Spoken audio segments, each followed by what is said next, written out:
Yay, okay. I think we're back. This time... This time, I'm not getting any drop frames. Hopefully that's better. Tides isn't even home right now, so that would be, I don't think it's hidden doing anything.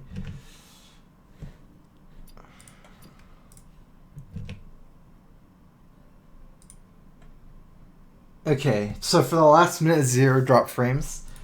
I think we're back. Okay, so I'm gonna start playing again. My plan today is to do a little bit of constructed, maybe for 45 minutes to an hour, and then maybe around 5 p.m. I'll start an arena run. Kind of like trying to get some practice for the Red Bull tournament tomorrow. Just pretty hyped for the draft thing.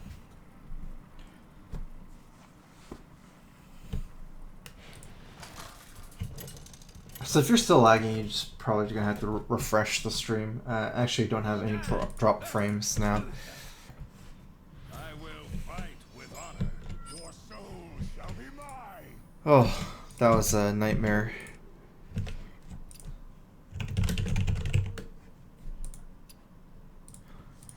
Okay, let's go ahead and not keep the ooze against Paladin. A 3-2 trades too poorly against Paladin, and they're actually surprisingly not weapon-based. Well met.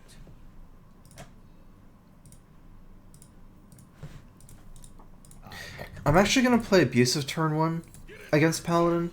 Most Paladin minions are kind of small, like 1 or 2 health. So it doesn't really make that much sense to Abusive a minion in order to trade for a Paladin minion.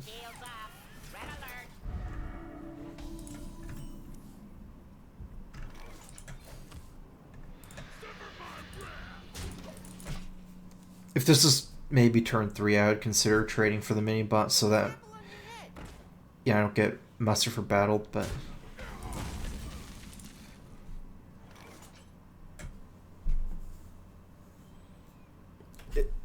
This is going to cost me too much. For mana curve-wise, it almost makes sense to tap, but leaving this up is 3 damage, at least it could be 6 damage leaving this up. Is 6 damage worth a card or...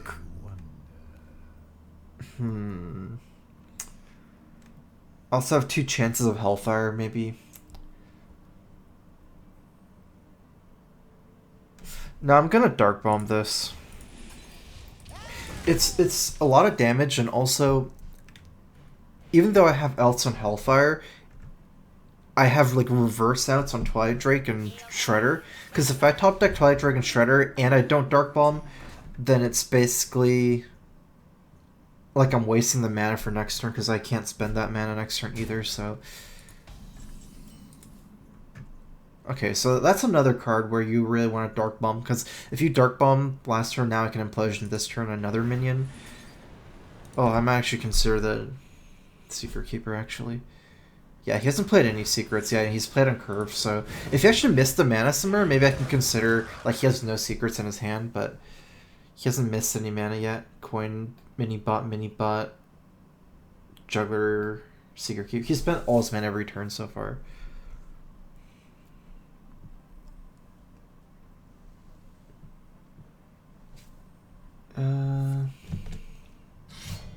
A Deck Doctor series.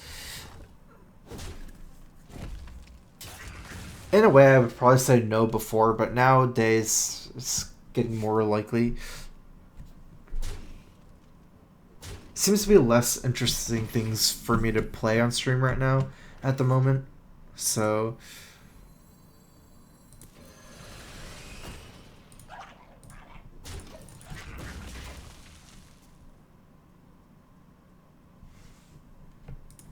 Do you guys prefer the music on or off, like as far as Hearthstone music goes? I remember always having music, but maybe it's a bit loud right now.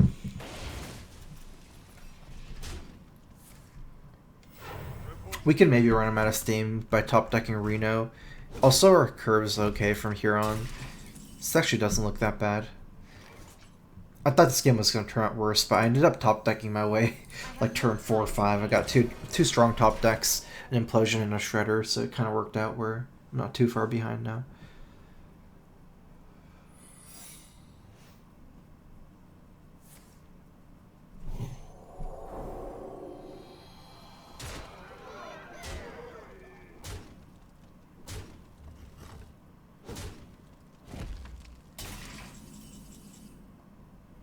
Very, very good top deck. Obviously, I'm not playing Boom here. Let none survive.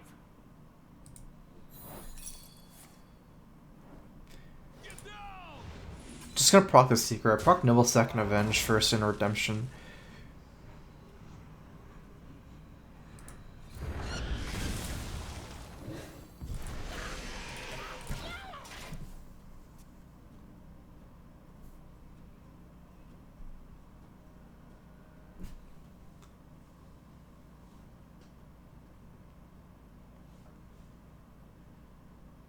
Still very unlikely I die this turn. Can't really do that.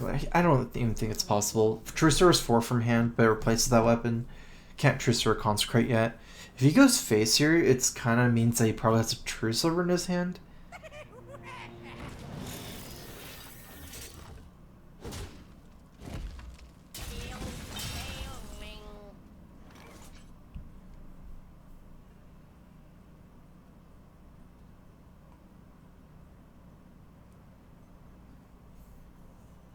We are in big trouble here.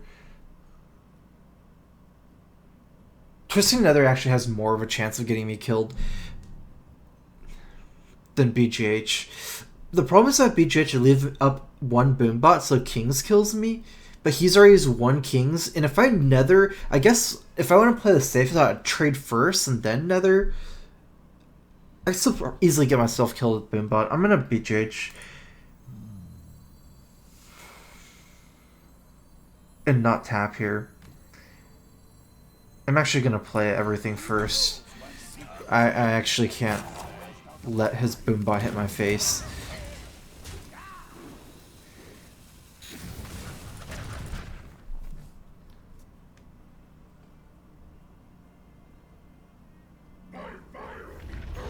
Ooh. Wow, it seems like a misplay. Could have killed a 1-1. Okay, it is on.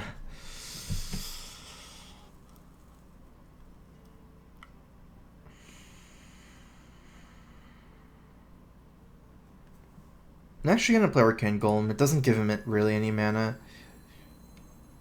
I'm kind of racing the Rag anyway, so we have Twisting Nether, but I don't feel like I need a tap here. I have Dr. Boom and Twisting Nether, so...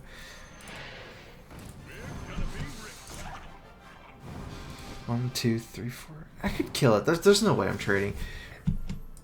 I have Twisting Nether too. Actually, gave him 2 mana. That doesn't matter. He was at 8, so 8 to 9. It doesn't matter. Yeah, he would have had 10 anyways. 8 to 9, then 10. So giving him 8 to 10 doesn't matter. None may steal our souls.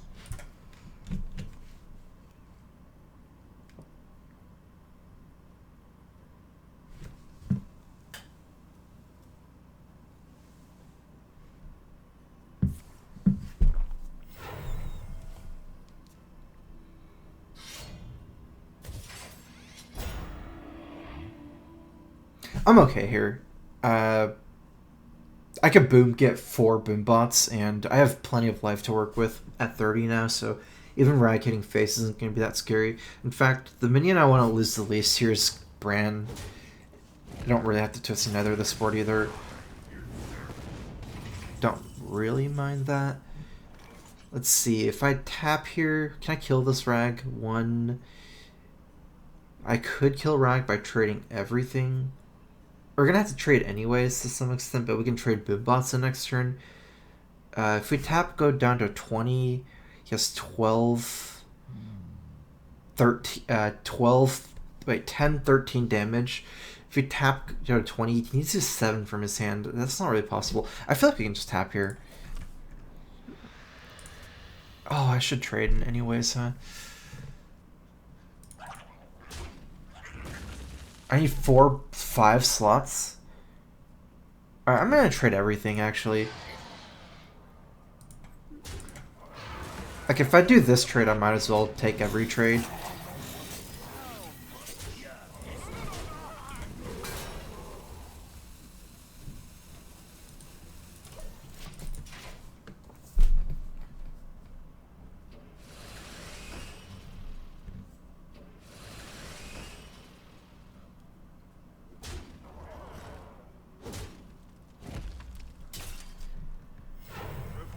I have 11 damage on board? 9, 10, 11.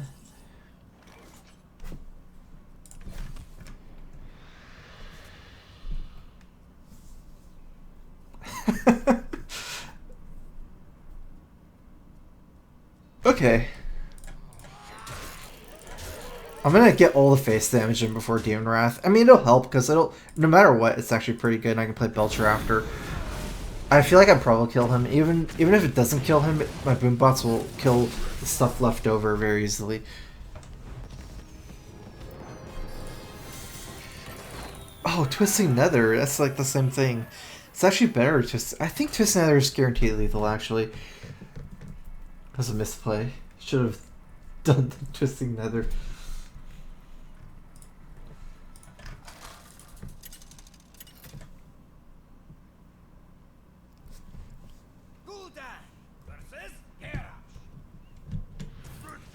Well, I'm just glad my stream isn't lagging anymore.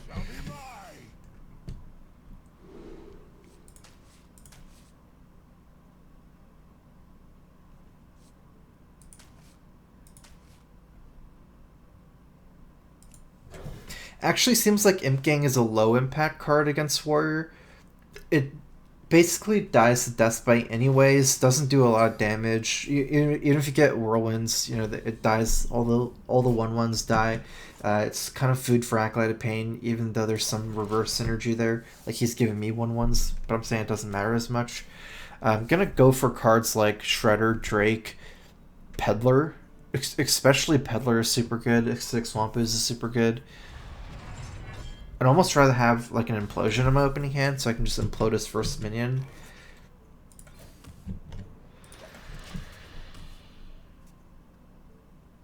I don't actually have a lot of early game against Warrior that I even care about. It's mostly going to be life tapping to get the combo cards.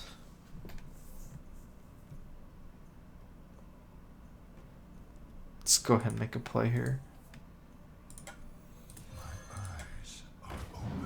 Probably down to weapon, but I can't tap or else I'll have 11 cards next turn.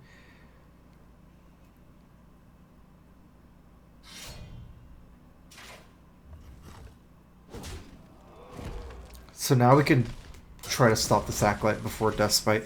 Definitely don't want to play Sludge Belcher here. Ugh.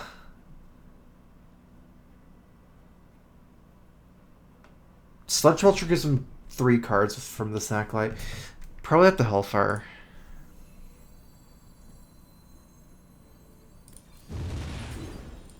It will feel pretty bad if he's a Patron Warrior. If he's a Control Warrior, it's not going to be a big deal.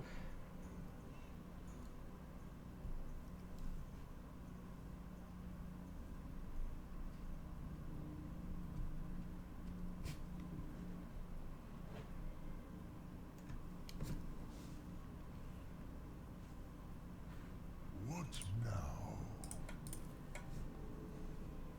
The blade be thirsty. A replacement for Demon Wrath could be Mind Control Tech. That would be the one I would be thinking about the most.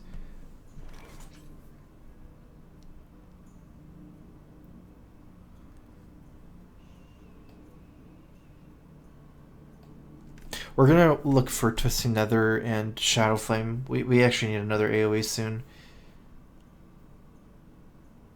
So many possibilities.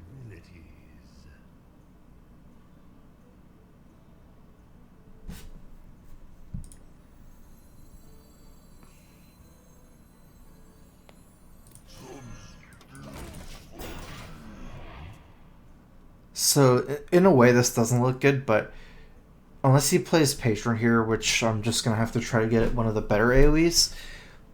Uh, Demon Wrath is actually a board clear if he trades in the Deathbite, because Deathbite will get his guy a little bit low. Like, I should be having 4 damage worth of AoEs. It's definitely gonna be trouble.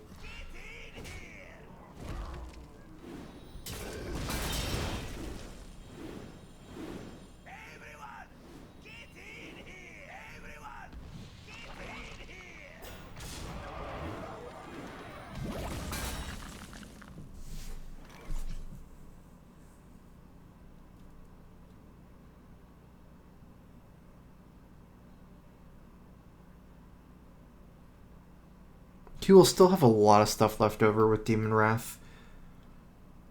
With this 11-1 being up, I'm almost certainly going to have to deal with this somehow.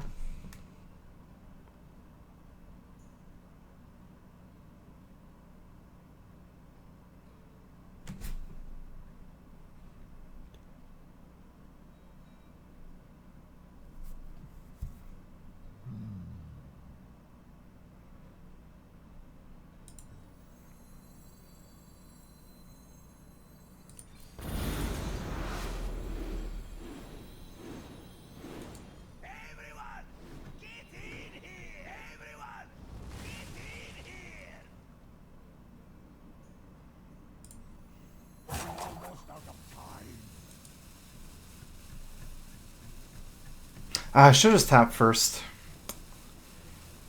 Or look for a Mortal Coil. I should have just tapped first.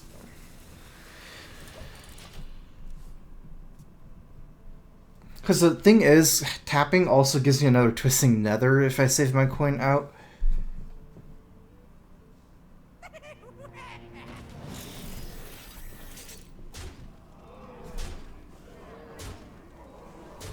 Alright, we have basically...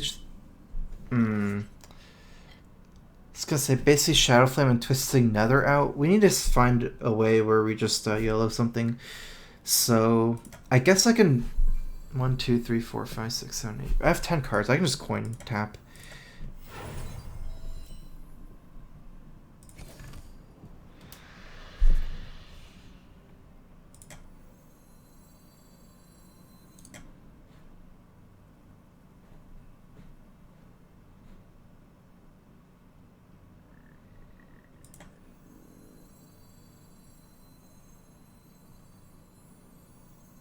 I don't think I have any more outs.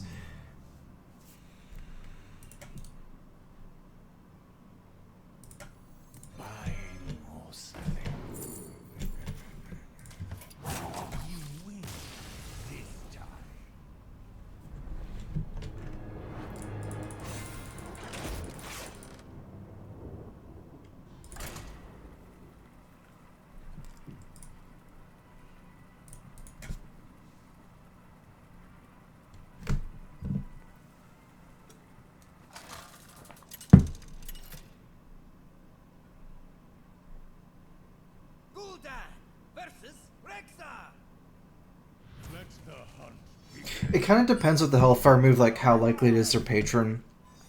Because giving a controller 3 card Acolyte compared to 1 is such a big difference. Controller never really has to worry about fatigue in this matchup. Like, you're always tapping more than them, drawing more than them, so like the most important thing from the controller's perspective is to get multiple cards from Acolyte. Especially with my moves being not able to like do anything other than Hellfire. Seems weird.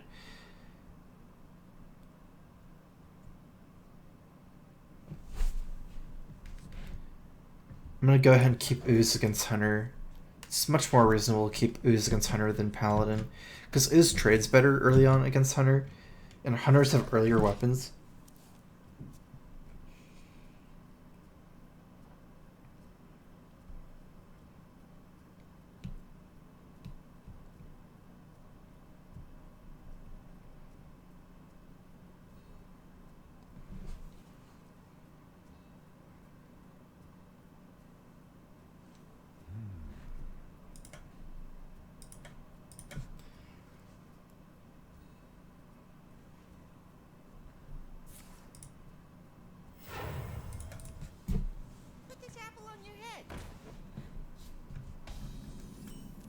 I can kind of use my ooze as a dark bomb here.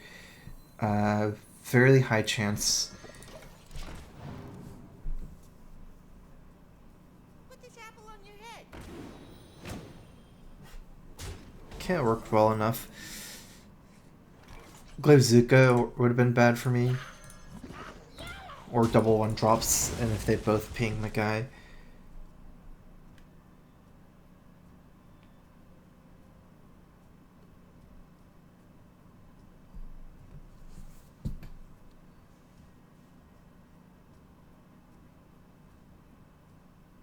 I'm actually curving out pretty good.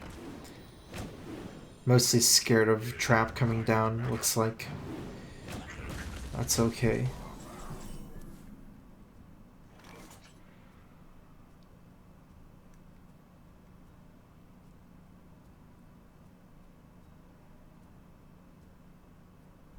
I'm actually gonna avoid this trade. This looks bad for me if I Twilight Drake. It's only a 4/5. If I trade here, the 1/1 kills 1/2 kills on 1/1. I need to avoid all of these situations. Plus I have decent moves otherwise.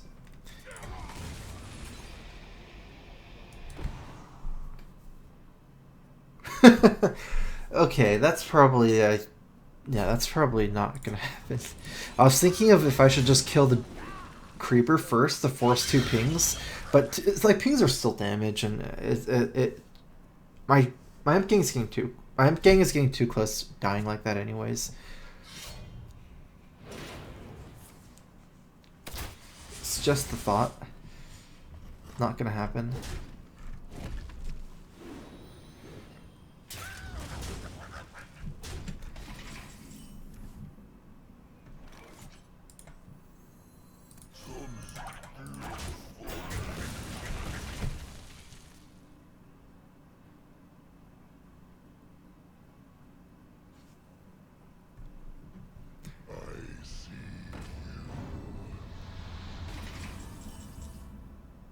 Ooh.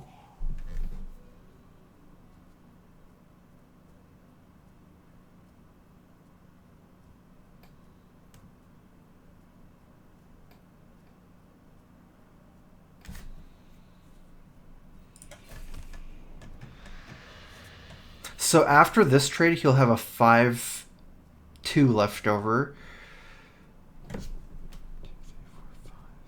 So this will be 4/6, 5/2. It almost seems like Shredder might be better.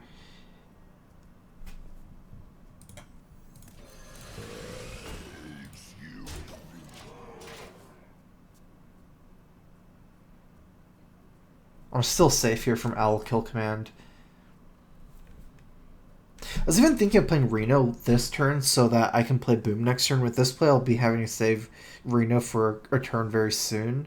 But still healing for a little bit more. Like, this move is still almost as strong as Reno on board. I don't really have to play Boom on 7, so I decided not to do that.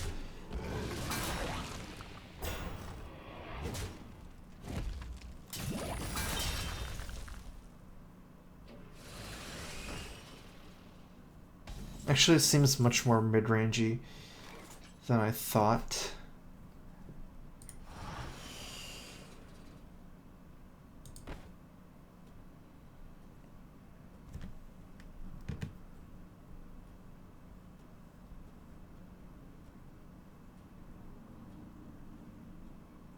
If he's running Shredder Lotheb, it's more and more likely it's Freezing Trap and less likely that he's running Explosive.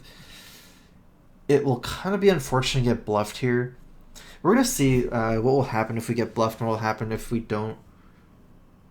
Because if I play Reno here, if it's freezing, he has to trade, and then it's way better.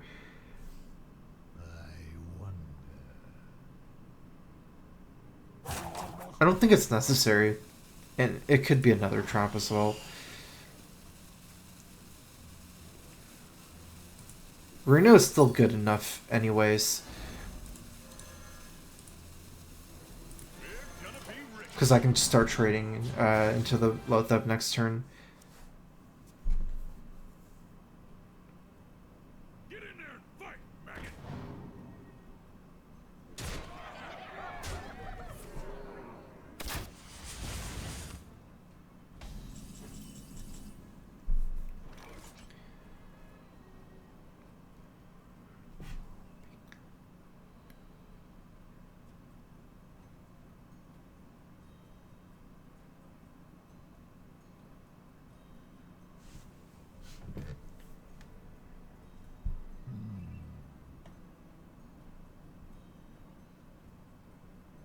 7 damage next turn plus 4 is 11.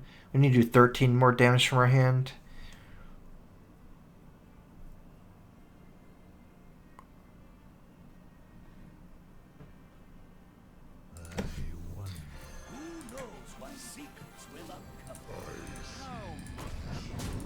I don't really think that even if I don't have lethal, this is still my strongest play. Especially since Boom is putting me pretty weak to Unleash the Hounds, and I'm not low-thipping him. He's actually played a lot of minions, minions after minions. It seems like his last cards very likely are spells like Kill Command and Unleash the Hounds, so if I kind of just lock out his turn, that's good for me.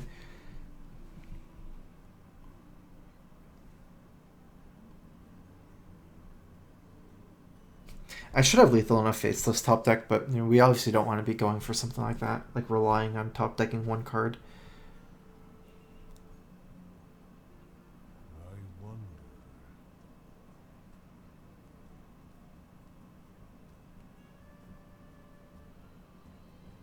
Although I guess it depends how much he trades for the lethal on Faceless.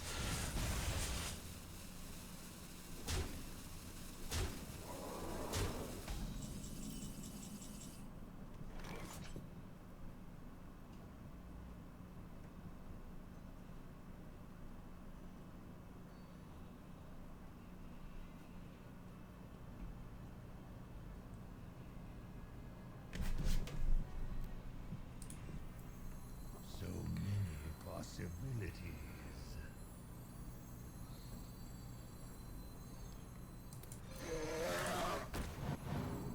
My shield.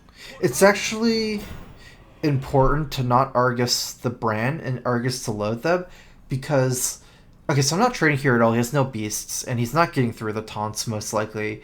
But if I just brand like Argus this to 6 health, 2 of his minions can trade. If he has an owl, and then he can still hit me with his last minion. So actually hits a breakpoint kind of.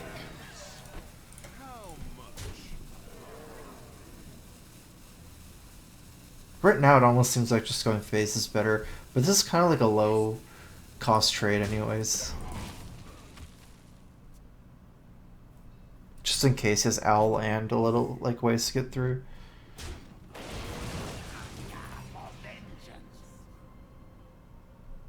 Ooh, scary, scary. I'll show them all.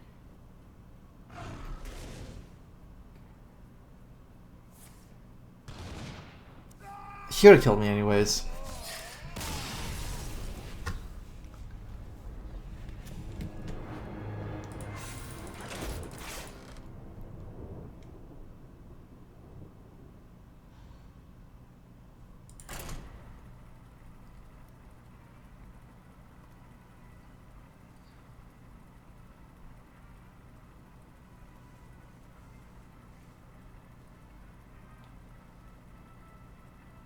I ended up taking like 9 more damage because of not playing Reno there and getting the Shredder bounce back. Gul'dan versus Anduin. That lost me the game. Bring victory. Your soul shall be mine.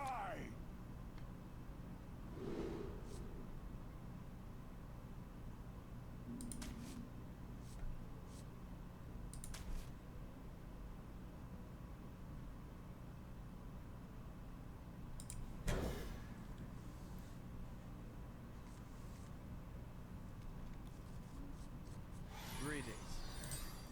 I greet you.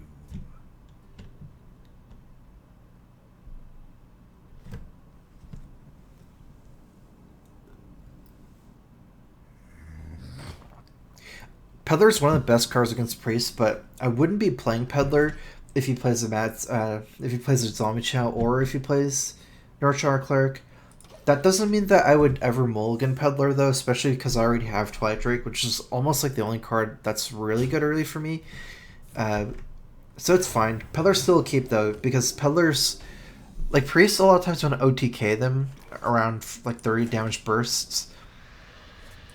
So Peddler is just okay to keep just after Twilight Drake.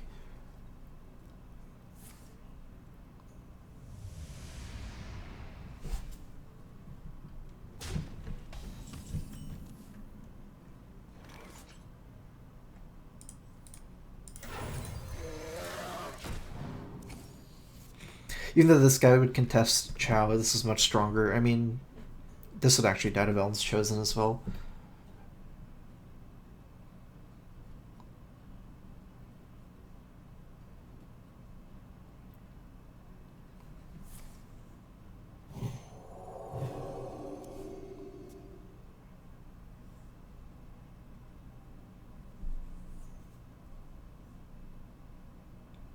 Is someone injured?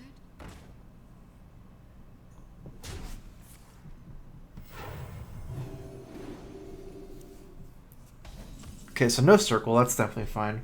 We're just looking to stop his... Like, the only way Priest keeps up is with Nurshars in this matchup, so I feel good about just stopping this right here on one card.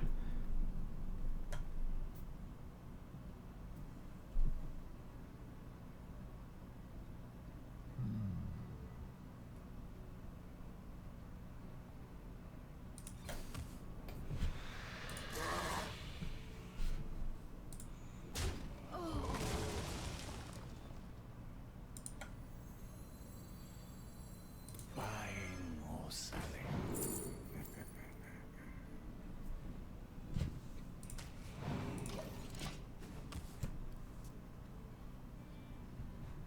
I think getting the extra tap is worth more than something like playing Earthen Ring here.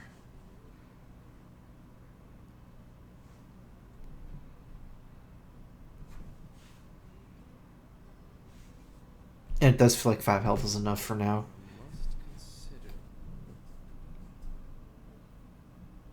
Could definitely Earthen Ring it at some point.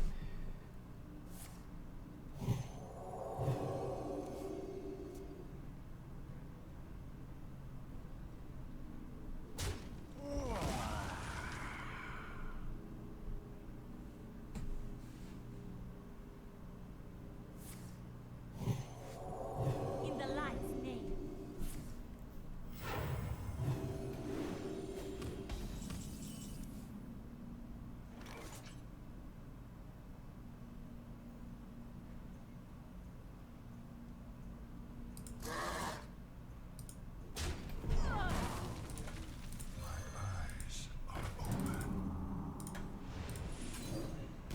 So he doesn't, like, since this zombie has so much life, 7 life here, he doesn't really get to trade with the Chow into anything. He's probably going to use to deal 2 damage to one of my minions, but other than that, this is a good turn for Corruption. So, like, both these minions don't really die to the Chow in one turn, and, you know, he's going to lose the Chow next turn. Got to kill the Lila Naru first. We have a lot of combo cards in our hand. If we get Power Overwhelming, we're going to do 20 damage with the combo.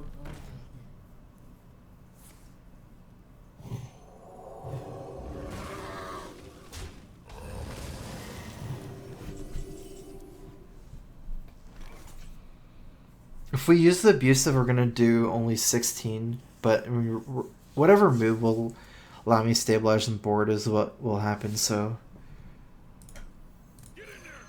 can't get too picky here about this.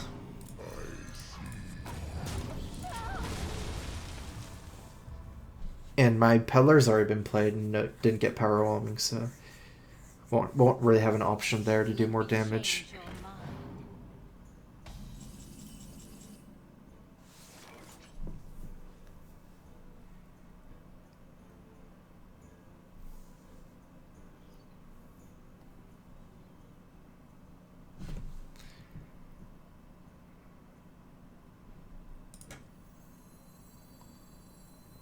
So many possibilities.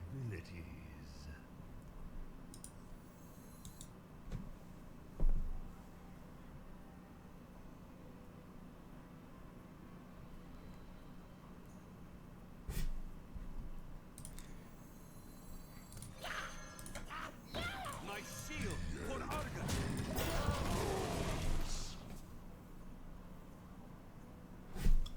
I feel like I want to stop some of his AoEs next turn, or this turn. And this lines up better.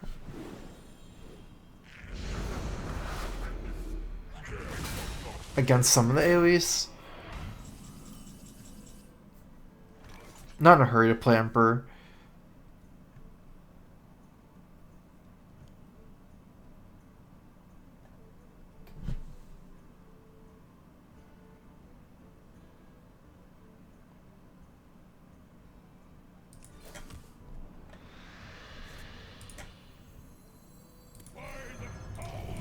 So we have our full combo. We're definitely worried about dying soon, or even this turn. Feels like kind of unlikely, but probably not technically impossible. Really trying to get Siphon Soul or Reno soon. This is a big threat. Deathlord doesn't really deal with this guy, and I can always twist another as he develops more minions. I feel it would be a mistake to just immediately twist another one Deathlord, since I can let him build up, and this guy's not really trading for my Emperor.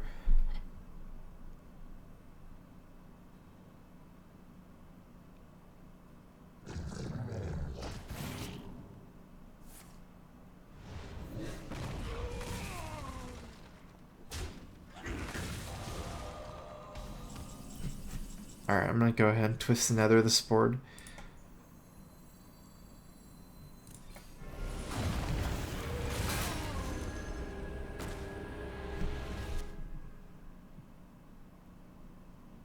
I can still tap if I want. I just want to see how strong of a minion I get to really see what I need to develop here if I am going to develop something here.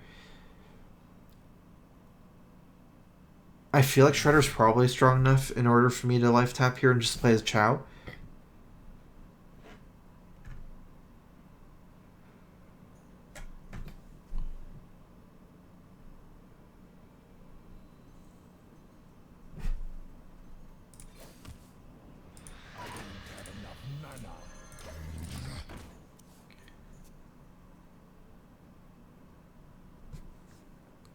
$22 damage next turn on board.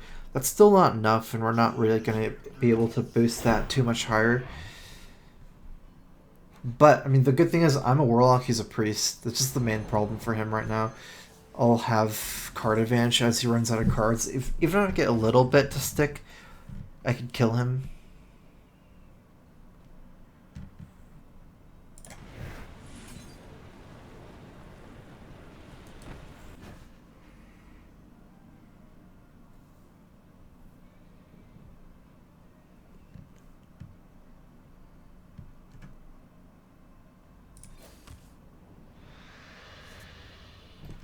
I wouldn't tap first in case I get something like Reno. I could just play him. And if I Implosion plus Coil, there's nothing else I would want to play. Like, yeah, I could Coil into the heal bot, but I don't even want to play heal bot here if I Implosion Coil and it kills everything. Because it's too much minions to commit to the AoE.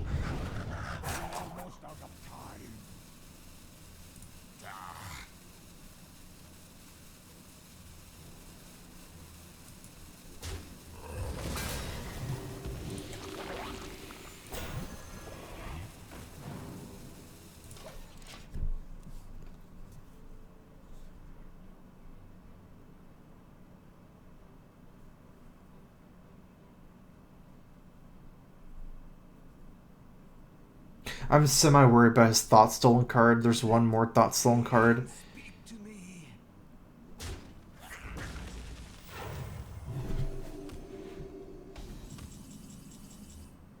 Okay, let's go ahead and use this turn heal up now that we've kind of stabilized the board.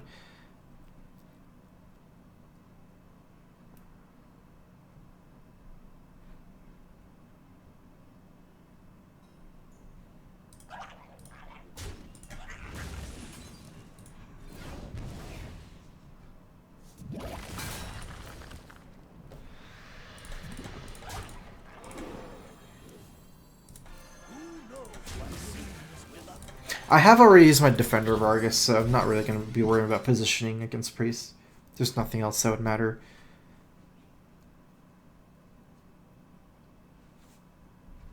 So yeah, we still have Reno, Sylvanas, Boom as threats. He's going to have to... So I'm going to stagger those around AoE. This is already a board that's a threat, so I won't be playing those minions with this board.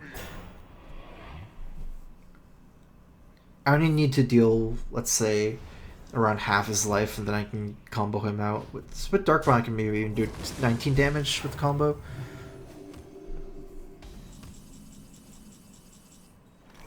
Probably my best top deck here. I can race Ysera at this point if I siphon this as well. Let's go ahead and siphon first. Wait, actually, it changes our... We have only 6 cards left, 7 cards left. It changes our ratio of cards. What do we want? We want to tap into a minion, right? One of those 3 minions. So we want to tap first. We don't really care what we get. If we siphon, get one of the... Yeah, it makes more sense to tap first.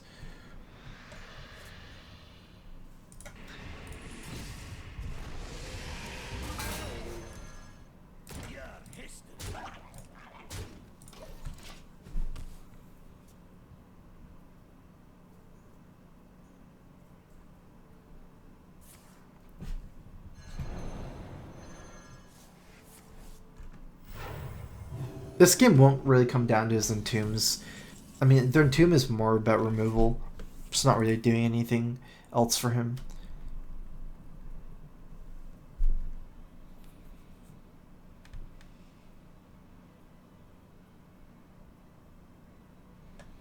Actually, with our last cards being no more threats, I don't think we even tap here.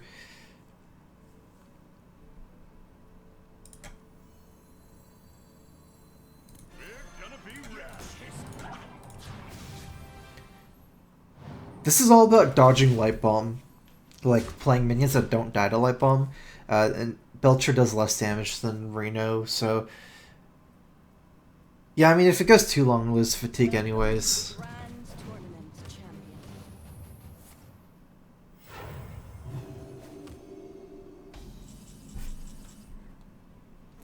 16 damage from hand, 19 damage from hand, 20, 26. So we're 4 off lethal. But we'll just keep playing in the standard way here. Use the Dark Bomb for this.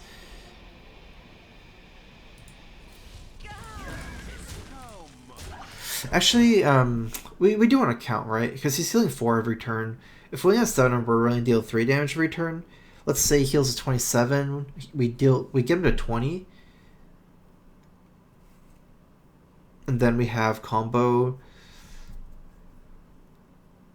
16. I might want to commit one more minion. At least the Belcher doesn't die to Light Bomb. I don't think I'll have lethal next turn anyways if he heals, but you know, I do want to develop some pace going to this.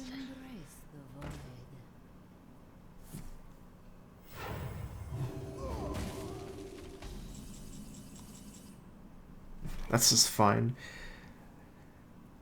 I'll use Shadow Flame to clear this board.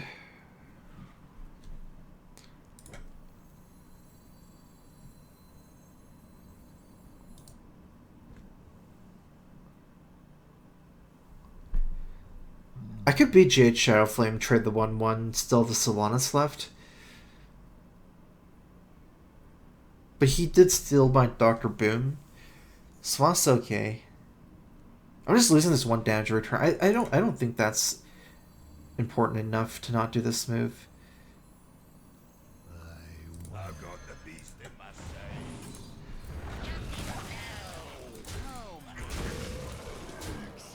Because if he somehow does manage a Light Bomb and maybe a little bit more damage, Sylvanas is still a much bigger threat than BGH.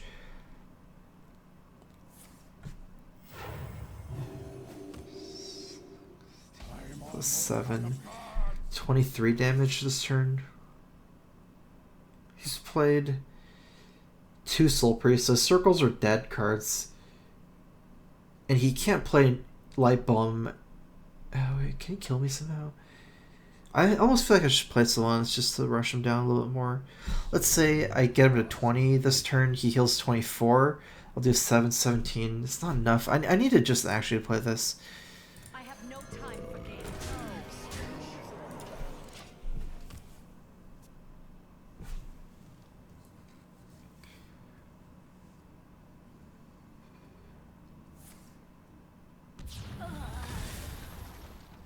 Okay, so yeah, that's fine. He didn't kill my rest of my board.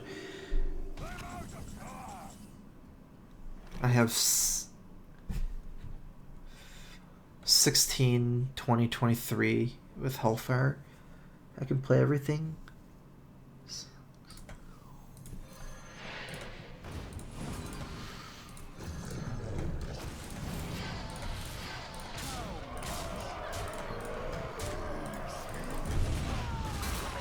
Okay, we go to the bathroom real quick and get back.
Okay, I am back. I feel like we're starting to run out of time to play an arena. We should start playing my arena draft now.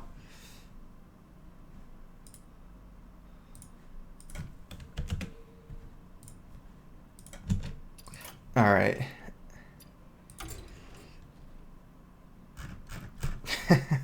Last time I drafted it, I just went for... I made a freeze mage. It didn't really work out.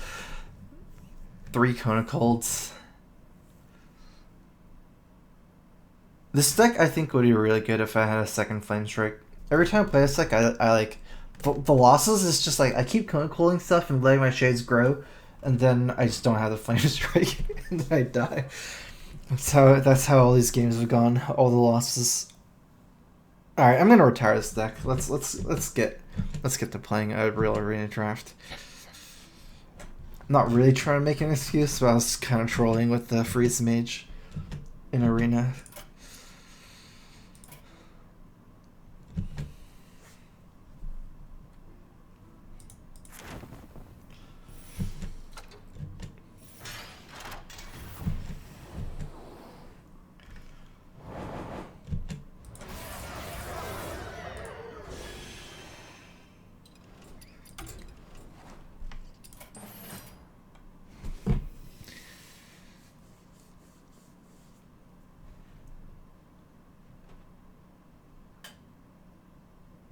Kind of feel like playing some warrior.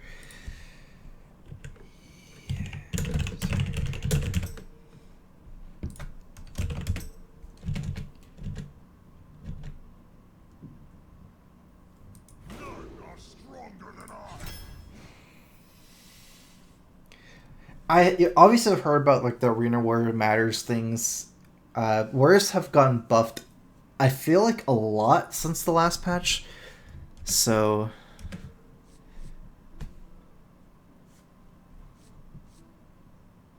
I want to get back into some warrior drafts. Armor's just okay. It's a 1/4, gives me some armor. I would say that generally it's much better to have armor gain and constructed than an arena, but the other ones didn't seem that great here. I'm looking for somewhere around 7-ish 2-drops from what I learned last time. Ooh, I like class spells a lot, even though Silverhand Knight is pretty good. Gonna take a class spell over Silverhand Knight. From what I learned last time from Hofu a little bit, 3-drops are kind of weak in arena, because 4-drops like mid-range minions, 2-drops is early game minions. It's like kind of a breakpoint there. A lot of 3-drops die to 2-drops. Like 3/2s will beat a 3/3 3-drop a lot of times, at least trade. Nah, it's all about board control. Axe Flinger is not what I want.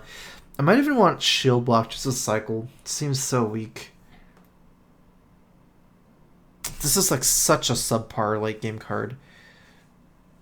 You want your 6 drops to be able to trade against multiple 4 and 5 drops. So having a 6/5 is about as bad as a 6 drop can be. I'm going to take the Shield Block. Maybe it's just going to be worth more to cycle through.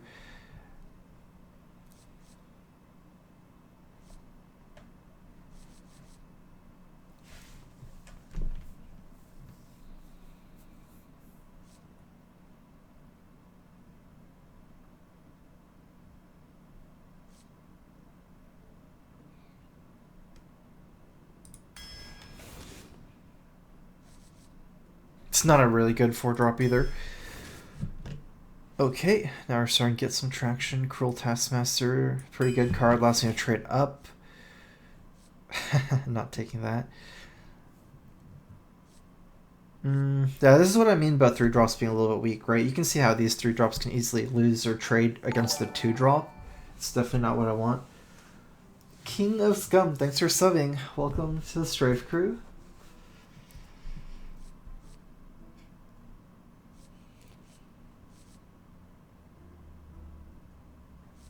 At least this has charge and taunt.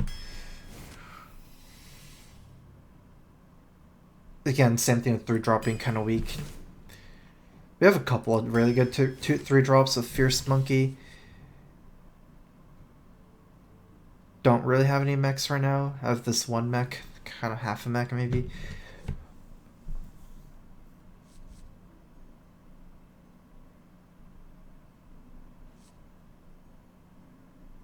Feels more tempo-y. Kind of weird to use Brawl here. Like, I'm a tempo deck. And it doesn't actually clear everything. I'll take a Brawl. It feels like it's better than Bouncing Blades. Bouncing Blades, same problem as Brawl, so... And Brawl can make a comeback. Nice. Ogre Warmaul. 50% chance to go face. It does seem really bad. Face is almost pointless to damage.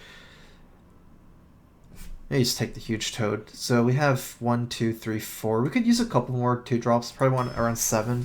I'm kind of axing 2-drop too. So 1, 2, 3, 4, 5, 6. Could use maybe just one more. Deathbite. Okay. I feel like now we're starting to really know what we want. We need big creatures now. We're gonna go for, you know, some things to play around Flame Strike. Some things that survive against Flame Strike. Cursed Blood Hurt is pretty good.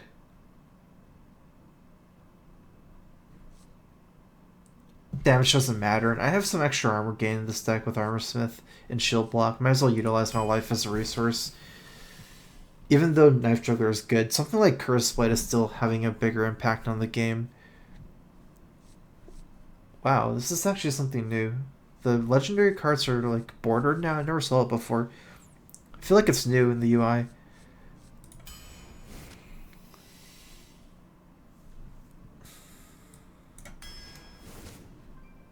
Ooh, Obsidian Destroyer. That's not quite as good as Dr. Boom. It's very strong though. I think the whole, like, because Warrior has like the worst hero power in Arena, Destroyer and Fierce Monkey were added as commons in the last patch to like buff Arena Warrior, I feel. Okay, so this is good, but don't have enough mechs. Definitely want more 4-drops.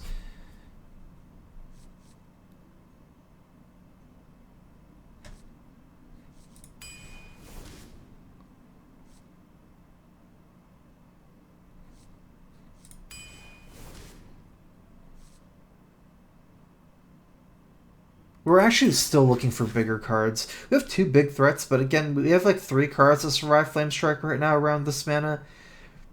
This doesn't really survive Flame Strike.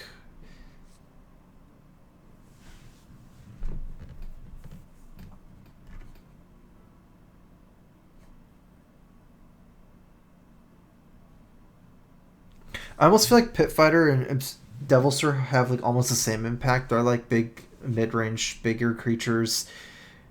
It almost feels like I don't really need Devilsaur. I do have a couple beasts though with Huge Toads and Fierce Monkey. Might just go ahead and take the Devilsaur anyways. I'm worried about not having enough fives, but I feel like it's easier to pick up fives than eights, or like something really strong. Most people are saying Pit Fighter.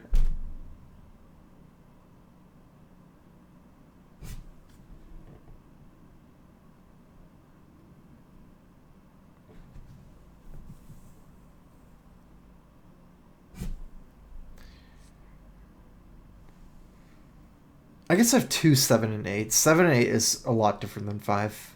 Let's go and take Pit Fighter. Nice. That's a nice card, Kraken. So this is starting to look up for me. War Golem. Tournament Tendy's okay. I would definitely not take the sheep.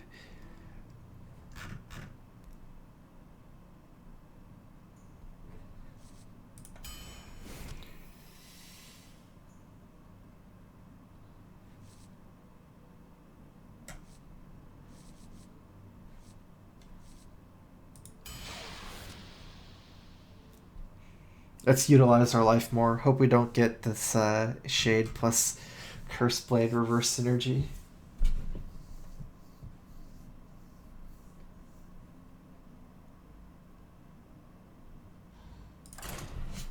Alright, let's do this.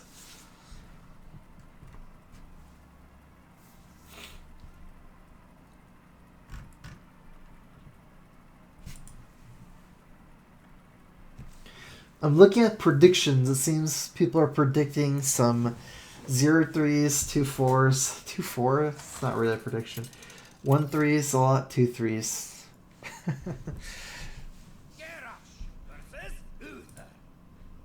I will fight with honor. Victory or death.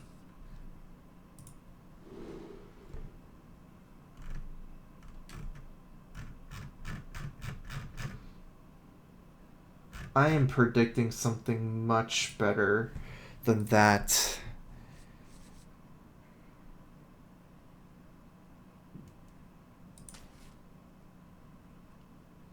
I'm actually going to drop Bash because Fierce Monkey is so good at killing 3-3s and 3-2s. Bash is mostly used to kill those type of minions. Thinking about keeping Pit Fighter, but I don't have a 4-drop yet. I don't have a 1-drop yet. Could use some weapons instead. Or some spells. Let's go ahead and do this. I'm going to take one more look at my deck after this game. I feel like I do have a Despite. And I know I have a Fire War Axe and a Curse Blade.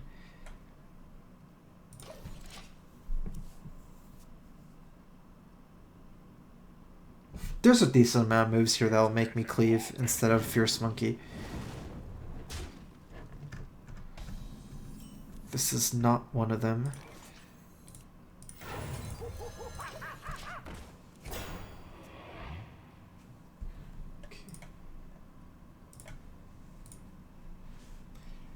Okay, yeah, I do have a Despite.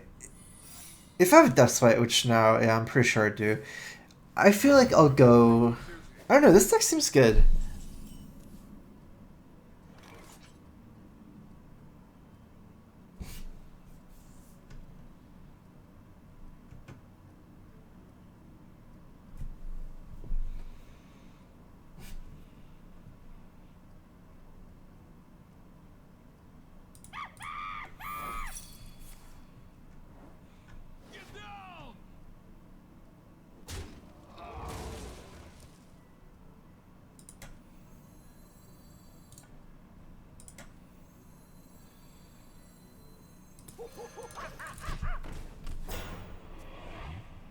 I had a lot of options. If it's Avenge, I might be able to Fire War Axe down the Avenge 1-1. If it's some secret that doesn't proc like Competitive Spirit, I could go ahead and cleave after. Unfortunately, did pick up a mech. Reporting for duty.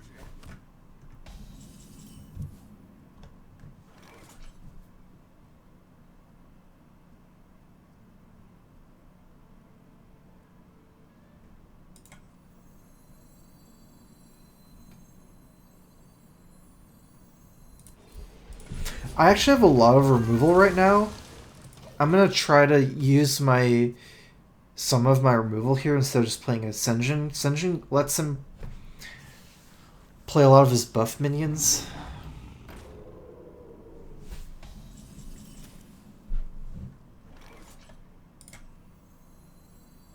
You're in trouble now.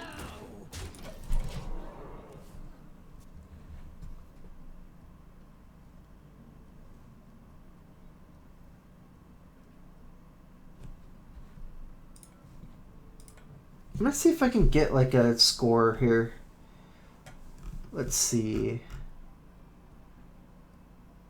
Add text.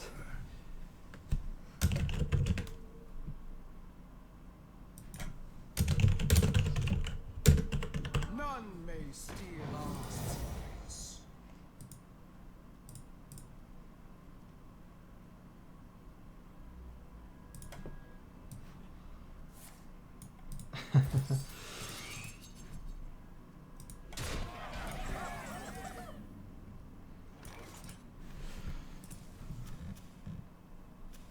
What did he do?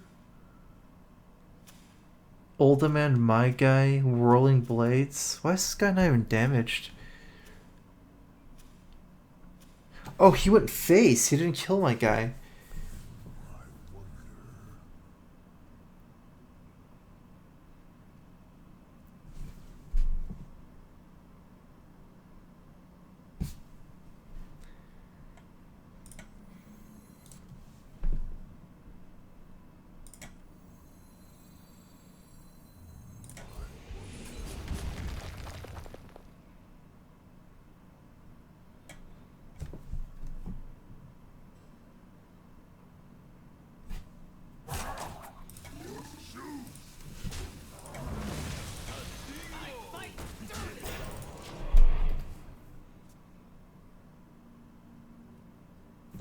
I like this. It sets up a good trade for next turn. Get to protect my 3/3.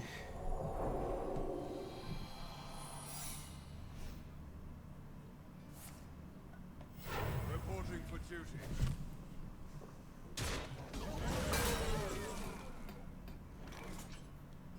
I fight dirty. So if this is Avenge, it'll be 5 health, and I still can't kill it with a weapon.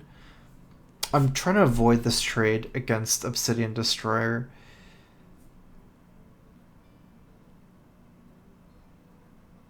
What now? I fight dirty. Get down.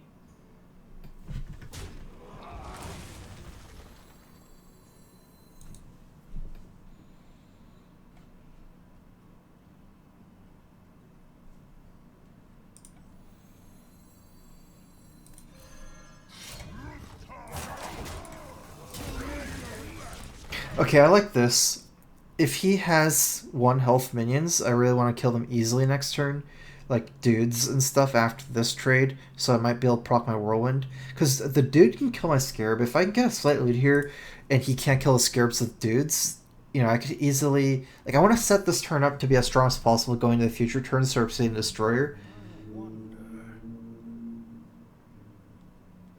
Hopefully my Death Spike can kill his minion and the dude that comes this turn.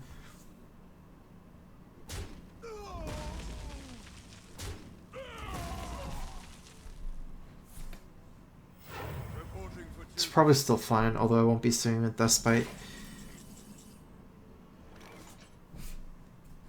I fight dirty.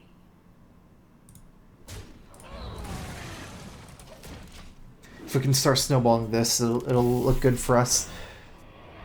This really depends just who has the better top decks or late game here. My deck is pretty decent, so we're not sure about him, obviously.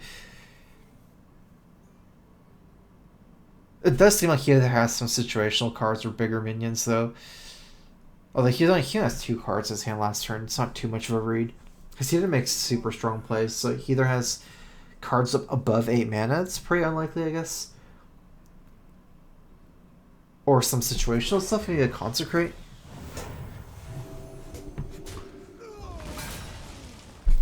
Reporting for duty.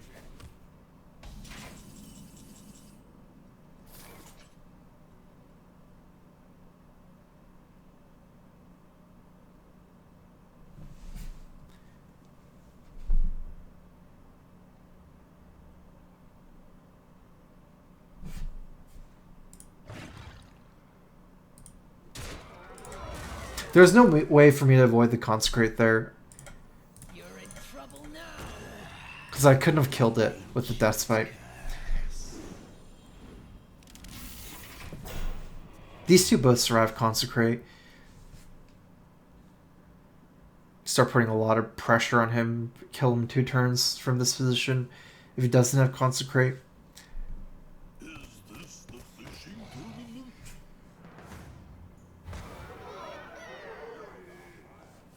I guess that doesn't really matter. Just the 1 health.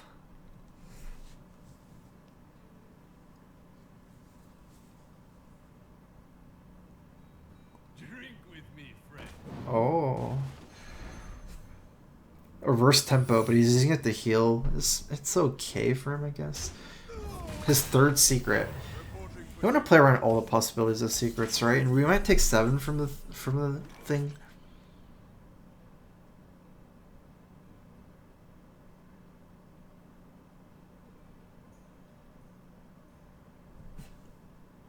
It's fine. I want to start swinging so I can swing with fireworks as well. I don't think 7-1 will matter as long as I kill everything else. Let's play around eye for an eye. I fight dirty.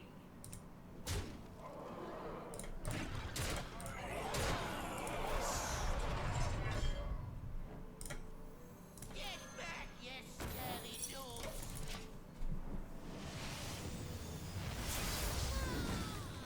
This card is Tuskar Jouster. Might as well play it. I mean, he can't top deck both Equality and Consecrate, and it's not really even worth playing around Equality Consecrate.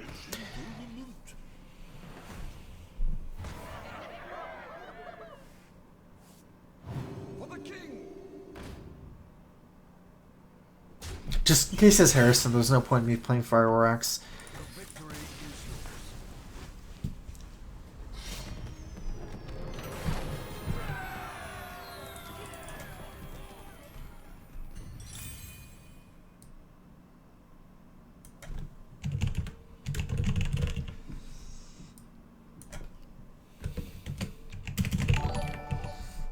Okay, I went ahead and changed my broadcast. General, thanks for resubbing. Welcome back to the Strife Crew. I feel like I will be winning a lot of games due to Unanswered Obsidian Destroyer. It'll be one of the main ways I win. 1 second, let me get the door. Oh, you got it? Okay. Alright, sorry, I'm back. Yeah, I mean, Warriors is the worst, has the worst hero power in Arena in some ways. So, I mean, Warrior definitely needs cards like Fierce Monkey and Obsidian Destroyer. It's like 2 common cards that are very strong that you get often to make up for Warrior's weak hero power in Arena. Garrosh versus Jaina. You asked for it. Victory or death.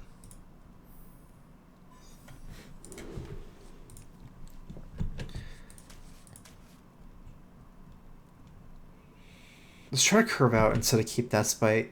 We already have Curse Blade.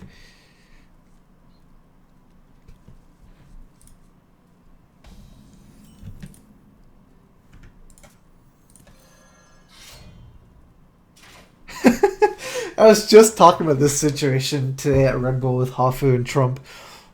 Hafu said he should definitely attack with Curse Blade turn 1 on face, and Trump was like, I'm super optimistic. I'm just gonna kill 3/3/2s. I guess I'm going face. It's this effect and weapon. It's not likely to be keeping up that long. Yeah, I mean it's a Curse Blade. If it was a normal one, for sure keep.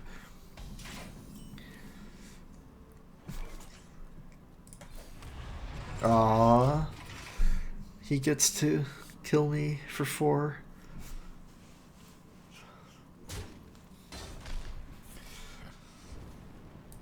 It's okay. I'm not attacking. I could attack over 2 turns. It's a waste. And I have a Fierce Monkey, which is extremely good at countering this.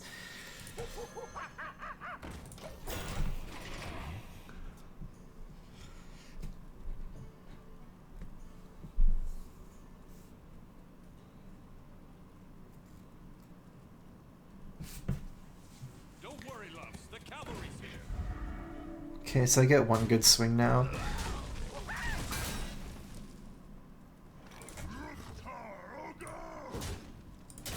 Ouch.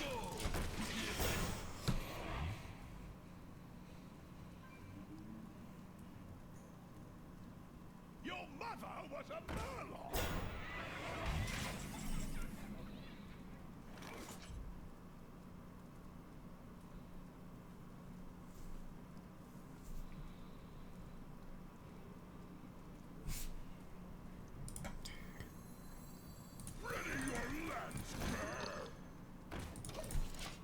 I feel like we're just gonna let this up. I'm taking a bad trade, but it's getting into cleave range as well. Not if I attack it, execute. On one, it's not super good use of execute, although it does save one of my minions. I also take 10 damage.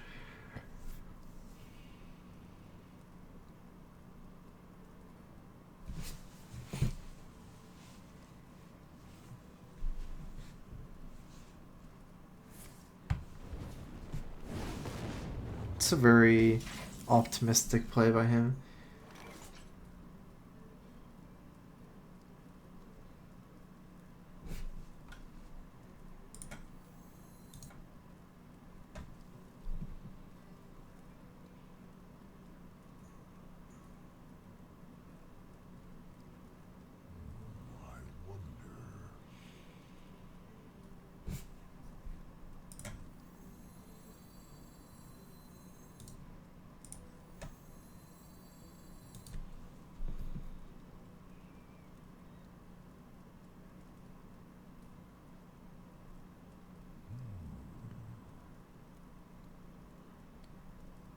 I'm gonna save the execute. I'm thinking if I should shield block here or just armor up.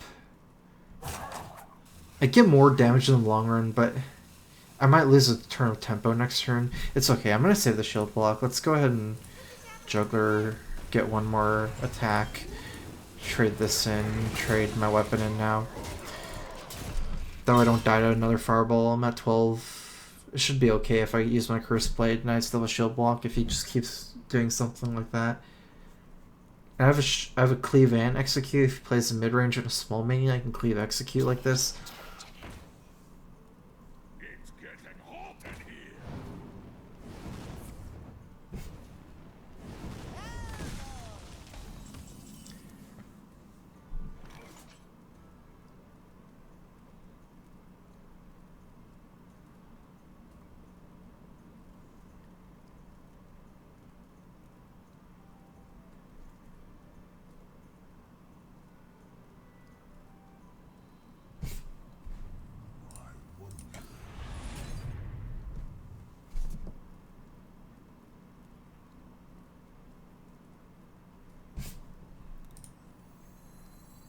Defend yourself.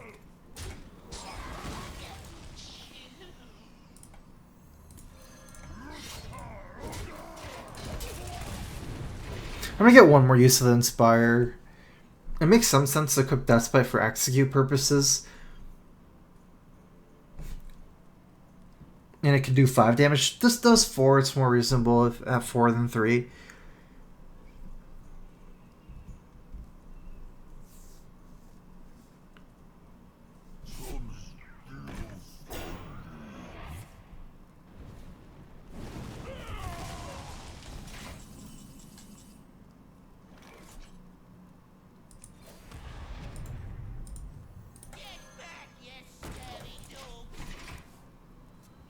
Gonna be setting up for the cleave on his second minion. Ready to ride.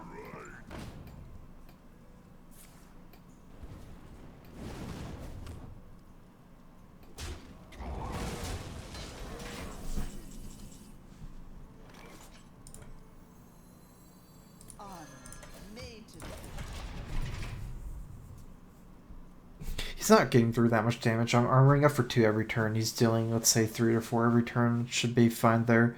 I'm still going to play the Armor Smith that helps here.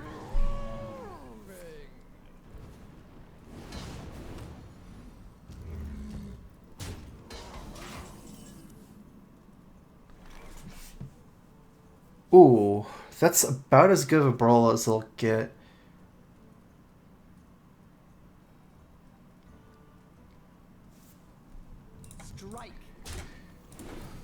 I'm gonna get the one more armor. Because of the one armor, I should definitely do it. And for the most part, it won't matter. It matters sometimes. If my guy survives, if his guy survives, I can kill his 3/4 as well. Well played.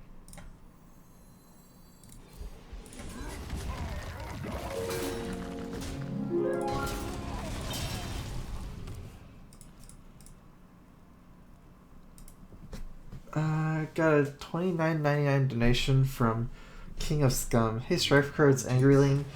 Here's a summon pack on me. Not like you need it. Your island, LOL, or anything else doesn't really matter. Good luck with your future game design career. Thanks for the donation. I'll get a summon pack on you. Oh, that'd be pretty cool. I'm getting more monsters in Summoner's War.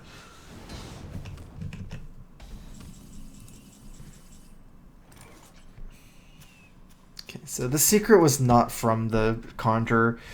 Guess that's a good sign. If it's from Conjure, he has more choice. Hopefully it's not duplicate. Ooh.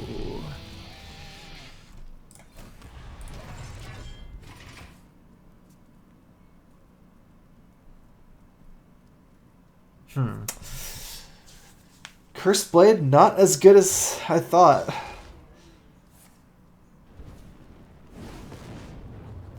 Fine, I'll hear. Another problem in this game is I kind of just ran out of value.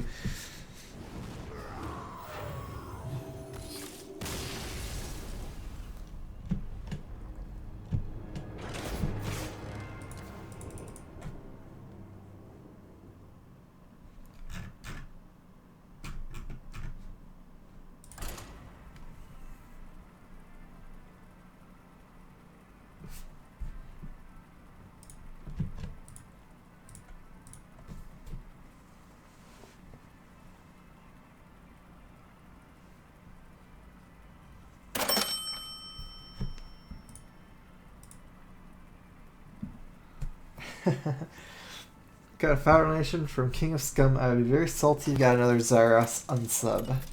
I would actually hope that I don't get another one. I want other guys. Sometimes I get two of the same, it puts me on tilt. I don't actually have that many, so if I get a duplicate, it's kind of like unlikely.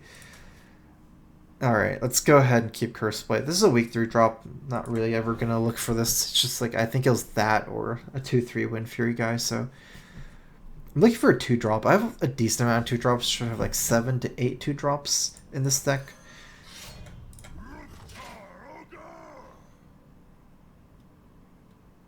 Sure, yeah.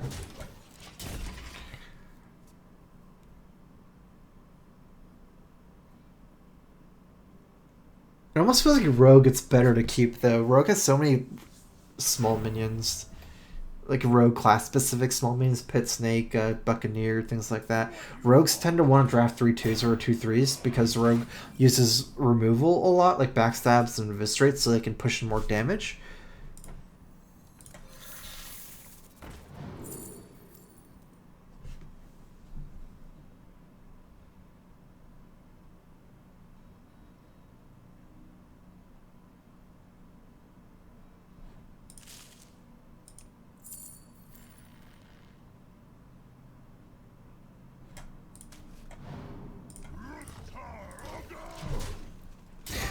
Most of the time I'm looking for a Grizzly. It's a little bit stronger of a minion, but I have a decent amount of removal in my hand, and I'm a little bit worried that, especially with what happened last game,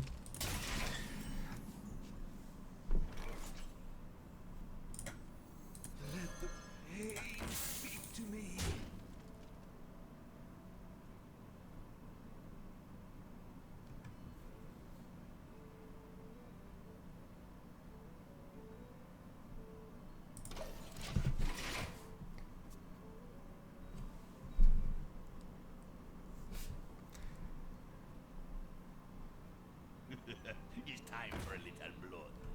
I'll take you down with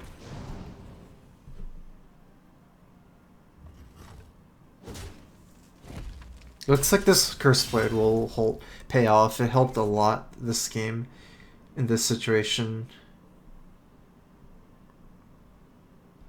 I'm going to save Cleave and everything like that here. It's because I want to trade and get multiple cards anyways. I guess I could trade here and cleave, but at this point I'm kind of worried. I kind of want to just use my Curse Blade here. I can afford to take 4 more, especially with Shield Block. So let's go ahead and take this trade first, see what happens.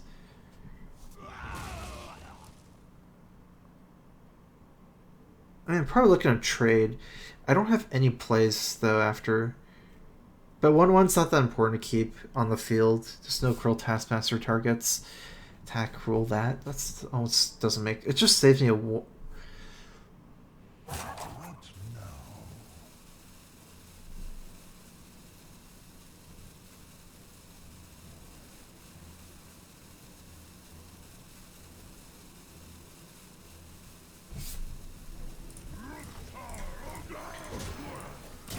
I guess it's okay to do that.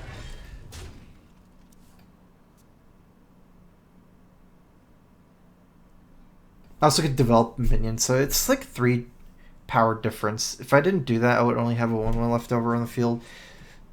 Going to turn 4, it's still reasonable to have 4 power over 1.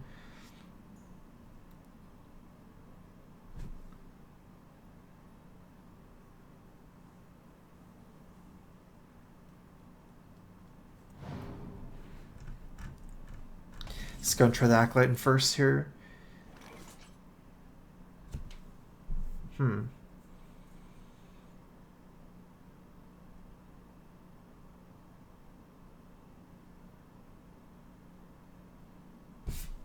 Let's go and use the Pitfire for some tempo.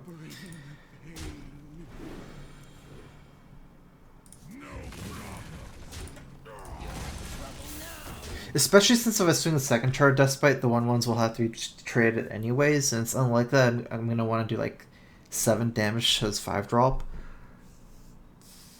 I can start using my removal now. I feel more comfortable with this board than the whole board full of just 1/1s and 2/2s.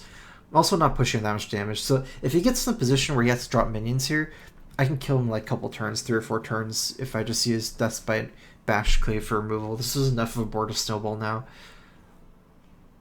Get behind me.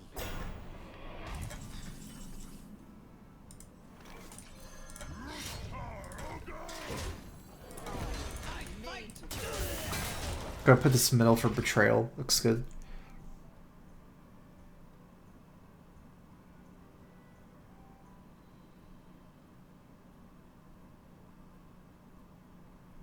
Guess it might have been better on the left side.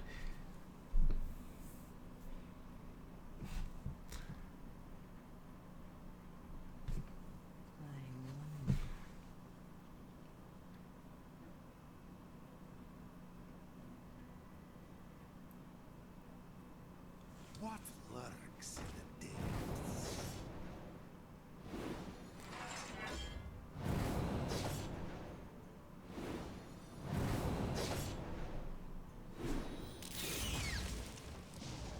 That's an interesting play. This is his attempt at stopping me from punching that guy.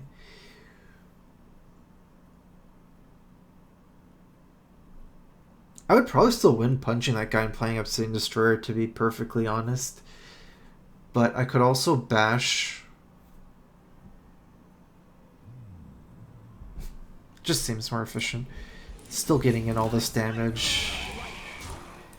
I'm actually still throwing a lethal like this. Because I still have Deathswipe for face if I really want to.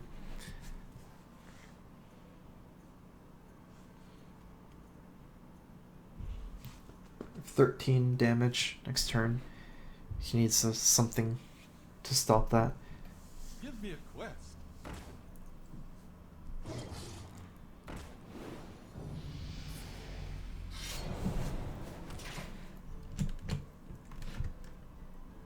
This game seemed like my Cursed Blade won't want me the game. It like baited him into all-inning me. Like he gave up 2 attacks on 2 1/1s instead of like he just cursed me in the blade, or he just faced me twice with his weapon instead of killing my 1/1s. Seemed like it did cost him a decent amount.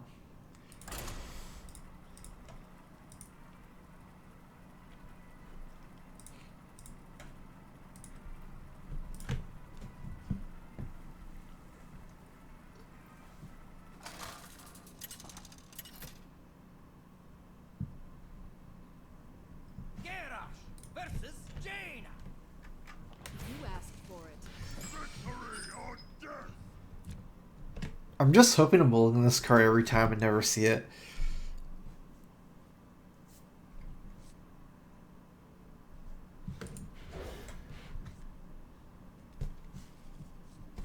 Oh yeah, the score indicator.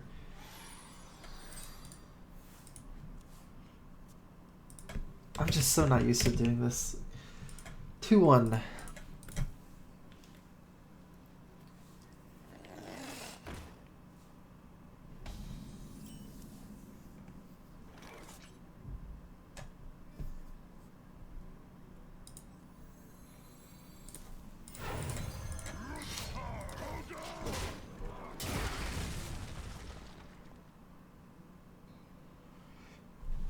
Nice hand. Minus Salty Dog. Not really constructed. But hey, he's pretty good.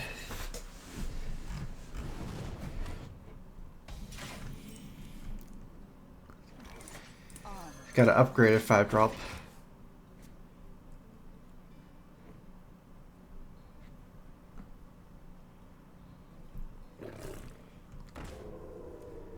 This will trade for my Fierce Monkey, unfortunately. Oh, that's good. If he doesn't, like, if he actually, I don't feel like he'll ever do that, but if he grades it somehow, or just doesn't unself.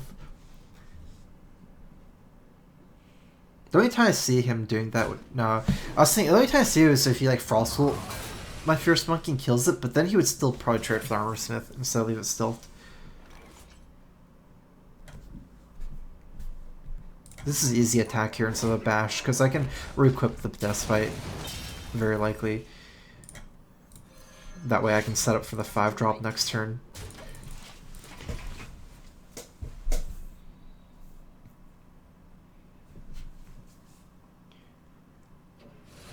Two Shredders.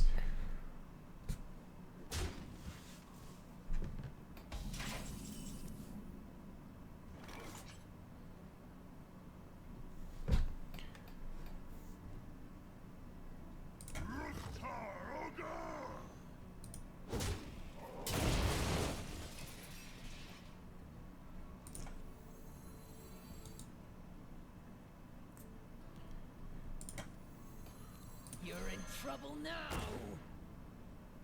Strike. It hits it doesn't kill this, which is good. It kind of kills my Armor Smith on board, but it hits some breakpoints because of my Whirlwind. Like I have a Whirlwind effect on Direwolf who trades like that.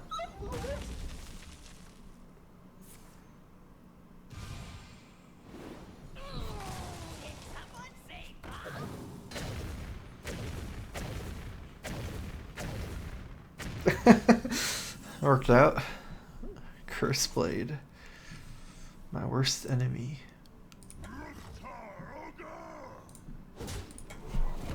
Let's develop some damage. I probably will not be Curse Blading here. Let's see. I'm not really sure if it's any breakpoints. I'm just play it. It's a little bit early for him to start frostbolting me in the face and fireballing me. It would, like, if I want to play both of these 5 armor up, get extra armor up, if I top deck Obsidian, this is just going to be 6 face damage, I feel, at this point. Want to start swinging at face every turn. There's no way I'm holding back Curse Blade at this point.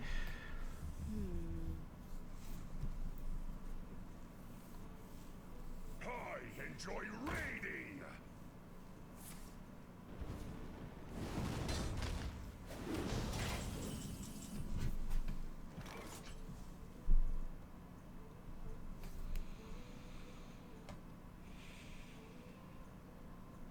Strike.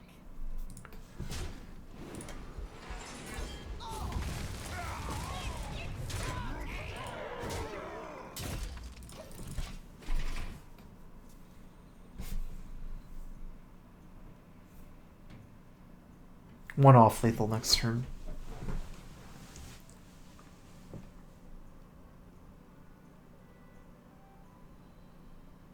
Squire, attend me. Ready, sir. Something needs tinkering?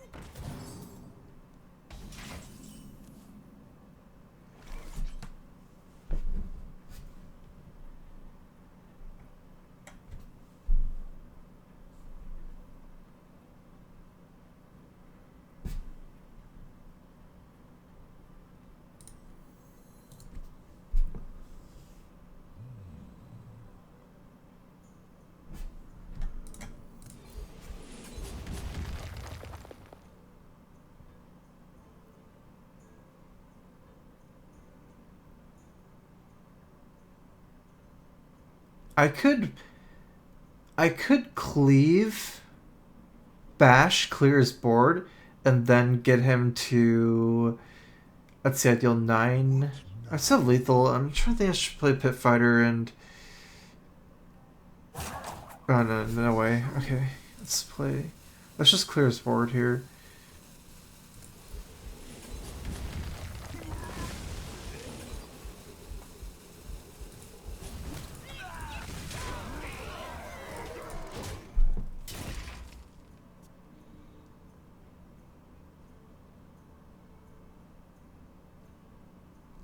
I might have wanted to value my life a little bit less instead of this bash, just to attack one, leave him at 6.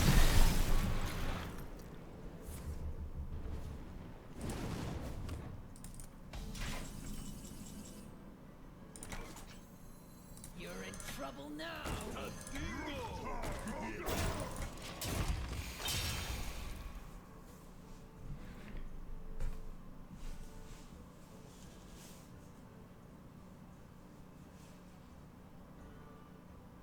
Just because if he had some kind of weird taunt play, it might be better for me to be able to break up the taunts through breakpoints so I can kill him with the minions. He should be dead here unless that's Ice Block or Effigy. I fight dirty. Still got him.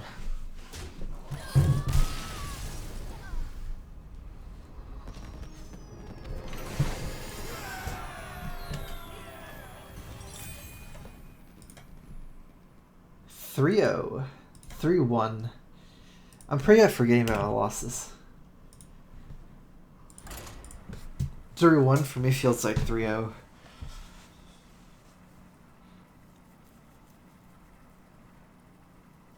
What does that even mean, like, punished by the blade? It's like I either don't play it or I let him have the potential of fireballing me. It's not like playing it with that one turn earlier changes anything for that 1 mana. Unless I'm planning on never playing the Cursed Blade at that point. My deck has a lot of removal, so since arena decks generally are a little bit lighter in removal than constructed, more minions, less spells,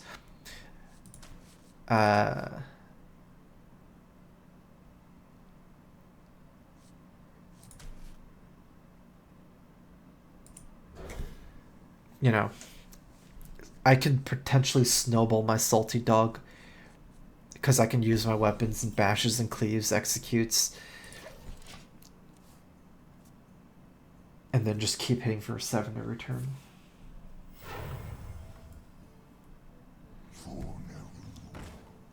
Oh, the counter. Got a Demolisher next turn. Start by equipping this. I'm not going to be attacking. I'm not going to attack 2 charges into it. Even with Demolisher...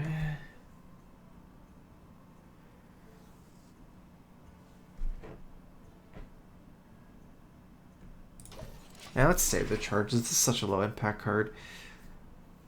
Even if I play Flame Juggler on 4, right? It doesn't even matter that much. Because I'll play Flame Juggler on 4 if I don't kill it, and that's fine. I'd rather be able to kill 2 like minions like this. I don't need the armor up on 4.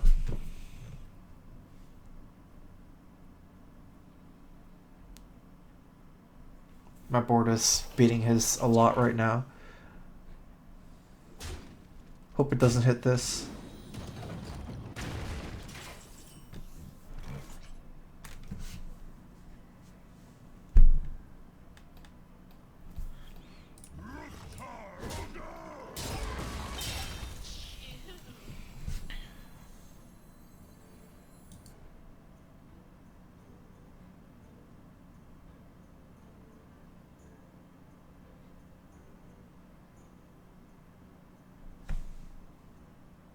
In a way, it doesn't matter, right? Because I kill one of his minions anyways. I'd actually rather play the Aspirant. Like, even if I get a hit on this, I just get 1 more face damage. If I get hit on this, I can kill the Web Spinner. But why do I even want to kill his Web Lord? Like, it doesn't matter for me to kill his Web Lord. And it might even hurt him more in a way, because he might lock his own minion.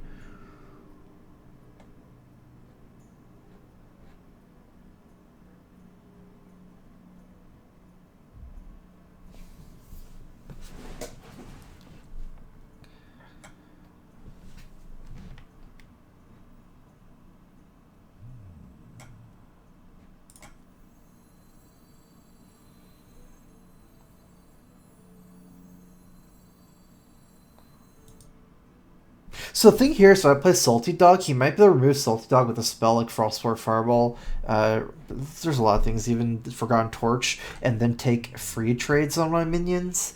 Whereas Sinjin almost seems a little better. The only issue is I can't play both Sinjin and Flame Jungler next turn.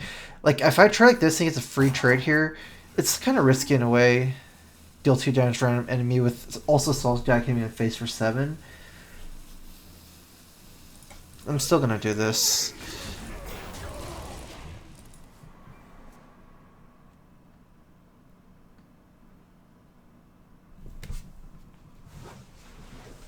Also, this trade is very important. I'm trying to save my Demolisher. It's actually getting a lot done here.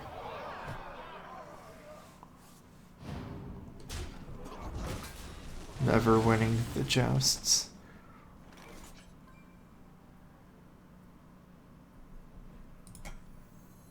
It's getting hot in here. Defend yourself.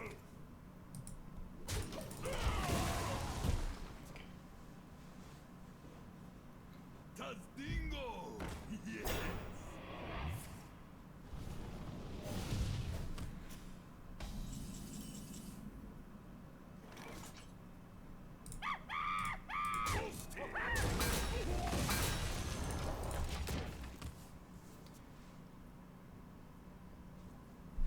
Poor man's Boom. You're in trouble now. He's getting so much value from his hero power.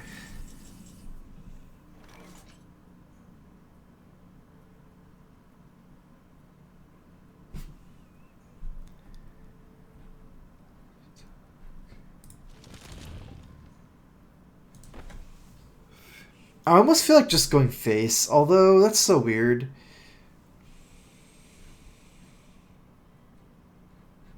I'm going face. Put this apple on your head. You're in trouble now. Even if he trades for the Juggler, I have Kraken to deal the damage. Yeah.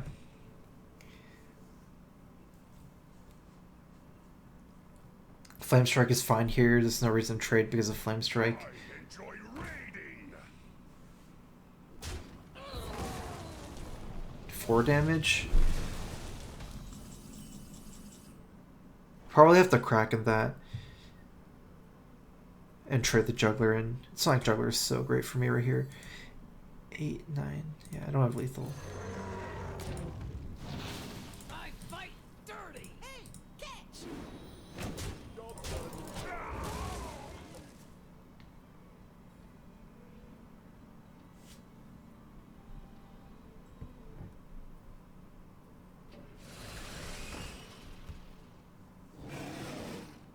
How much damage? 14?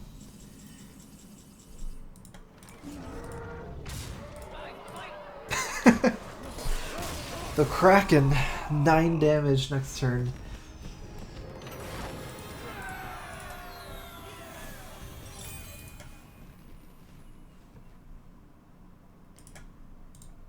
Four and 1.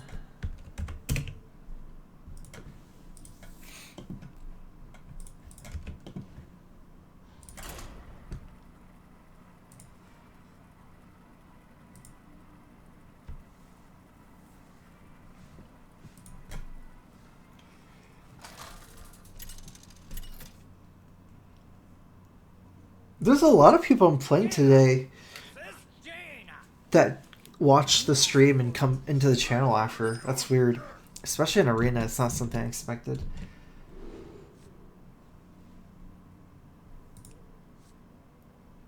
Cleave has kind of been underperforming for me early, especially since I have so many weapons to go for early, and you can't cleave one minion, you have to wait for 2, which is actually kind of a downside sometimes.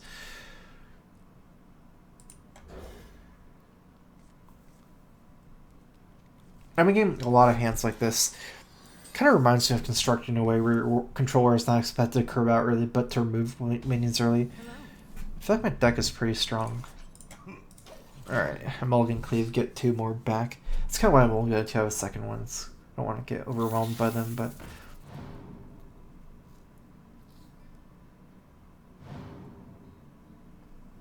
I actually think maybe I should have taken a huge toad instead of a cleave. I think on that slot I could have taken the huge toad.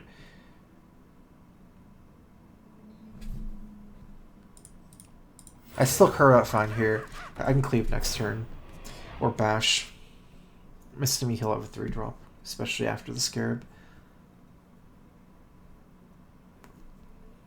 Or worst case, I can still shield block. Wow.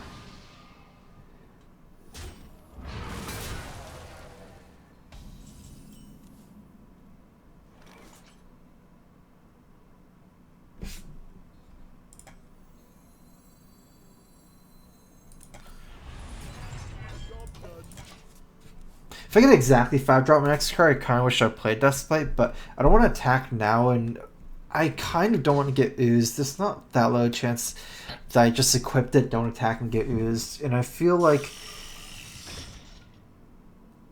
Yeah.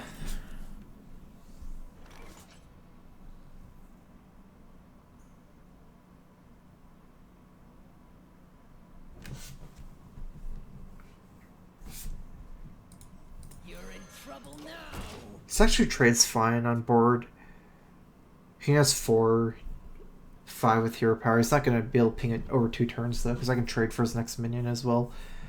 And next turn I can Deathbite and Cleave if I want to, or yeah, I'd rather just play this. Leave up the board so I can play this stuff next turn.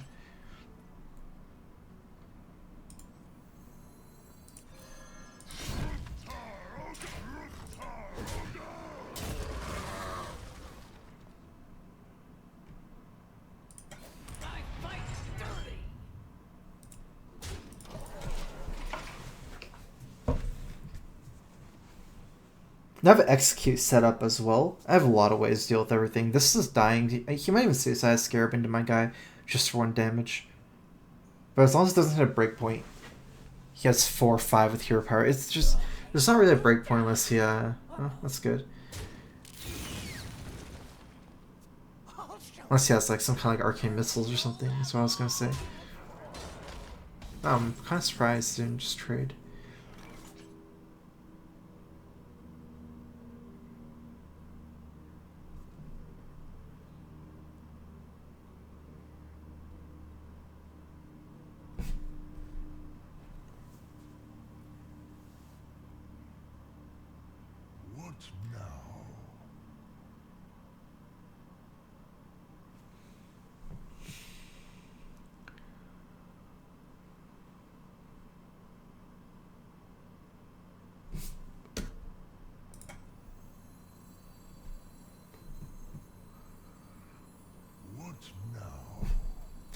Wait a minute. If I attack that cleave, 100% chance. If I miss a cleave here... I'm gonna give him 1 extra card. I'm gonna try to win this game on tempo.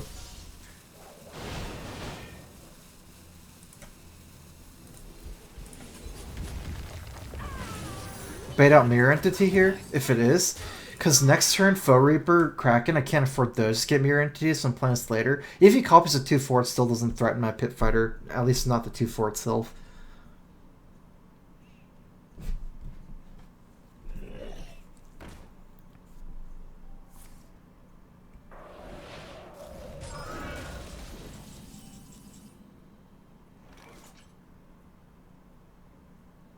Quite scary here.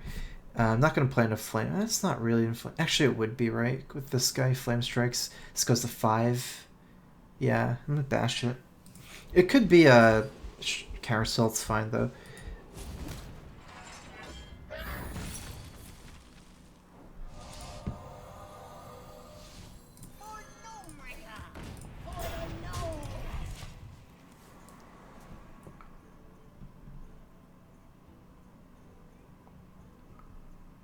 I feel like I'm gonna probably win this game on tempo. He has to deal with the board and deal 2 other threats. If he doesn't, he's taking so much damage. I could leave this guy up. Although now I have a way to kill it. By attacking Cruel Execute.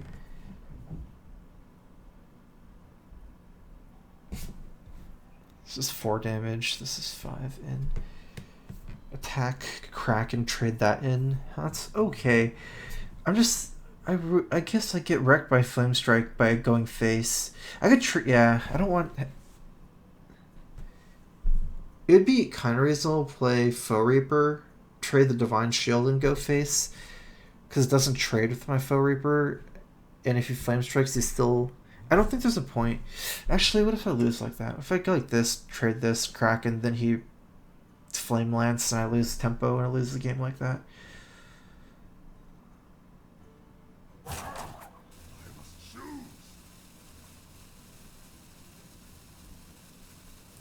the nose.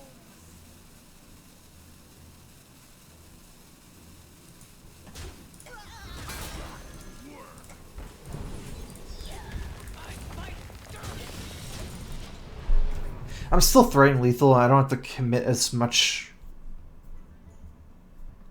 stuff killing it. It's probably my best execute target. It's not the highest tempo move, but this is enough tempo. It's like a balance. It's enough tempo to be able to threaten lethal, force big moves by him, and still like kind of efficient.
Safety restrictions online.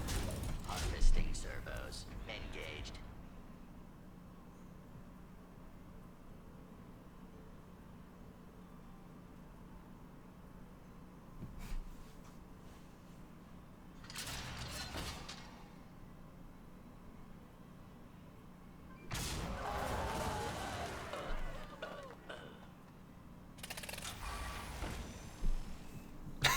The animated armor save.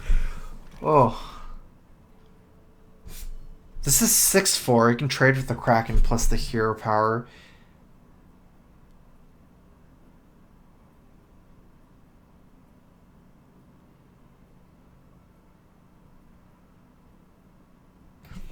I can get him pretty low here. I can Kraken this guy, trade, go face for 4, get him to 3, but then this guy is trading for my Kraken plus ping. I don't have the last damage. I could also cleave if I get lucky, trade for that. I do have an Aspirant on the field after. Let's go ahead and do the cleave Aspirant move.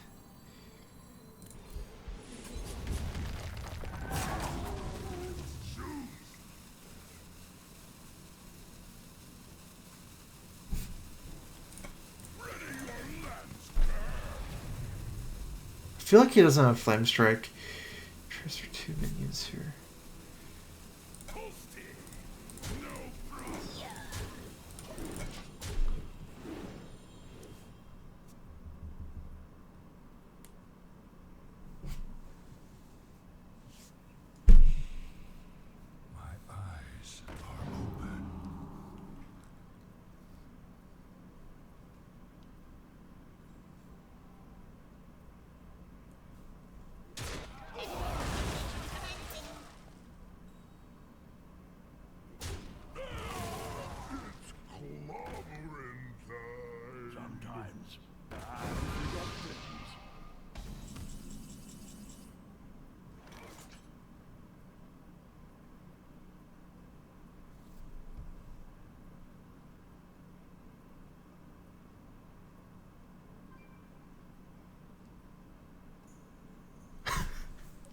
Okay, well I can trade for the animated armor and get him to 1.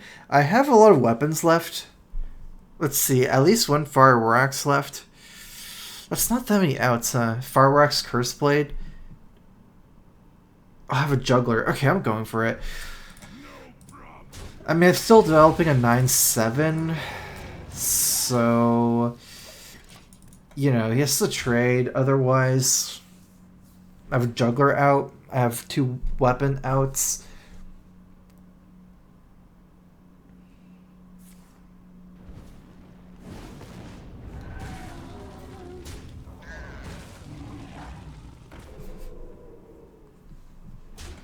Playing Face Warrior. That's just how it ended up. Okay, let's see here.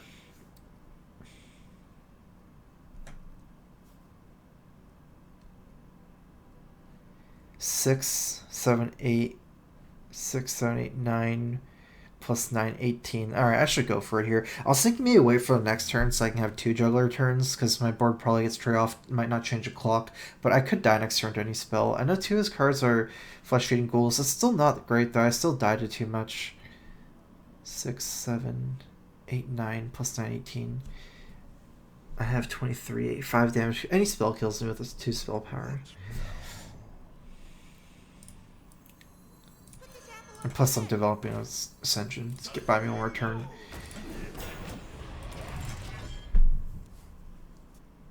Well played.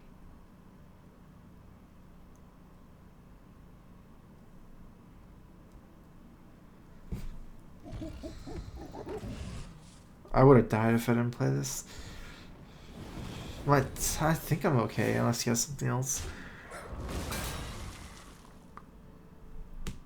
He has 18 here.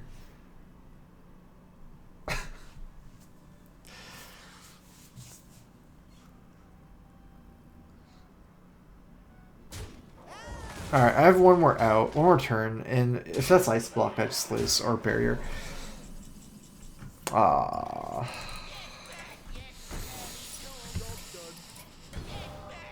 played.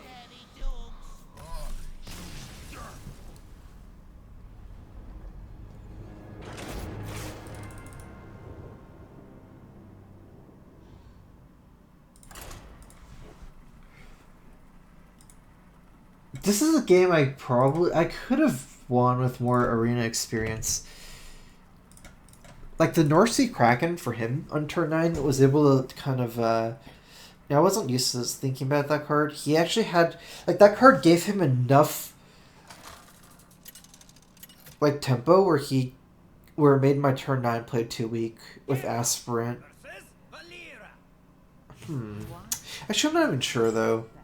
Like if I try my Salty Dog, the 1/1 the Divine Shield guy in, if he just had a Fireball Flame Lance, I would only have a 2/2 left. 9/7's kind of weak to removal.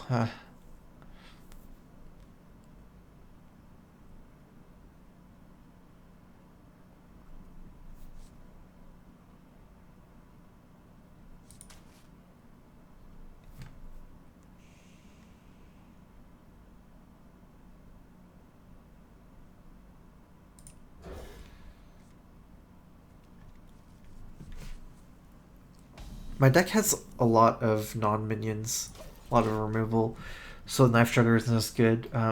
Rogues have backstabs and things like that. It's hard to keep Knife Juggler alive. And there's actually a lot of 2/1s turn 1 for Rogues, so I'd rather keep Flame Juggler.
a little bit of a lead here. This weapon's annoying. Juggler, Armorsmith.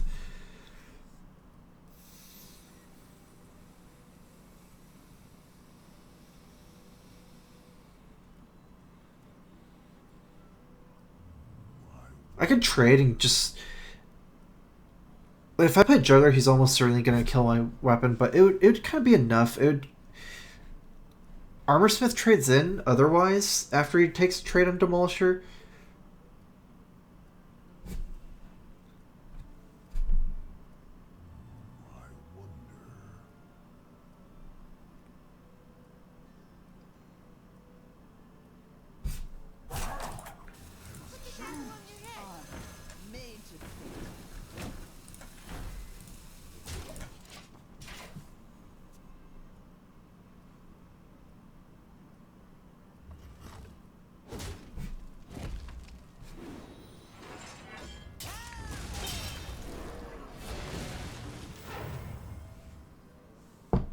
Kind of a low impact card, this Armorsmith, as we get to these turns. Doesn't trade very well against mid-range minions.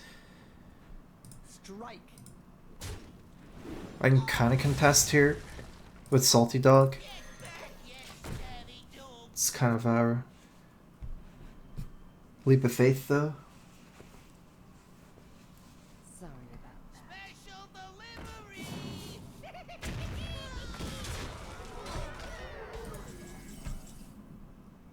6/7's so much trouble for me.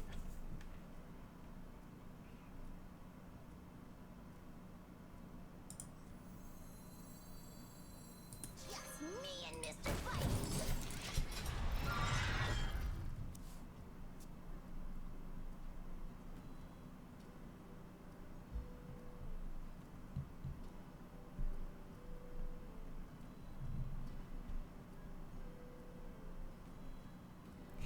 I have too many minions that are like way below stats for their cost, I feel.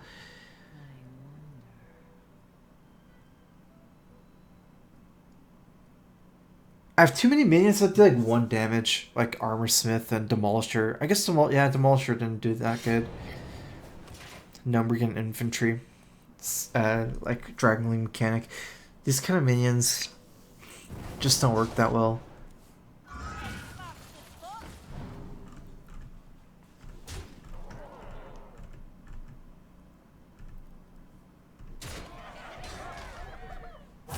Choose soon.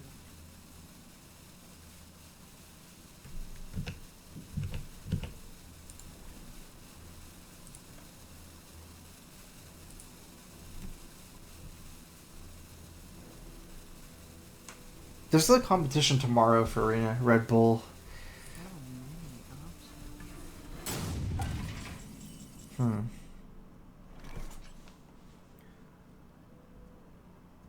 If I trade here, if I rocks this 3-5,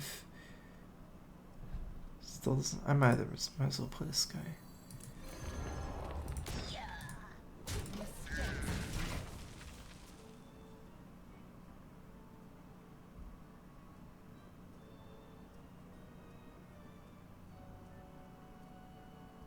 Get in there and fight, maggot!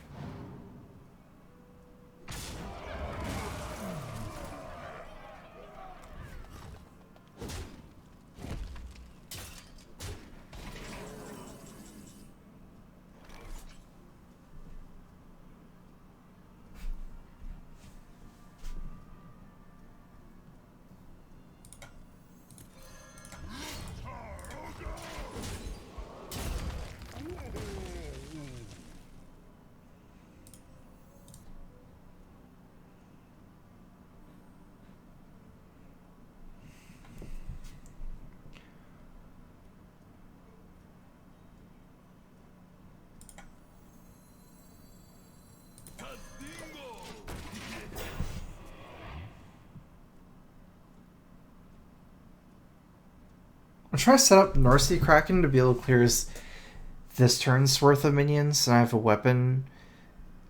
It's still a little bit worse to play Aspirant, because if I'm playing North Sea Kraken turn 9 anyways, it only clears 1 minion here instead of 2. Even a 2/1 is kind of scary to leave up as we get into this game. Didn't work out too well for me though. But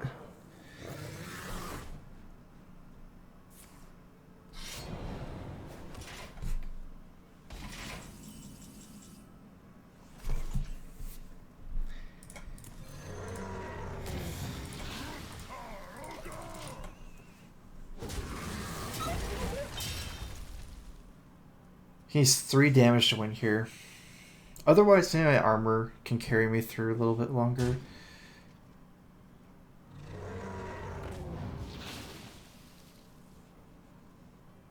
Ah.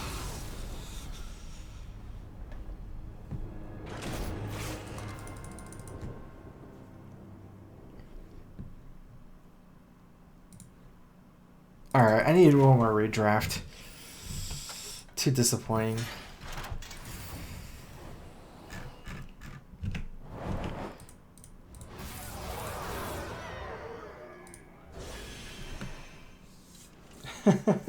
Alright. One more arena run today. One more arena run. I'm gonna actually do a loot crate opening, and then I'll be playing one more arena run.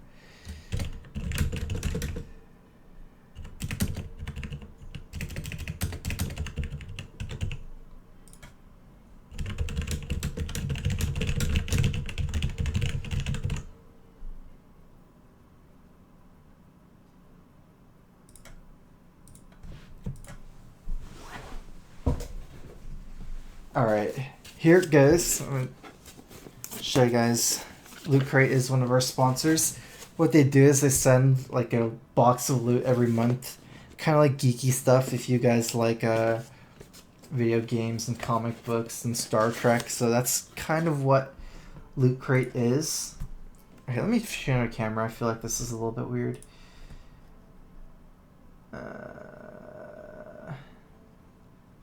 Okay, I'll just bring down my camera. There we go. Okay, so here's the crate. I'm gonna open it up.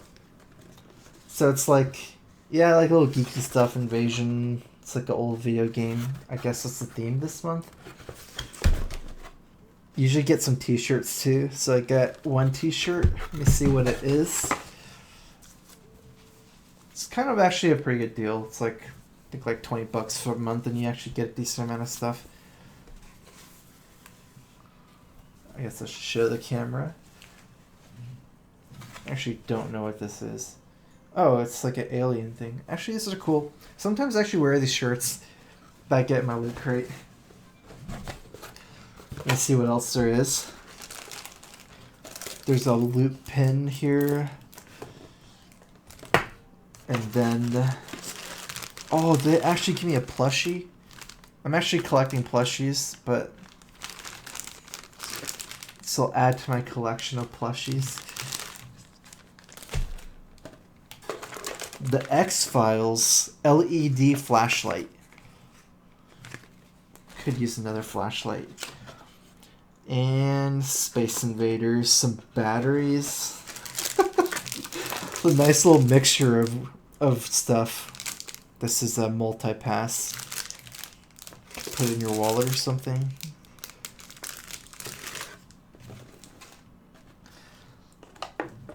Alright, well, that is it for this month. It looks pretty cool. I actually have like all this stuff on my desk that you guys can't normally see, which is from Loot Crate. Just like some bobbleheads and stuff I leave around on my desk.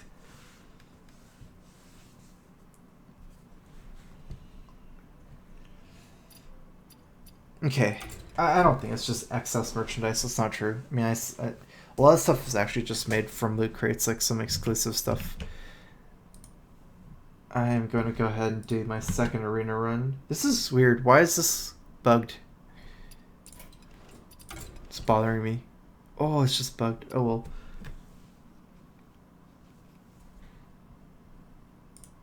Hey, I moved down my camera. It was full screen enough. I felt like if I went full screen, it would distort my face, my camera. Okay, one more. I'm going to try another class this time. If I can. Oh, yeah, Paladin. My favorite class. not taking these two. It's actually... I'll take a 2-3. 2-4 for 3. Elven Archer, nice little tempo card. I actually like Sultan Vigil a lot. A lot of times I find I lose the Flame Strike as Paladin. It's like kind of a counter to the class, and like, and I find that I generally draft Tournament too aggro, like too low of a mana curve, and I run out of steam. Want to get some of my 7 to 8 2-drops. Equality is good. It's kind of just like two mana for like 5 damage a lot of times.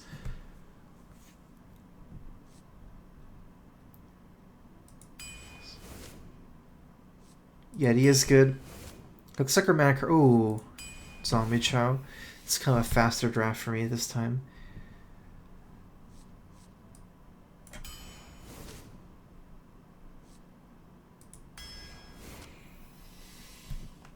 A lot of my drafts are kind of obvious. This Sunwalker is good. Twilight Drake I wouldn't say is particularly good. I'd actually say Twilight Drake's worse than Chill and Yeti.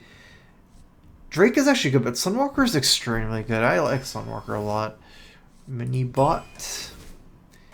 We have 1, 2, 3, 4 cards below 2 mana that's proactive. I would say since we already have a 2 Spider Ascension, looking for more 2-drops, and we're actually looking for some more snowball cards. Cards like Blessing of Kings.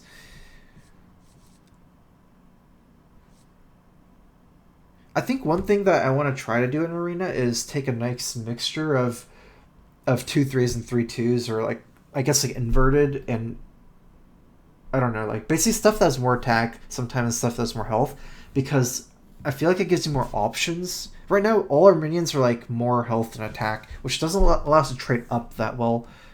So we want to take some of the 3-2s and like less of these, but probably still going to take this engine here. I could actually take Loot Hoarder to kind of help there.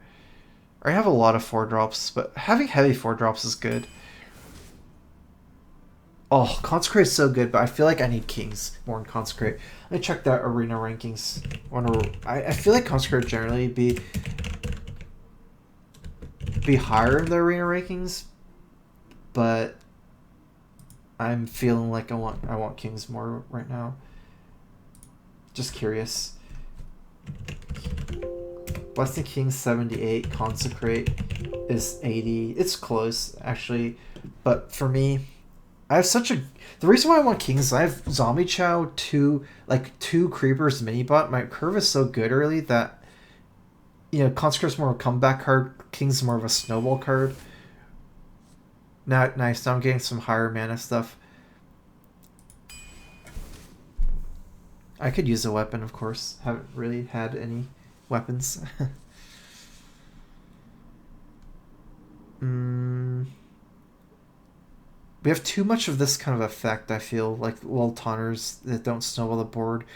Raid Leader is just a little bit too weak, maybe. It's hard for me to get that many stuff.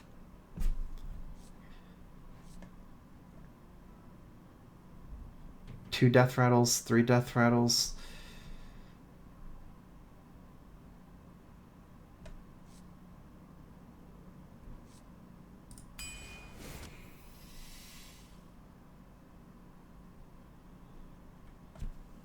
The problem with Demolisher is it's very good at trading against small minions, even this effect, but I already win the early game war against small minions. Again, I'm trying to get like... I'd even rather have a 4-1, to be honest. Maybe not 4-1, like a 4-2. Let's take a little Exorcist. Maybe it's better. I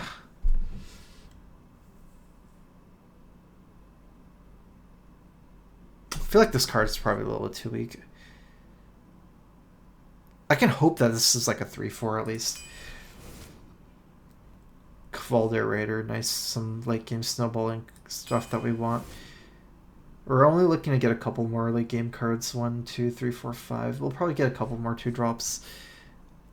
This is not good. This would be better if I had more like inverse power, like 3-2s. Right now I have too many the opposite. Protector is so good. Even though I said that, like, it's kind of the same thing. Protector is on another level. compared to Hand of Protection, so definitely a True Silver. Divine Favor seems way too iffy. Let's go ahead and refer to Hearth Arena. Wait, what is it? Where's the list? I want to see what Divine Favor actually says. These things I'm really curious about. It's below average. Everything's below average, I'm sure, though. Ugh, Illuminators, so 2-3. 2-4, which is extra bad. It's like extremely not what we want. Where's our curve? Okay. Wait, what? How come we don't... 1,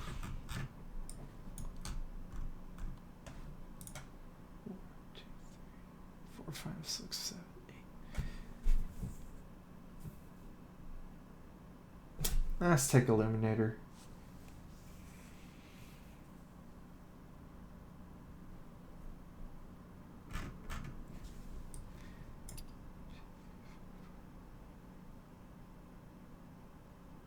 Okay, I'm taking Divine Favor. I don't want Illuminator. The problem with Illuminator is, again, I have way too many things to fight for early game. I want things that trade up against Yetis, like mid-range minions. Oh, can I really pass a Chow? I think I'm going to have to pass a Chow here for North Sea Kraken. North Sea is actually ridiculously good. And I need late game right now.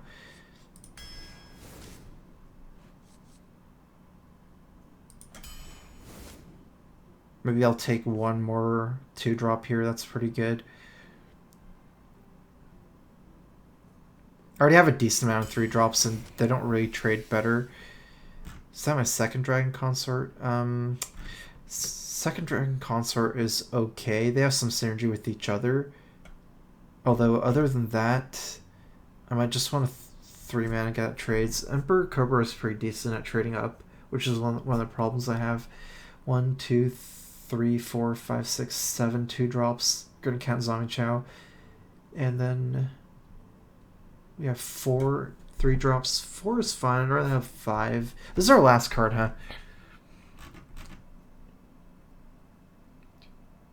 This is a win condition, kind of. These two, this can win. Frostlord Warlord.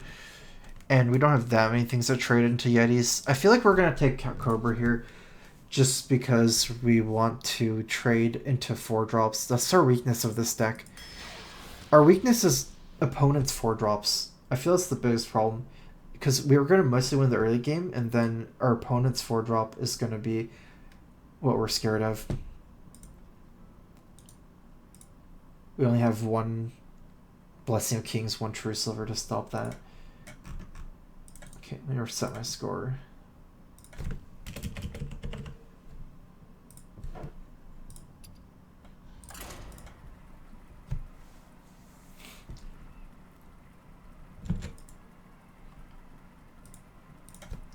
What's the predictions?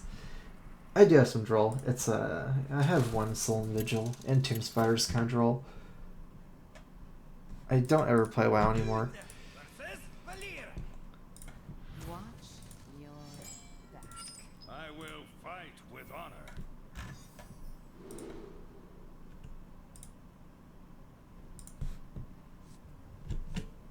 Oh, looks like this one's getting some nice reviews.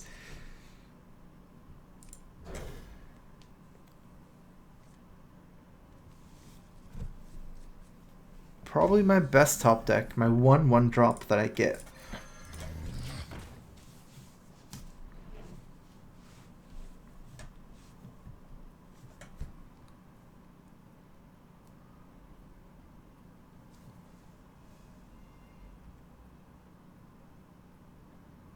There's no way you keep a Kraken.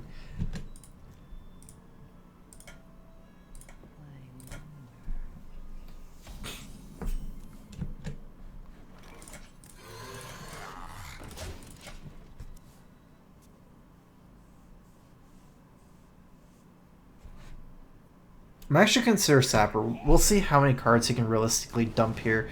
So he'll have 7 next turn.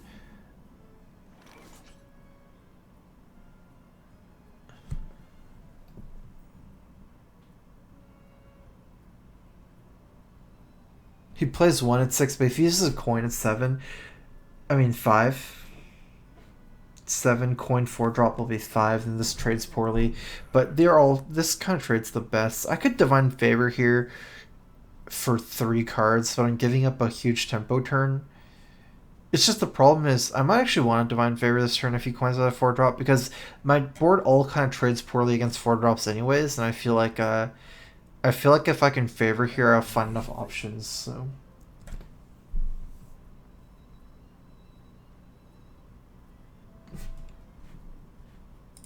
Three cards.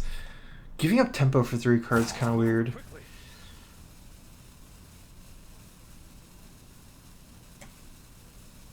Let me think.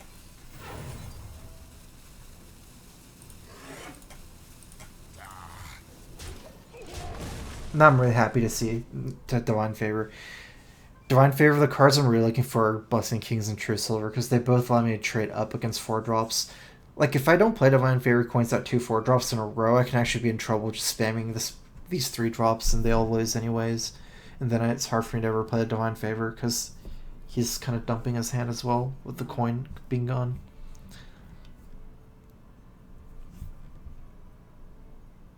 Greetings from beyond the grave.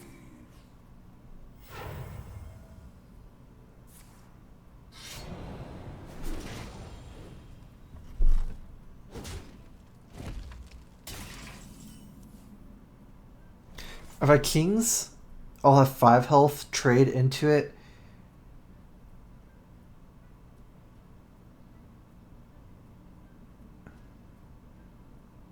It'll have 2 still. That's pretty good.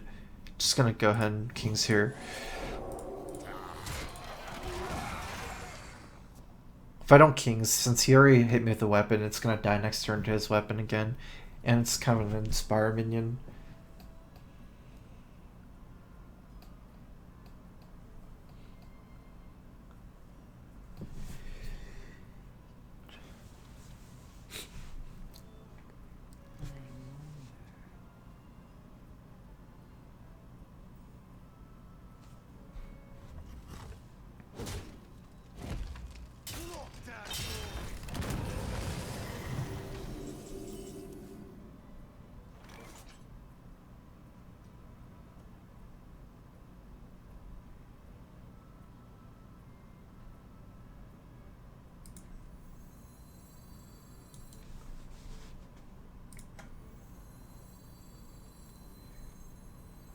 I wonder.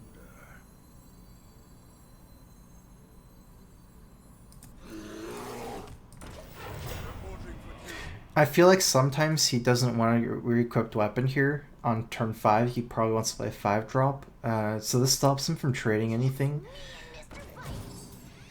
It kind of sets up for Frost Lord, although I'm most likely playing Bulwarfist anyways. But Ogre Brute, Hero Power is just, it's kind of inconsistent anyways. This will be what, 6/6. I'm still gonna play this. The battle. As we get to turn 7, we can play Hero Power with Frostwolf. In fact, somewhat like the later the game goes, I can even combo more minions with Frostwolf anyways, so...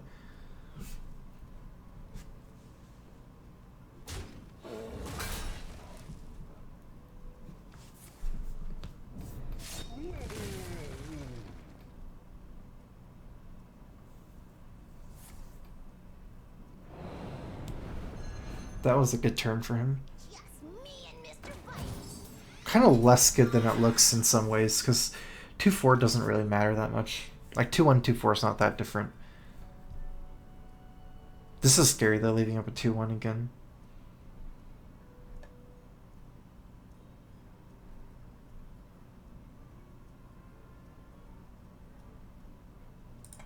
Let me think.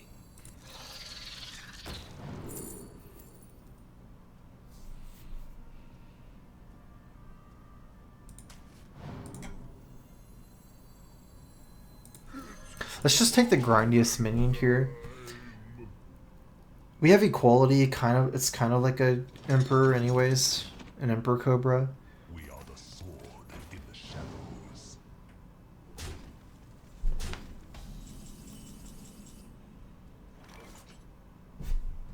be 6/6 after equality. I can equality trade for 2 minions. Let's go ahead and trade this first. I really hope it doesn't hit. If it hits this, actually, you can just save the equality.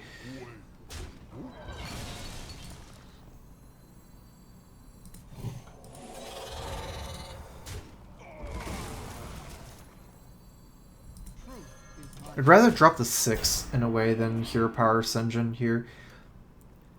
It's much easier to fit in like the curve for next turns, especially with Frostwolf Warlord, where I can play more minions later in the same turn. Your mother was a murloc. Ooh, if you can't get through, this trade is going to be so good for me if it doesn't miss. Looks like I'm super far ahead here. We drew a lot of cards from Divine Favor. Tomb Spider got a Tomb Spider. So he's going to just run out of steam way before me, presumably. Alright, let's start by trading. Yeah, we might as well trade first, see what happens. If it hits, then we're not playing Norcy.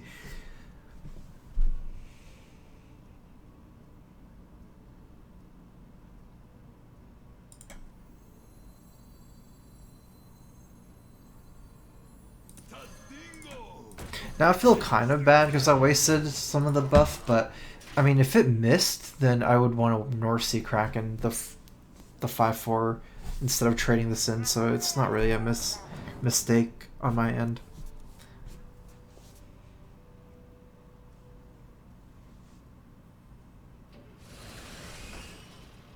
I'm not looking at Spider here. I want to make the strong tempo plays. Like, we have so much late game. We don't want to play a Spider here over Ascension. That's just weakening our board by -2 and taunt -2 health, at least, for no reason. There's no reason for us to try to Tomb Spider. We have 10 damage, 14 with this.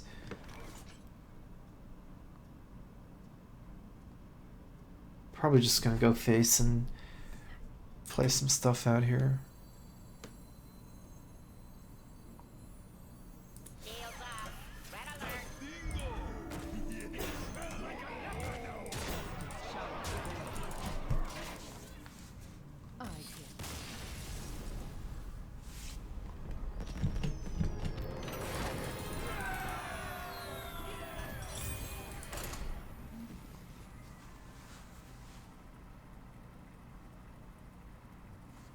I really need to start positioning for Betrayal.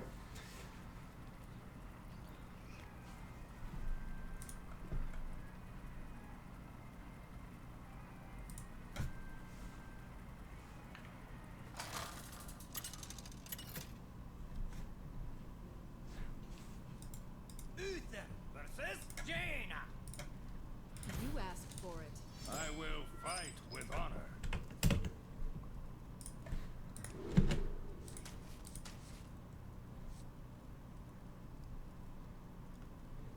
Let's counter 4-drops. We have 1, 2, 3, 4, 5 4-drops or something. Maybe more. I'm trying to think I should keep Ogre Brute. I guess I should keep Ogre Brute. Let's not be too greedy. I was thinking of going 1 to 2 into coin double 4-drop, but like we could still do that. It's just, let's keep our options open. Doctor 1 into Doctor 2.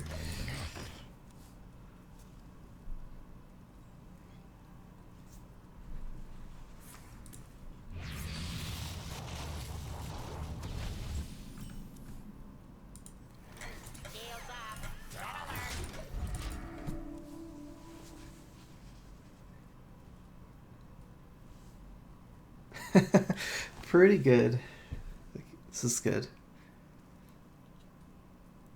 Gonna just avoid playing Demolisher. We don't really want to open ourselves up to RNG. I guess Brutes come RNG. Might just go ahead and play Kings and a Tomb Spider or the other way around. For Blackwood.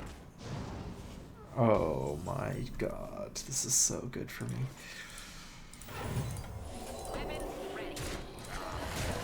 And that is called value.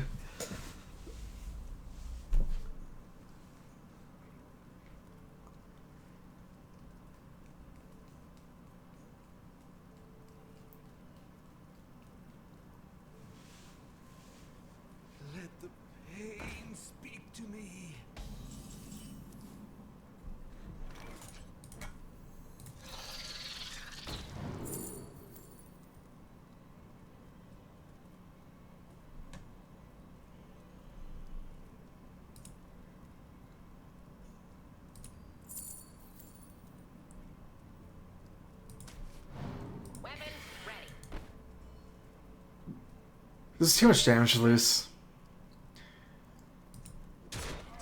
Somewhat I want to pressure him before Flame Strike. The problem with this is it dies Flame Strike, but I have a Boulder Fist still before Flame Strike.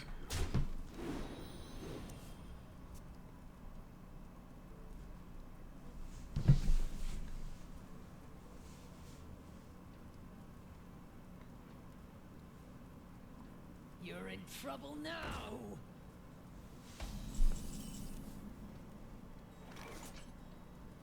This might have to be a trade because of the Zombie Chow still being up.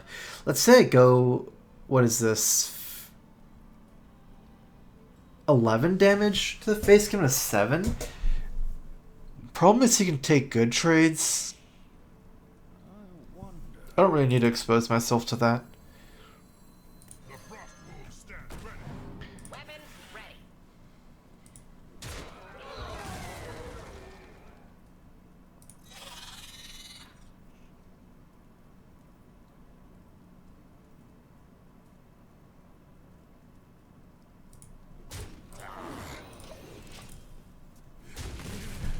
I'm actually going to pressure lethal through this Zombie Chow.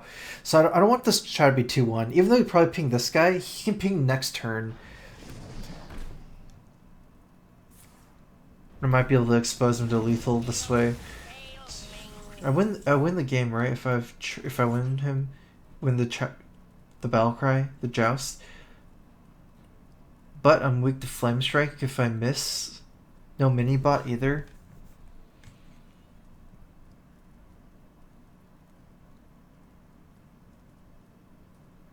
This can let me be not weak to it. 10, 11, 12. If I miss, go face. Flame Strike trades. I wonder. Reporting for duty.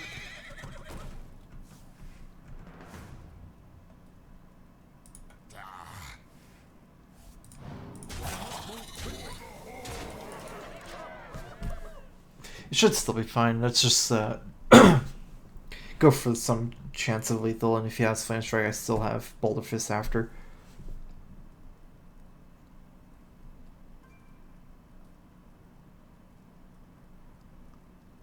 Join or die, or both. He didn't actually play Flame Strike.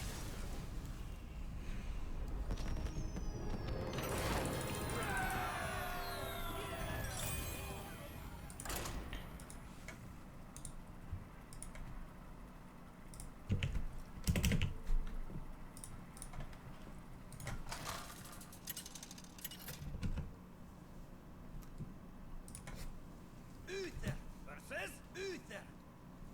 I will fight with honor. I will command the light.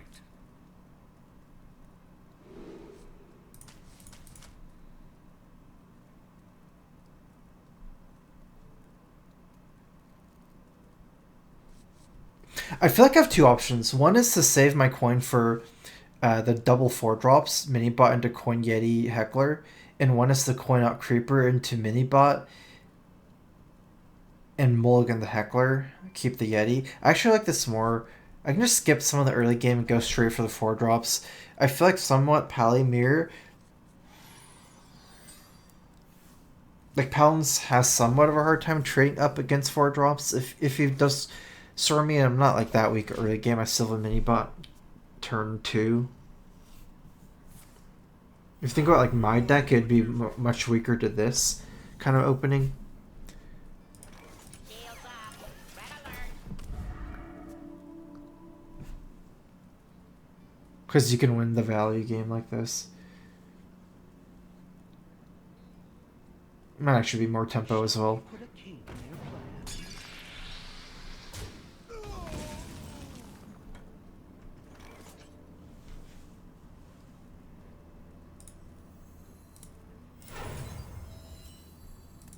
Weapon ready.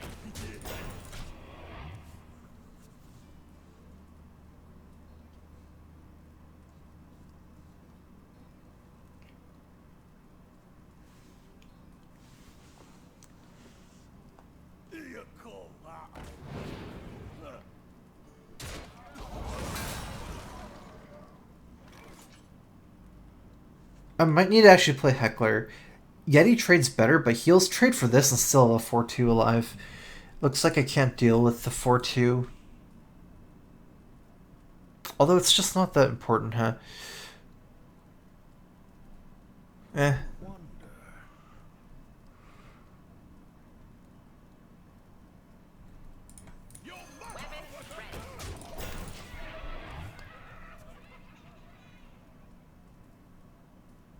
I mean, the 4-2 doesn't trade with Yeti or Consort next turn, but still seems worse.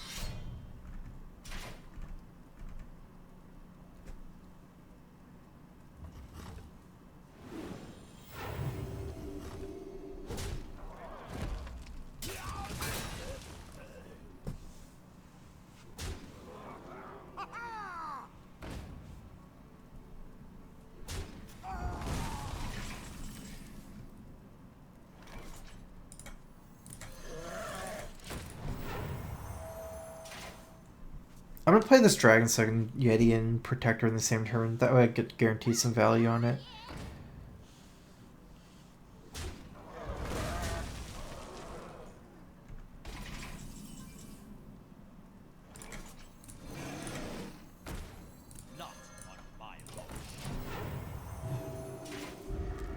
I actually shouldn't hold anything back with Divine Favor as well. Like, I shouldn't Hero Power Yeti, especially. I mean, I wouldn't do it anyways, but really trying to dump my hand for Divine Favor. It looks like I'm getting to a position where it's entirely likely that I can get a good Divine Favor. I can Soul Vigil after the Divine Favor.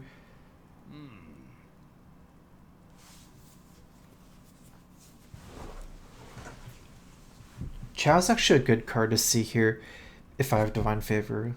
Especially if I top deck another small minion.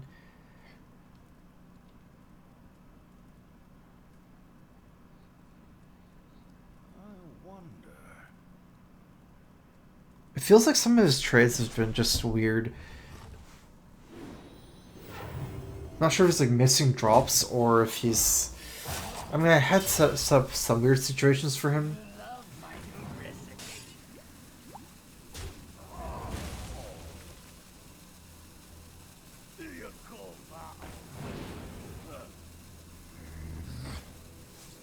Okay, there goes the Divine Favor potential. I do have Consecrate here. 2 Consecrates even in my deck.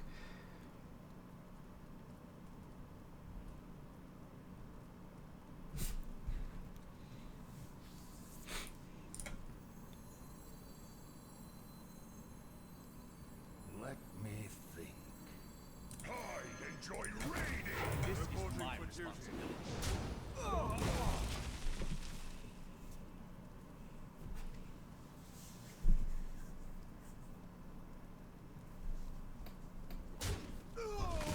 Does not scare me.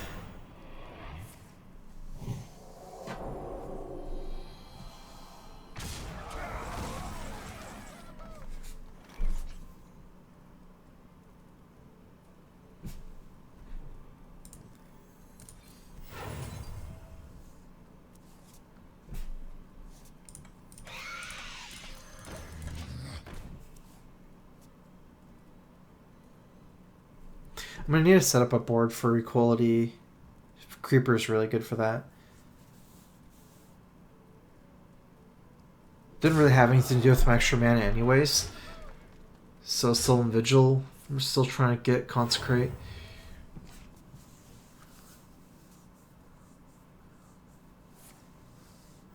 Reporting for duty.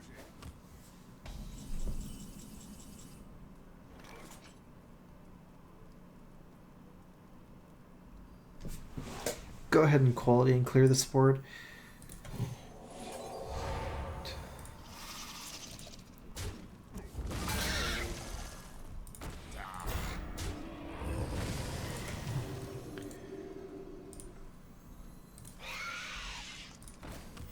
Reporting for duty.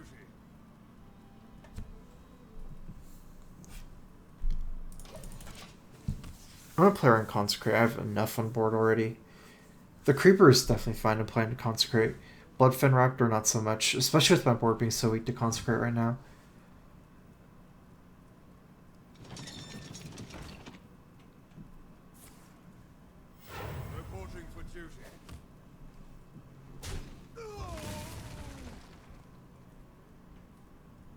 must cleanse the Sunwell.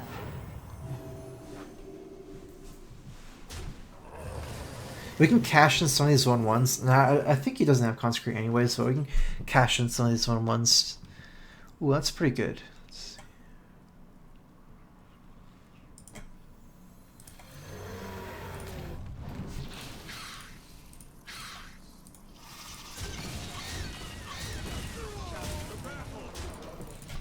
Puts him on quite a quick clock as well.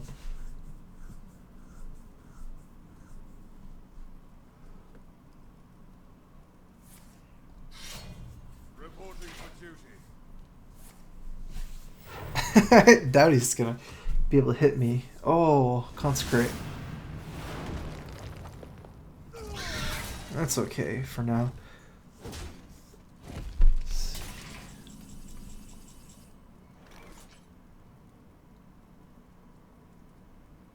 How much damage would Quartermaster be? 12?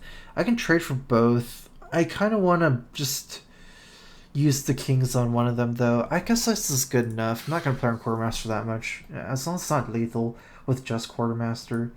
I don't think I'm going to play around Quartermaster and Blessing Kings.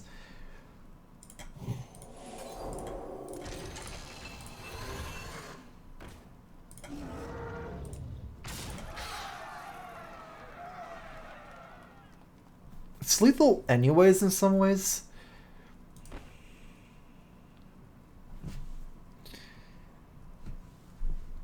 Must move quickly.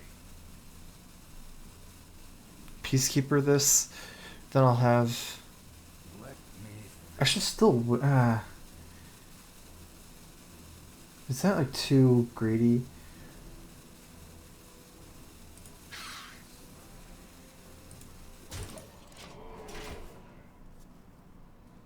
Even if he has Quartermaster, he doesn't get to clear my board. He'll still die. Unless he has Quartermaster and Kings. And I don't want to drag this game because I have a dead card in my hand too. Because this does absolutely nothing at this point. And if he just has an answer like Peacekeeper, Reporting for duty. I lose that damage. I don't have lethal next turn.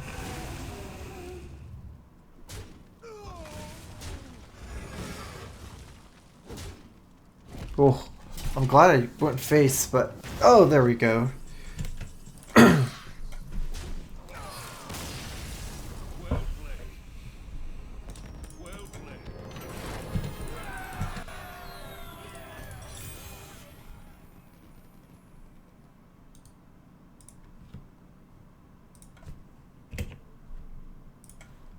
Victory.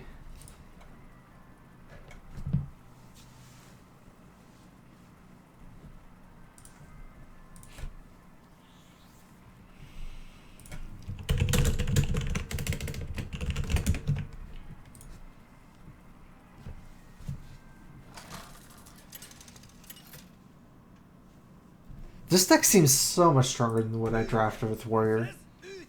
I thought my draft was pretty decent with Warrior. Like, I thought it looked good, and then I'm like thinking like from the other perspective. Like, imagine if I was Paladin against Warrior, this deck against that deck. I feel like I would just run him over every time.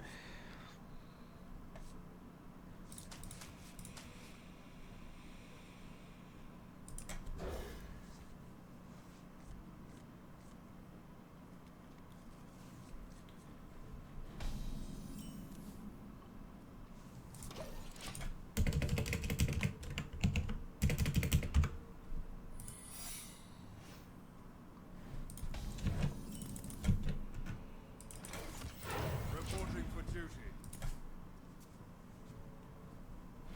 I changed my title again. This curve's not so good. That saves me a little bit. Okay, let's see what it gets. The battle. It's fine. It's a good use of the noble sack, or use of the dude. Oh, this is the worst way to lose. Wow. That's not good. That is not good.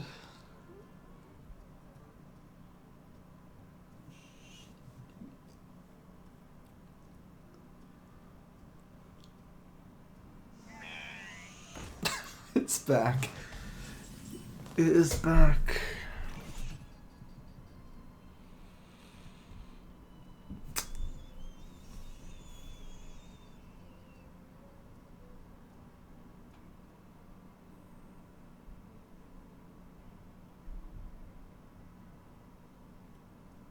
Let me think. 7/7 trading into these are so good for me. I guess I have two options. One is the kings in trade for this guy. At least it's 8/8 then. That's so risky. If I hit into this, it's kind of still fine, but if he has 1 damage, he kills it. The other way is just attack and True Silver and actually just smash it for the Divine Shield if it misses. And just True Silver or 2 turns take like 14 damage, maybe even 21, but Move quickly. that's just what it is when you're in this situation. Let me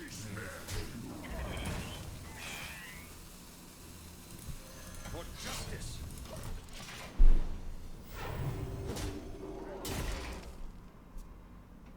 It's still a stronger tempo move. Tempo is the first thing I need to worry about here over life. Because this gets rid of Divine Shield. This like gets rid of Divine Shield any of these 4 drops, except I wouldn't have the leftover charge.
Four is technically enough here, like 6, but if he attacks 6 into this, I can consecrate it's a breakpoint. But also, it's like if he plays 6/5, like 5/6/4 drops, this trade's better against them than Sunwalker. Oh my god.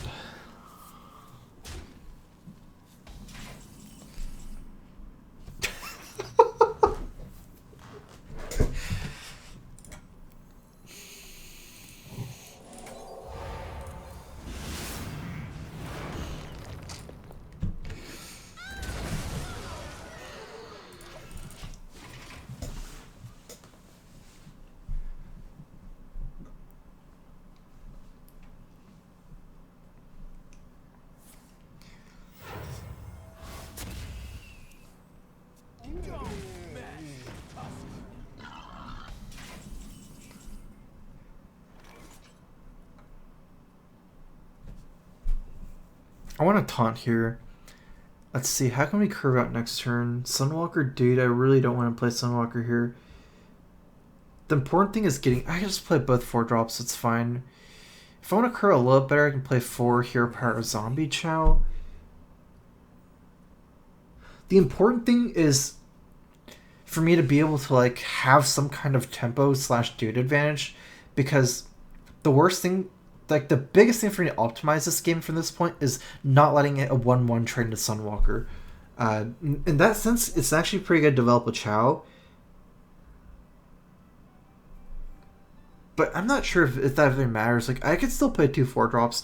I still don't see why I would play 4 drop Zombie Chow Hero Power.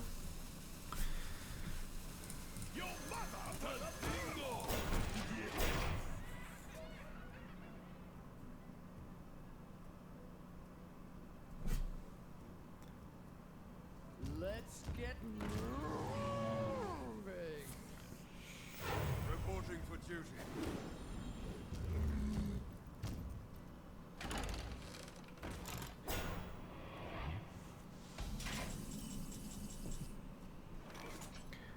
Trade here, trade here. I cannot kill all the 1/1s this turn.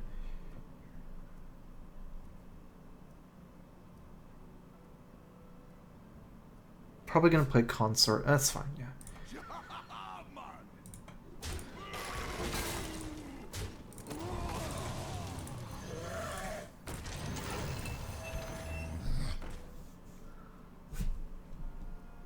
Let's see if there's any breakpoints. Let's see here, here, here. This one. That's fine. I'm saving my Truce of Recharge. I don't think attacking this matters enough. The Razorfin Hunter.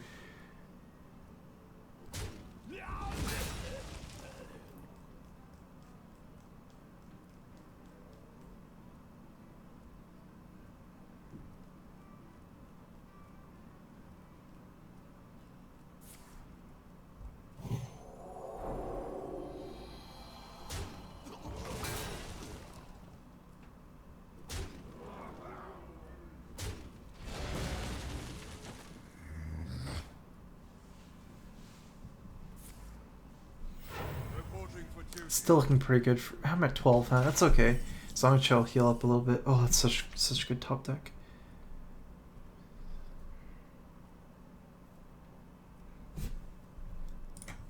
Truth is my shield. For justice.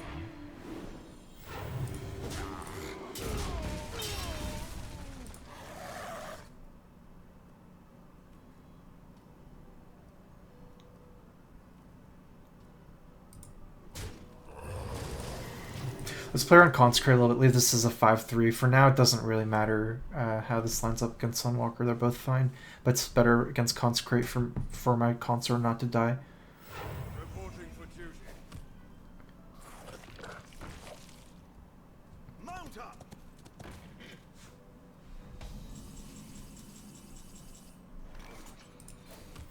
Reporting for duty. 15 damage. Might want to still consider killing Warhorse Trainer. Let's do this. Kill these guys. It's a good thing this guy still survives. Slamming Chow, good dude Slayer. Justice shall Threat lethal next turn.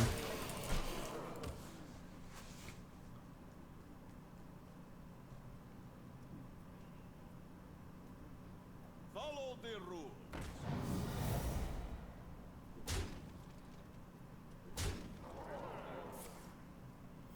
Reporting for duty.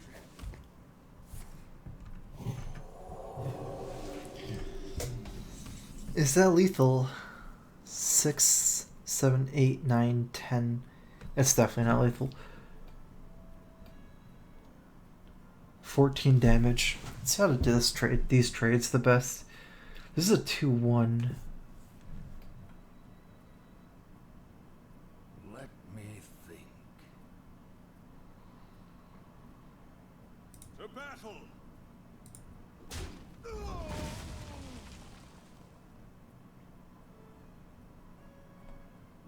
No matter what, my Chow will die next turn, right? Actually, I could keep my Chow alive by trading... It seems expensive. Trade this one in and then trade the Yeti in. Ugh. Otherwise, I don't like it. I mean, over 2 turns, like by trading my Chow lose 5 damage, but over 2 turns, a Yeti or a Consort make up that 5 damage.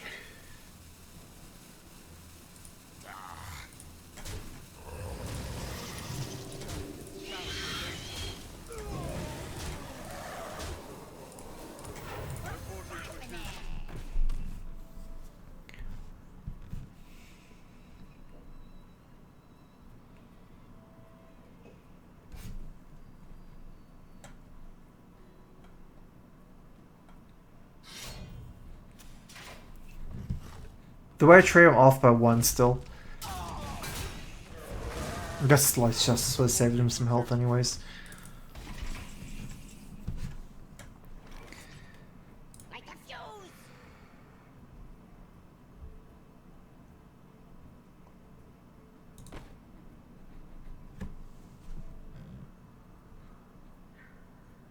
If I trade this one in, he consecrates taxes next turn. I don't think he has enough life to do that though. If he attacks here, hits that 4, consecrate 4. I think he would wait, let me see. He might actually have enough life to kill me over 2. Let's just trade the 1/1 in. Battle. Like a fuse. Reporting storm the board. I win and consecrate anyways, and I'm trying to beat Tyrion, let's say. It's kind of weird, but yeah, might as well. Thanks for hosting me, show. Hi, show boys. Reporting for duty. The victory is yours. Wow, I cannot believe I won against against that opening. I thought I was dead after Alarma bot into like 7/7 Divine Shield. I didn't even have big game hunter. I just, like just beat down the 7/7 Divine Shield. Alright, 4-0.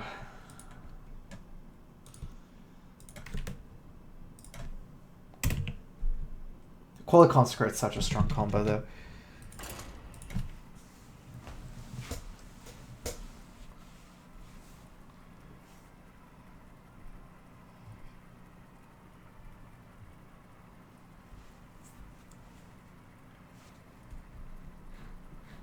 Wait, let me check 2 Consecrates, okay. That's what I thought. This deck is actually pretty insane. 1 Equality, 2 Consecrates, Kings, True Silver, 1 of each. Got 1 of the mini bots. 1 Chow, 2 Creepers. It's good. The only thing I'm missing is Muster for Battle. I guess I could always get better late game with Tyrion, but looks good enough. I like this matchup. It's generally natural counter. Paladin's a natural counter. Shaman.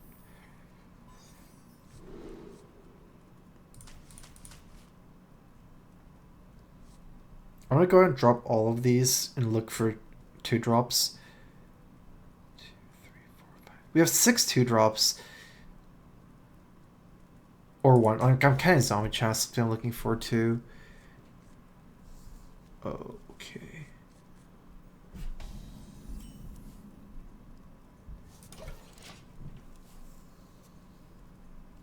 Now, I don't feel like having any of those 3-drops, Sapper, Grizzly, is really any different than having just another 2-drop. Like, my 3-drop's just so weak that I can't even count it as any better than a 2-drop.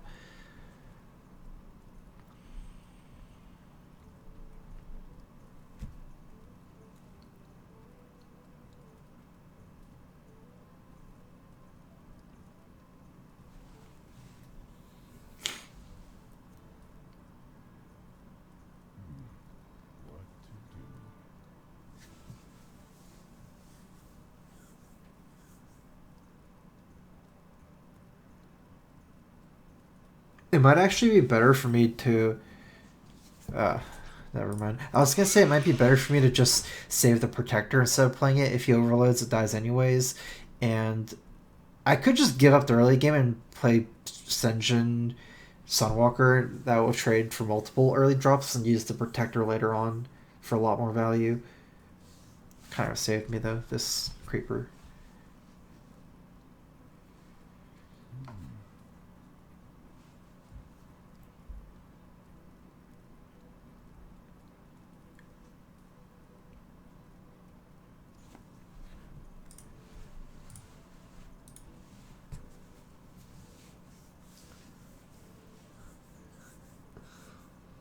I'm glad you guys are all my fans and speak good English. X marks the spot.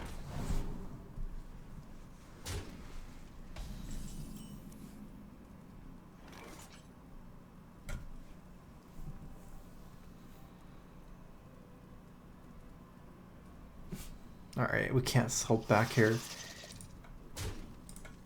Not on my watch.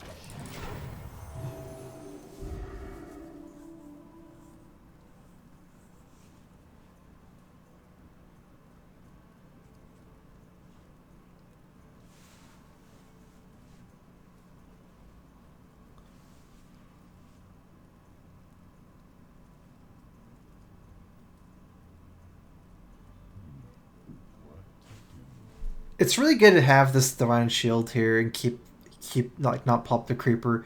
I actually have a decent shot at like going for Crazy Warlord because Senjin is going to protect some of my minions next turn.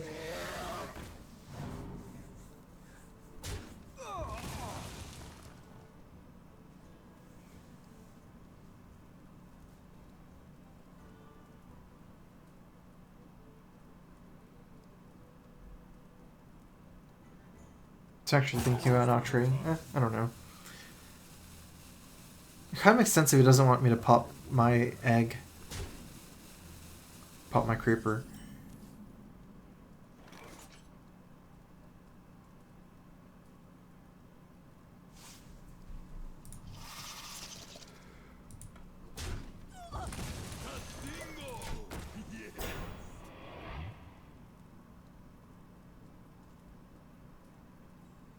It's kind of scary. Like, he'll have a 4-2 left over after this trade, most likely.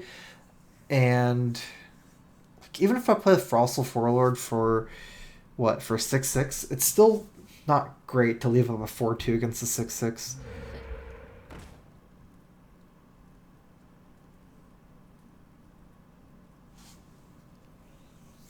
That snowballs him quite hard.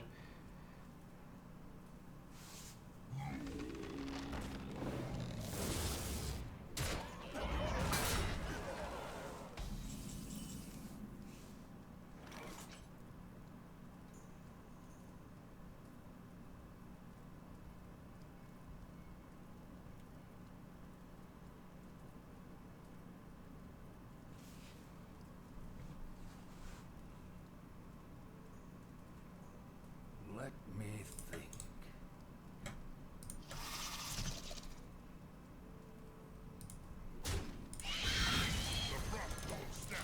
This is just getting traded in, but, I mean, Sunjin's still weak to other things in a way. Like, he could trade in the Totem Golem in after trading this guy in, and also, I don't think I'm getting a lot of value from Warlord, so I'd rather have Sunjin for later on. Anyways, at this point I'm losing a lot of board control. We're trying to play it in a way where maybe we can get a decent Sunwalker still next turn after these trades. Hopefully I can still trade this into the Tunnel Trog, and he doesn't have a small minion for the Divine Shield. Otherwise, we might just be trying to get a Consecrate or something.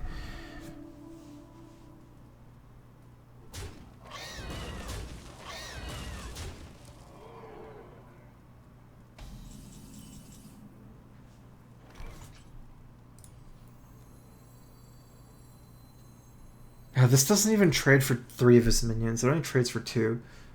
It's a huge problem.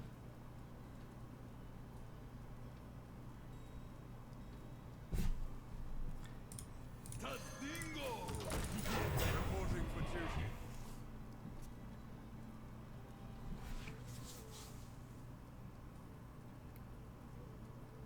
Because he can just trade Tunnel Trog into the Divine Shield and use the Propagated Flame Tongue Totem. It's 5 damage. I'd rather do this and save the Sunwalker for next turn.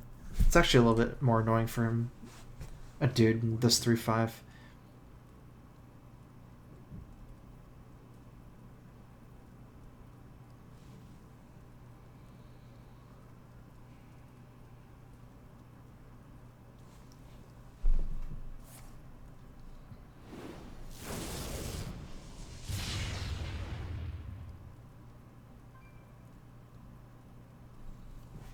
Frostbolt face. Lightning Bolt face. It's kind of weird. Depending on how he's going to kill this recruit or leave it up. If he trades a 3-1 in, he might as well just Lightning Bolted that. Doesn't have to take the extra damage.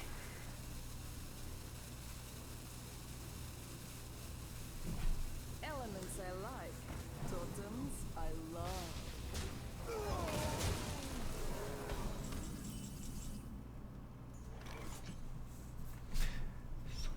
Sunwalker trades for both. I'm just falling more and more behind. This guy's just out of control.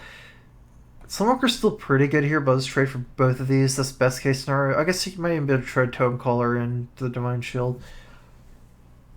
I don't really have any other plays though.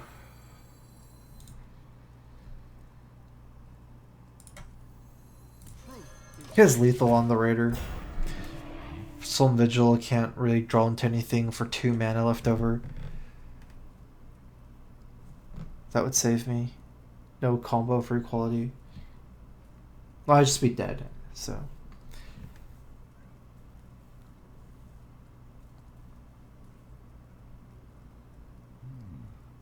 It's getting hot in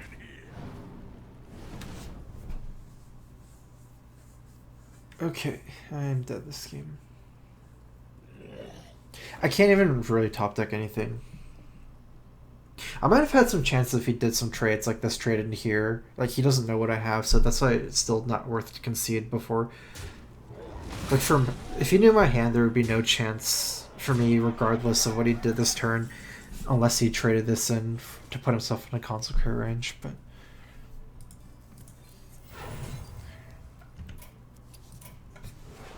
The victory is alright, I'm gonna go to the bathroom real quick. Be right back.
Defeated 4-1. Let me go and reboot my Hearthstone.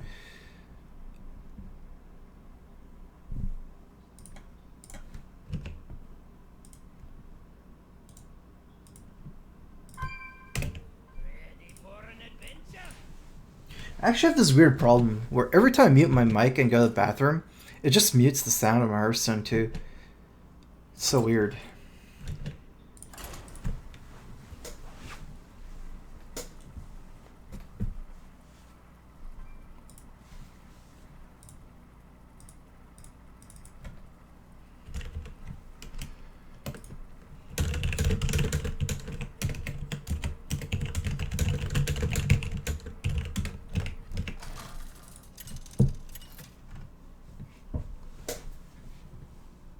Uther versus Uther.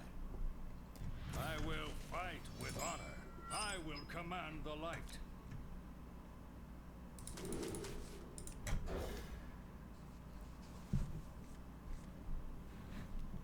I actually curve out pretty good here.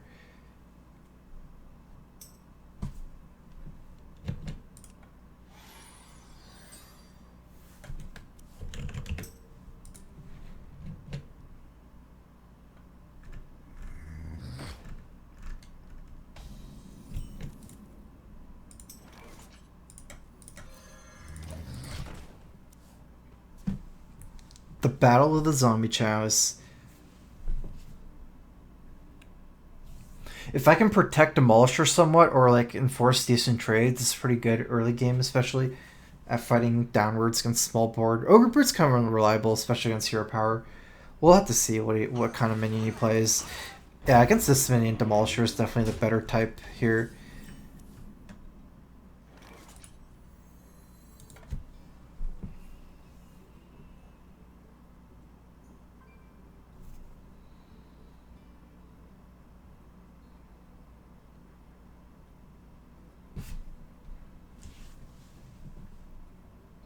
Let me think.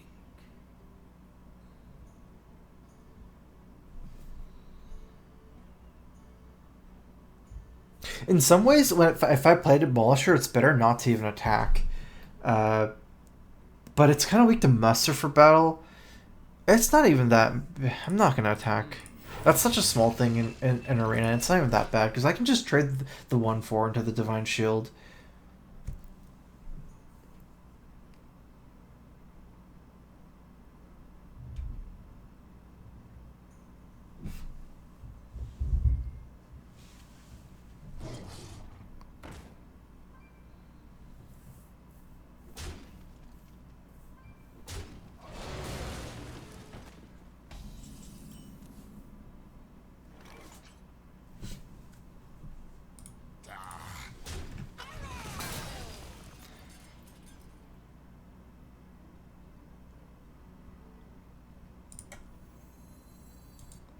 Protector, let's see, trades for probably both on board and keeps this guy alive. Brute does similar things. Brute's more weak to True Silver, maybe. It's kind of unreliable. I can get a better Protector later, though.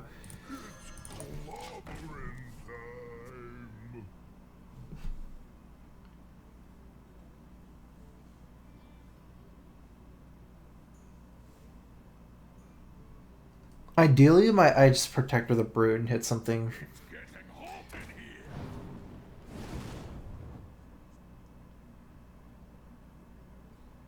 Wow, his curve is pretty aggro. Hopefully he runs out of steam and I have better late game. It's like very zoo-ish, his deck. Not on my watch. It's okay, he's running out of cards quickly. They're not that far behind. We have 2 Consecrates as well.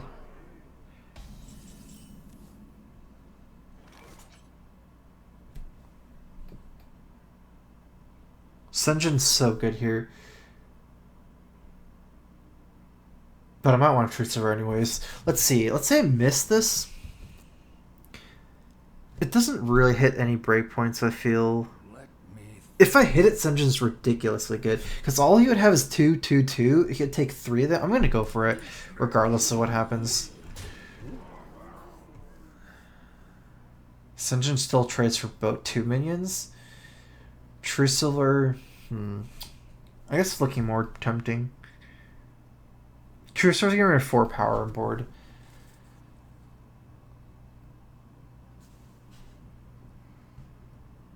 Only 1 charge of True Silver too.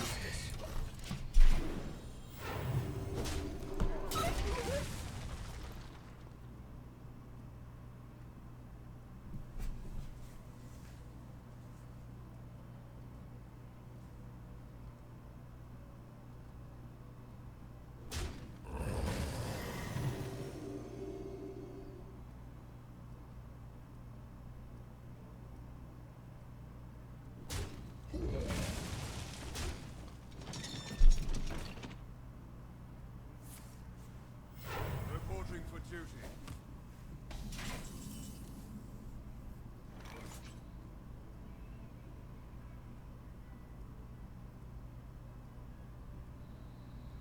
For justice.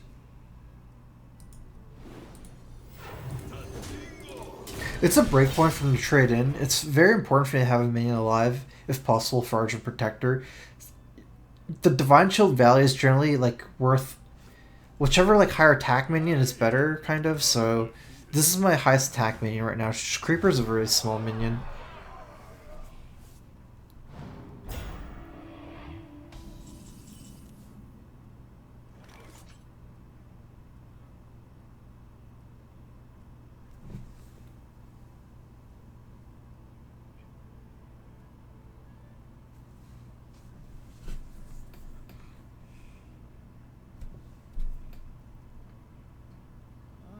I have a couple options. One is the Consecrate Protector. That makes my guy have Divine Shield, him having no 1/1 to pop my Divine Shield. The other way is just to maybe set up for a Soul and Vigil next turn and play all my stuff, like both 2 drops hero power. He trades this for Divine Shield, this for my guy. This gets a good trade, but then I can Consecrate slightly more minions next turn. It almost seems like Consecrate's better this turn. Because he gets a free trade in the Protector as well. But let's see. Consecrate, Protector, this. He still gets a free trade with Protector. Alright, yeah, I think I convinced myself. Not on my watch.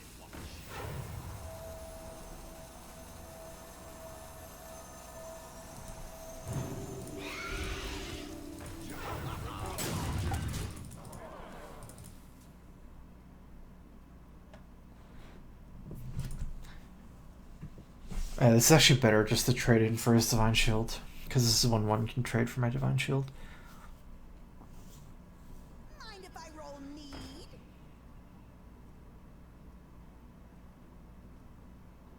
One shot, one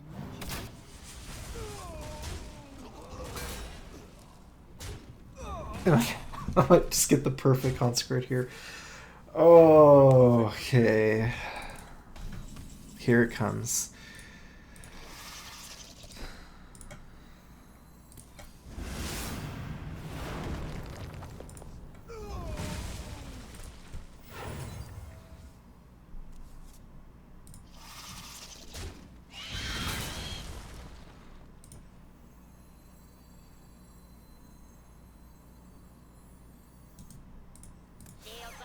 I have Blessing Kings, so if he plays mid-range minions, I could trade. I guess, Decided Kings instead.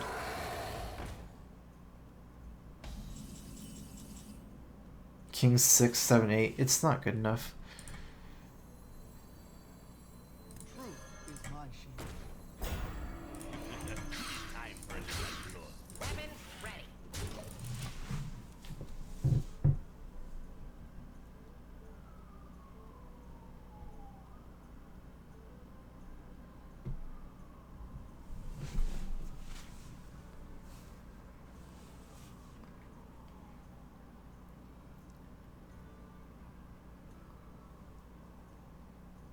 Let me think. I'm playing this instead of Hero Power, definitely. One player on Consecrate's one of his best cards still. This guy's really good against Consecrate. It kind of even prevents it in a way because it does 5 after. We can get some crazy value from our Blessing of Kings here.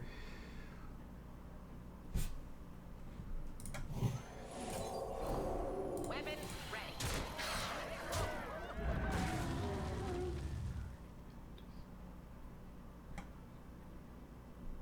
I almost feel like Yeti is still better.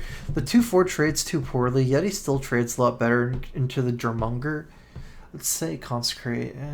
Doesn't really matter against Consecrate. Consecrate will be trading against the main bot. Consecrating. Both would still survive. The problem is I don't have an easy way to do 3 damage to the Drumonger after he trades for the Sapper, whereas I have a very easy way to deal 1 damage. Who you want me kill? Actually, I'm not sure if that's right. Because he was probably going to trade for the Monty Berserker anyways, huh? I got the best deals anywhere.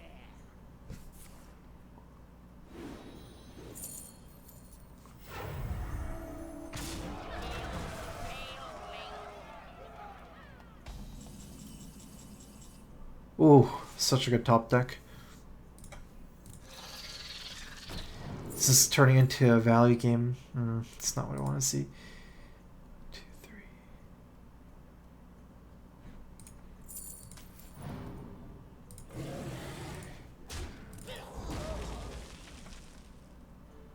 Who you want me kill?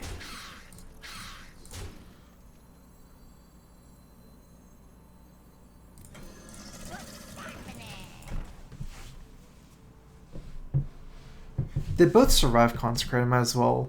I could squeeze in one more Hero Power, but I don't think it's relevant. I mean, I have so much on board anyways. As long as I play on AoE, I feel like I can start racing him to do more damage.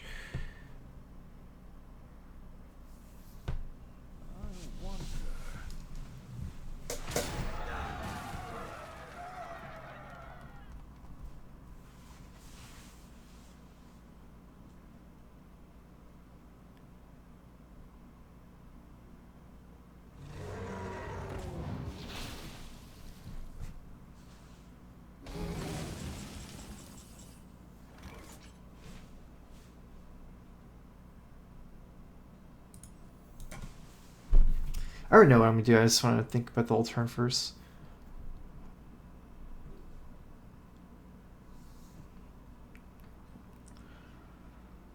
I wonder.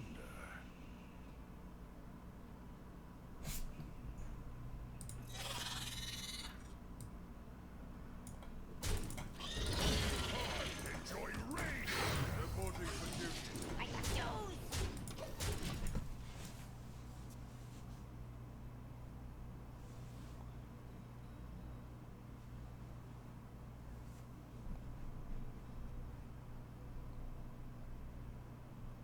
You have 6 damage after the trade.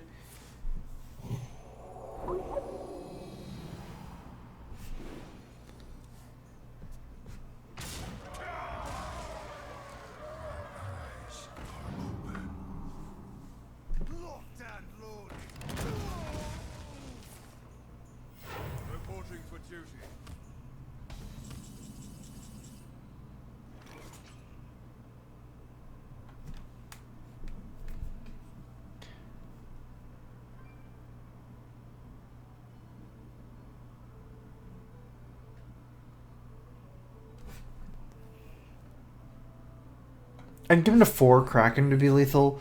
It's kind of weird. I give him more charges. I almost feel like it doesn't... I feel like one card is worth less than either the damage on face or better trades on board. One card has to be worth less than trade my whole board in, because I don't care a 9 go to the face. So I think I can do the Sapper like this. Move quickly. I got you. Yeah, I need a trade for one. I don't know which one's better. I guess this one's better.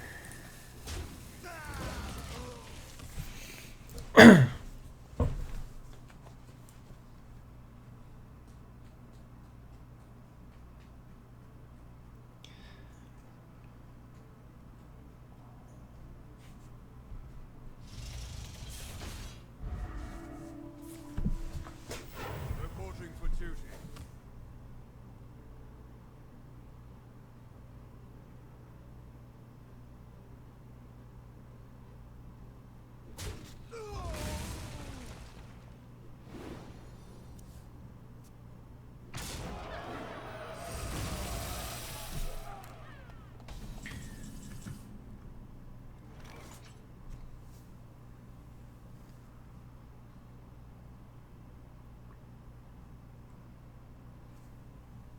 Ugh.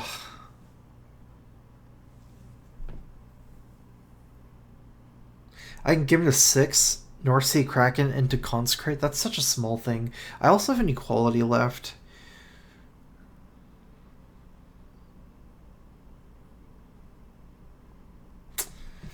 It's like I just don't have much of a chance of winning if I make the face play. My other players trade both into it and play Consort. That'll clear the board if he trades 7-5 into 5-5. But I'm just like, in a way, I'm going for value game where I don't win. I don't win either way that much, so I still think the value game is slightly better. Move quickly. Gives me time to draw into Equality Consecrate. Reporting for duty.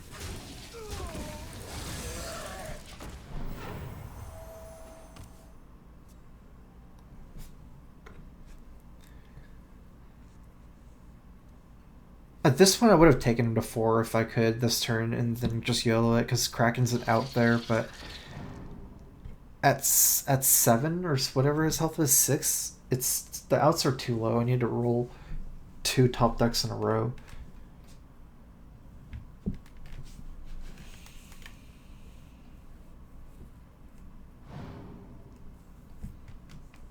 To North Red.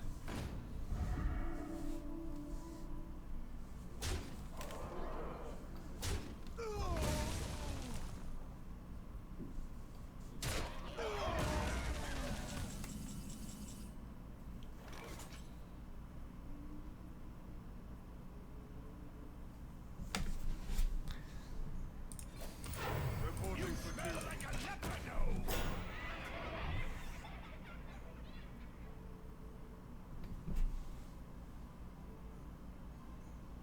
Although maybe going face last turn, let's see, I would have 4 minions left. He trades Force Tank into 1. I guess the issue is he doesn't clear my whole board. Reporting. The other way, I might still have some power left over. I'm not sure.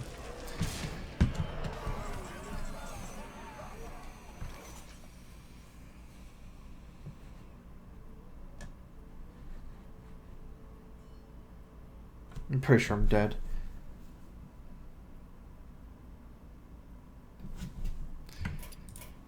The victory is yours.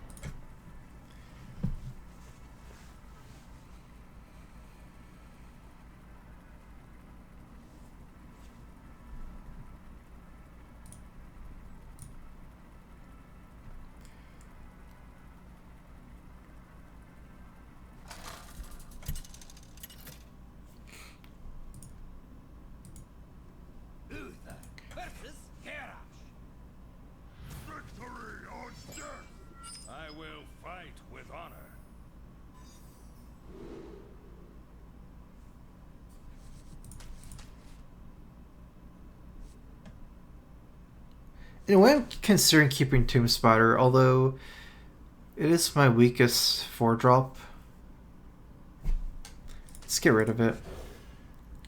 Warrior games can sometimes go grindy, more grindy than usual, I think. Especially against their hero power and early weapons. But it's still rather, like, we have so many good 4-drops. Blessing of Kings, Yeti.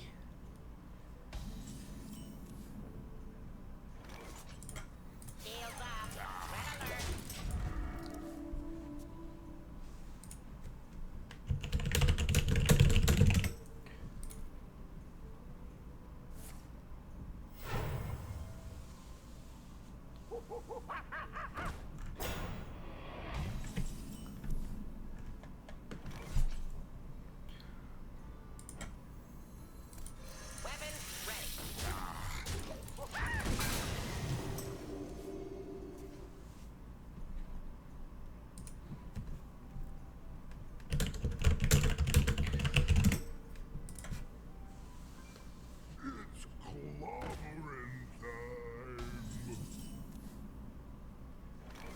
I feel like we're gonna want to trade here. He could roll the free attack and then 2/2, and it's kind of like bad for me.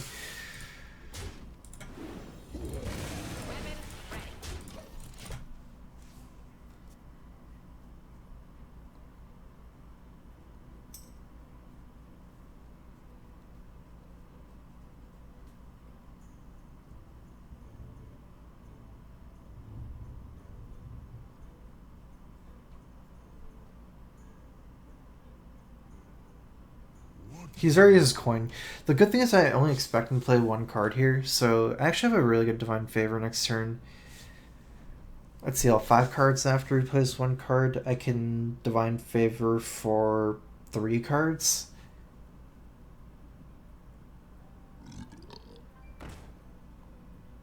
Practice makes perfect.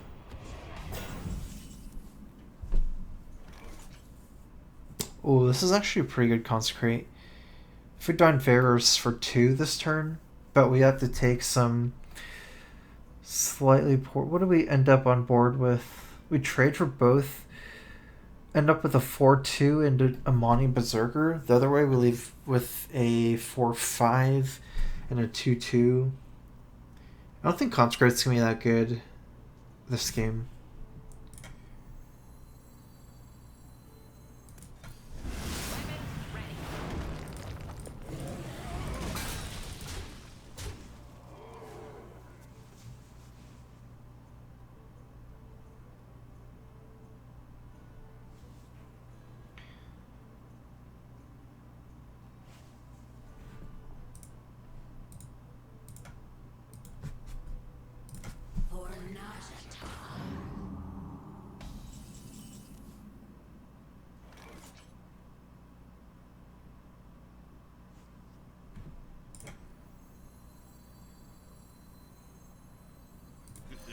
It's time for it. Reporting for duty. Weapons ready. I'm gonna set up for the ultimate Frostable Warlord next turn. I don't know if I'm gonna go so far as to pop my Haunted Creeper before attacking, but I can definitely set up for a pretty sick Frostable Warlord. Not gonna really play Divine Favor next turn with this.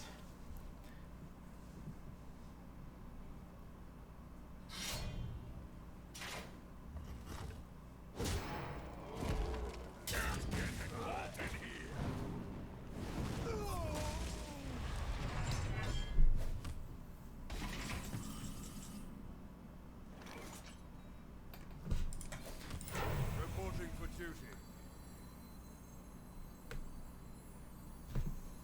Wait, what is the math here? 4, 5, 7 right now? I could get to 8/8 if I trade in.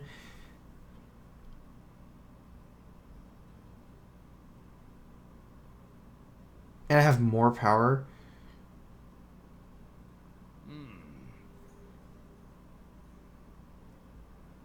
Yeah, let's go for it. It's worth it.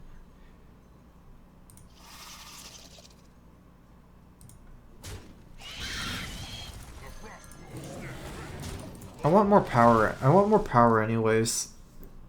on this board. Like 2 creepers isn't that good. A board isn't so strong now that I'd be trying to play around like Brawl or some kind of whirlwind effects. There's actually 7 mana 7/7s, a lot more than in constructed. Well, there's Dr. Boom, but Boombot's kind of ruined that plan. Like War Golem or something.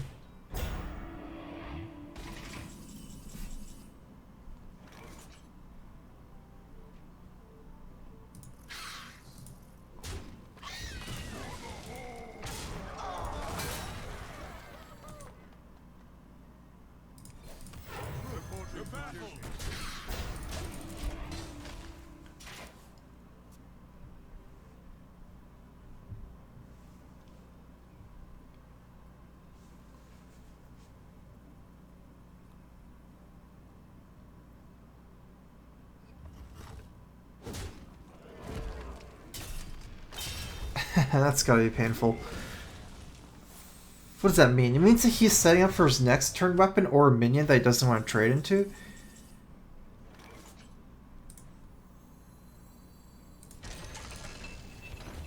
It feels better Divine Favor first. Because Soul Vigil, it's like almost... It'll be so hard for me to dump my hand before Divine Favor. I'm going to get 2, but that's fine. Not gonna play around Brawl, especially since Creeper's like the worst type of minion here, where you're trying to do damage and it's just they're gonna kill your other minions, ignore the Creeper. Especially since he attacked into his weapon for Sunwalker. Be really surprised if it run into Brawl because of that reason.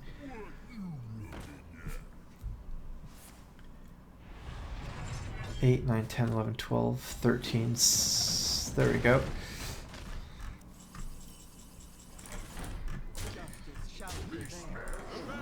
Oh no!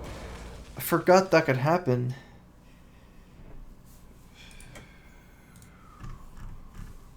The battle!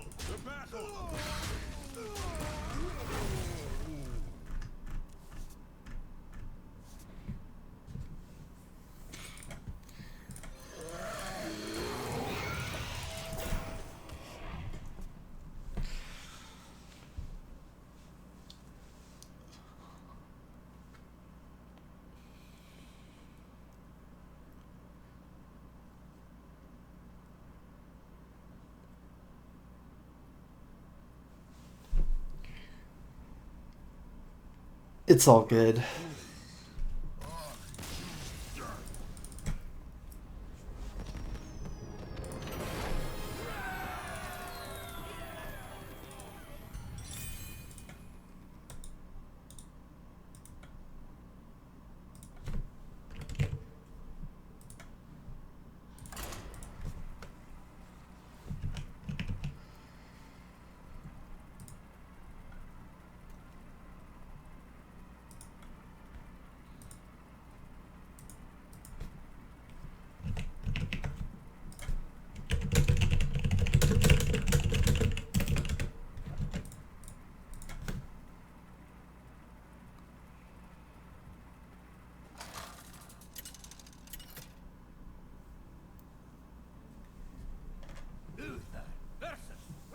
Hunter?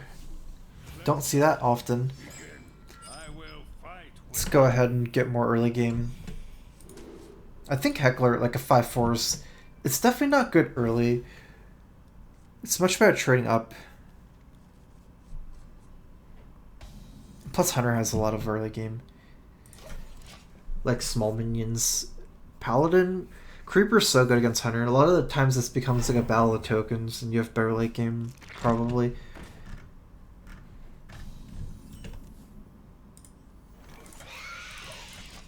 Just gonna have to see how that egg does.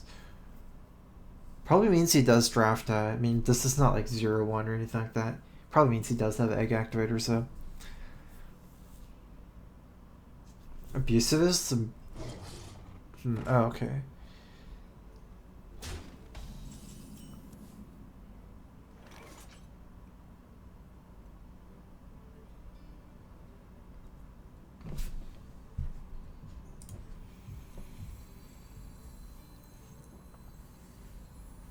I mean, to some degree, you can equality here trade for the the direwolf, and then he might not be able to activate his egg in arena. You know, you might only have so many activators.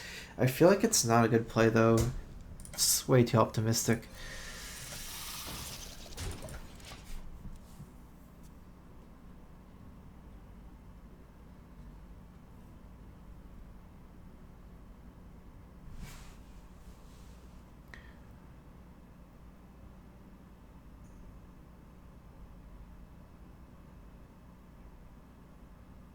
I mean, especially because if he just trades both into it, I could just equality and kill a 4/4 too.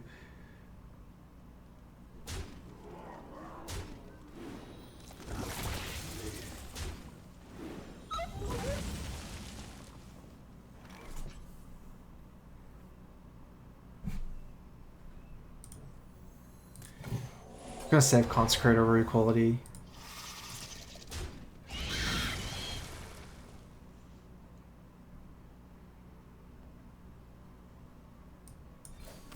Reporting for duty.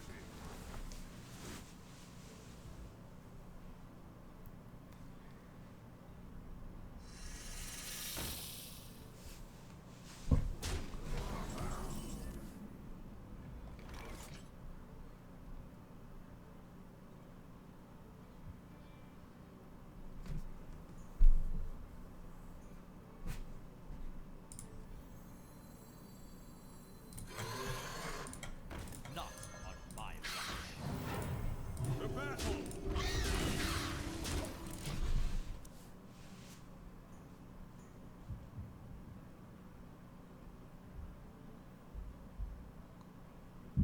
Well met. Looks okay for me. Might be a good Consecrate turn for me. He has... I'm dealing 6 damage or 8 damage with Consecrate. Actually, let's see. No, my board trades so well right now. There's no point. Although Consecrate still has Divine Shield for later, but yeah, I don't like it. To battle.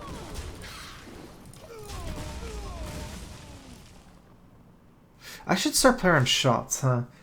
There's a 5 and 2 on the side and 3 and 2 on the sides, or 2 and 2 on the sides. Go into these future turns, it'll start being more important. Ugh.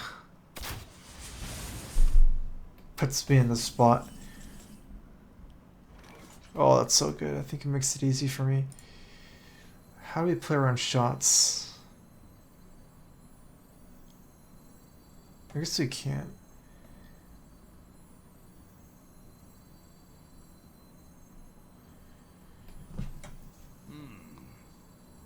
I enjoy raiding. Not snipe. Reporting for duty.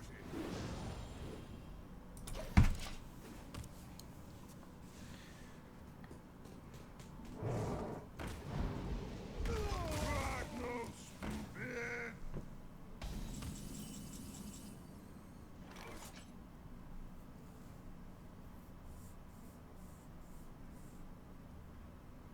I feel like it's probably not worth it. I'm returning a 6/7 to my hand, potentially.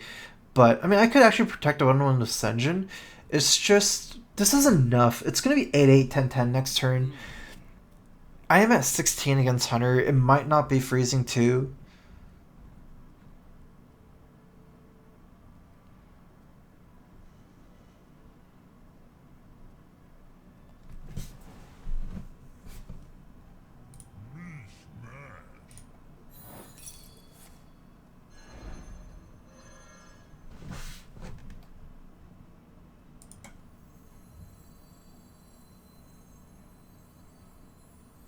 Move quickly.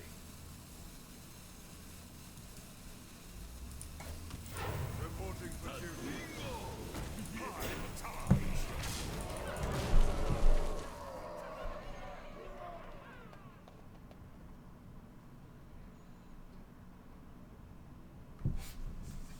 Kind of worried about my life somewhat. You get through the taunt. Although this kind of puts it in range of some of the shots. Get the kills last beast too though. And I still had that freezing trap guy in my hand if he burned a shot on it.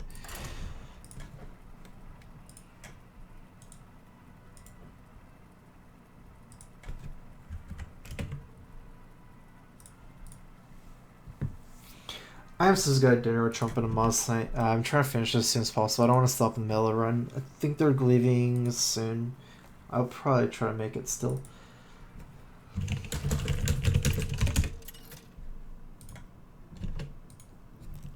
It just means I have to throw eventually. The next game after this will be a throw. Fight with honor. I will command the light. Can always throw the game.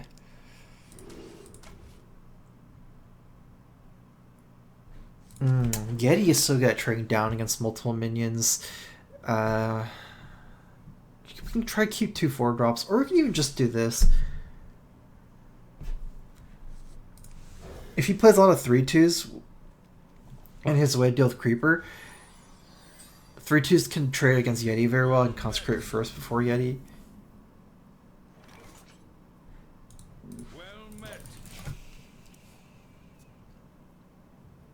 Powering up. Portals online.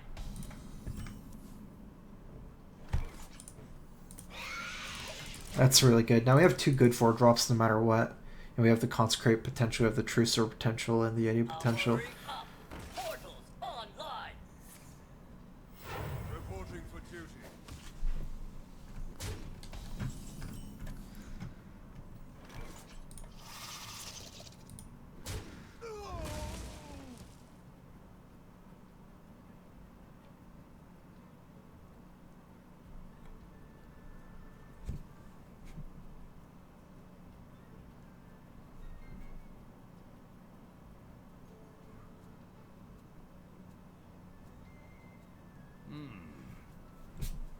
I almost feel like playing Chill and Yeti here.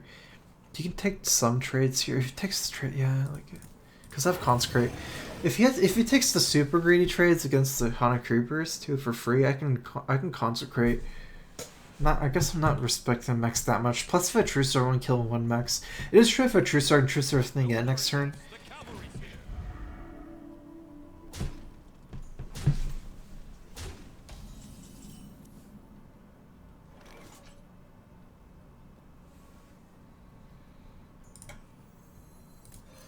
For justice.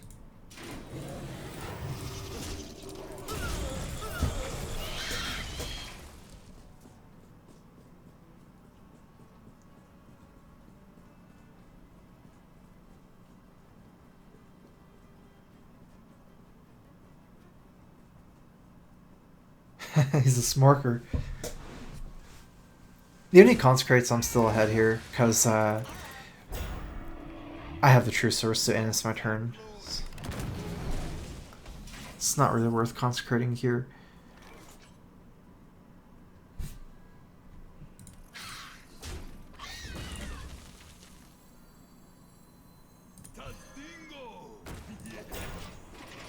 This board is weak at trading, and if he just doesn't trade, play more things, then I can set up for a really good consecrate.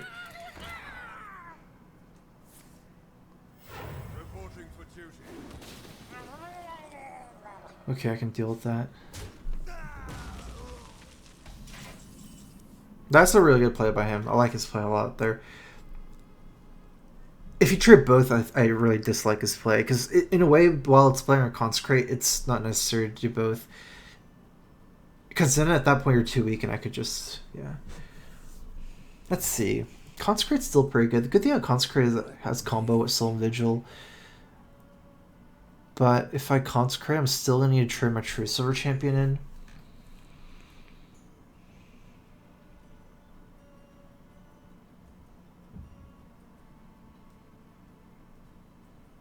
Otherwise I can, let's see, if I take this trade, yeah, let's go ahead and consecrate.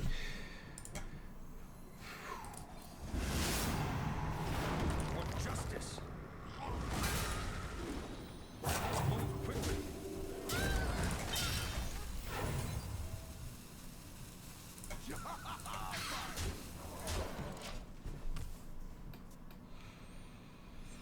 actually had a 2-drop. This is a mistake. I should have traded the Spectral Spider in. Just, I guess, for free. And I can replace it with Amon and Berserker. I thought I replaced with Hero Power. That wouldn't make any sense. Not sure. Consecrate looks pretty good here. I can also trade an Argent Protector, my guy. Actually, we can even do something a little bit greedier. Yeah, I don't think Consecrate's that good. The more I look at this. It's just... Let's do this, and I can Consecrate next turn. It's hard for him to attack this turn. I'm not that weak to Consecrate myself either.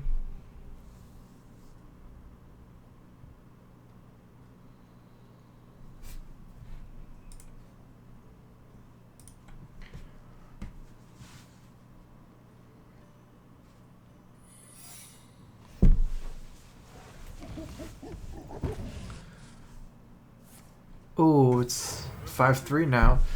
It's annoying. Probably not, just not going to Consecrate. Just going to kill Muckless Champion, kill the 2 little guys.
He needs a crazy combo here. Maybe even exactly Equality and Consecrate.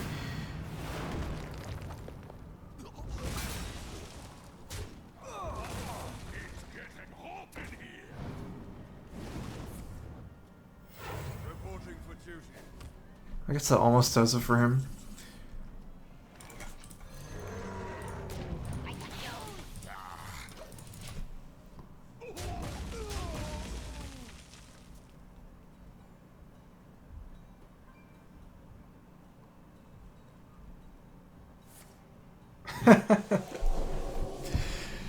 That's not gonna stop me. Oh, 21. 9, 10, 11, 12, 13. Need 8 more damage to kill him.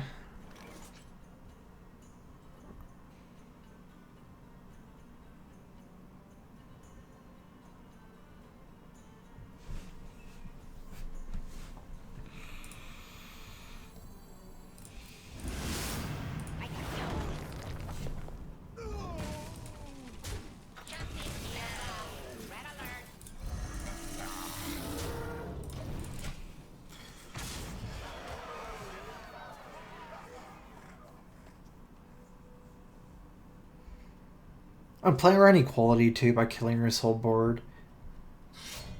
Maybe keep this guy alive. Is he still dead here? For now he's still dead. Wait, is he? 13? Yeah, I have 13. The victory is yours.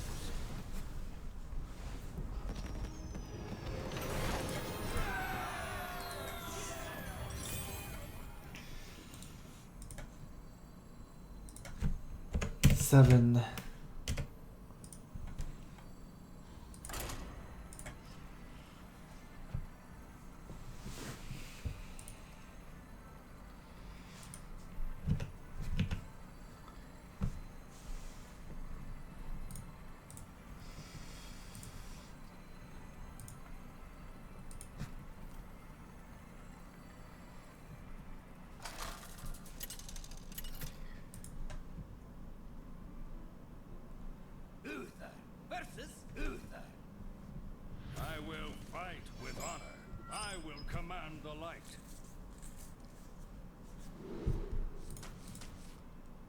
This kind of mulligan is what I've been going for, especially in Paladin Mirror.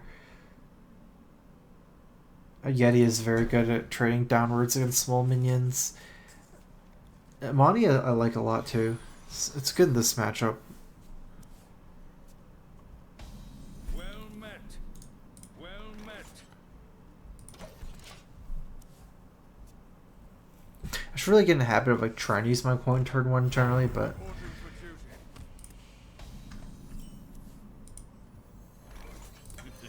It's time for a little blood.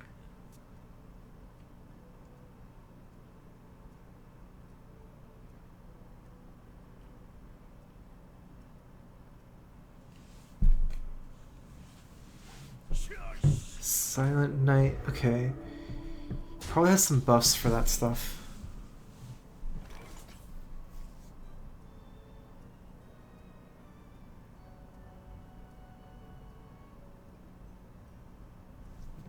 In a way, Demolisher's good, but if I miss, it's gonna cause a lot of trouble.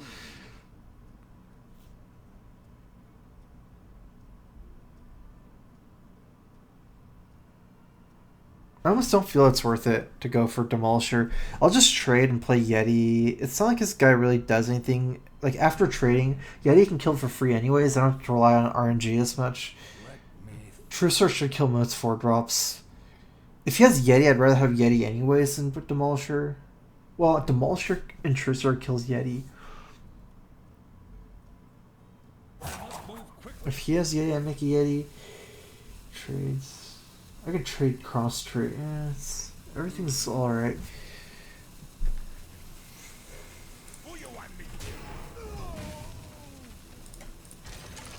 Alright, let's do this. This is better against 4/5s on turn 4. It's actually a decent amount of 4/5s on turn 4.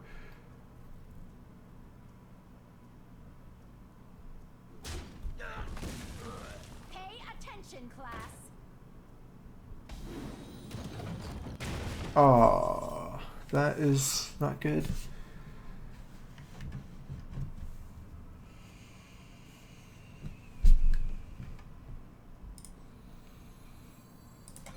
For justice.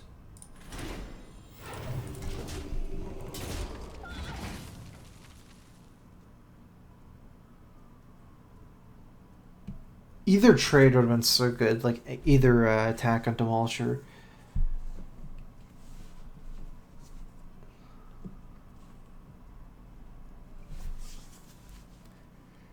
That's basically a Yeti, the Violet Teacher there. We must cleanse the Sunwell. Not on my watch. Looks pretty good for a Consecrate here.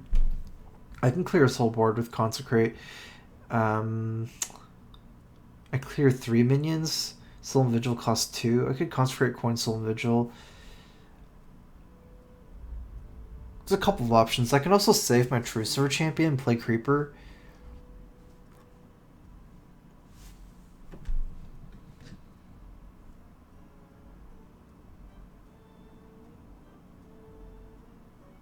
Another thing I can do is Consecrate, coin Bloodfin Raptor, trade clears whole board. Bloodfin might be better than Creeper going to turn 6. It trades better against the board. With Solemn Vigil, might not be casting until a little later anyways for Creeper. I must move quickly. For justice. We might just want to take the Solemn Vigil, to be honest. For justice.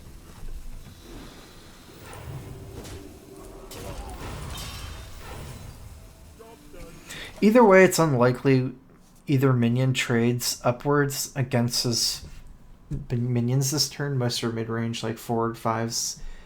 4 to 6 drops is what I'm expecting. Having more answers is better a lot of times.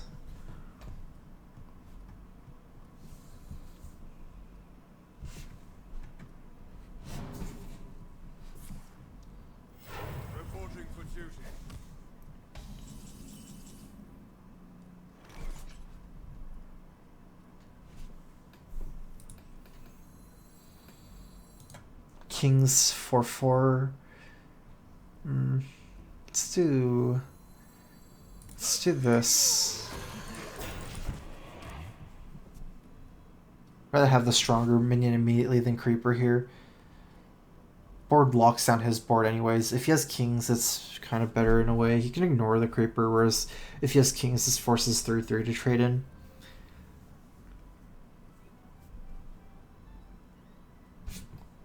Especially if he can't lock down this turn. If he can't trade, he has to play a minion here. I'm starting to build up a lot for Frostwolf Warlord now on turn 7. I think I'll have 4 minions.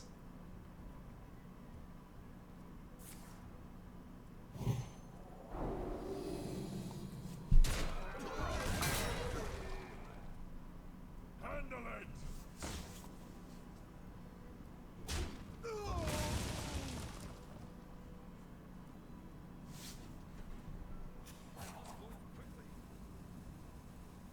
Did he just mess up? Couldn't he have played the might on the recruit? It would have been 4 plus that would have been 5. He would still. That's weird. I think he did.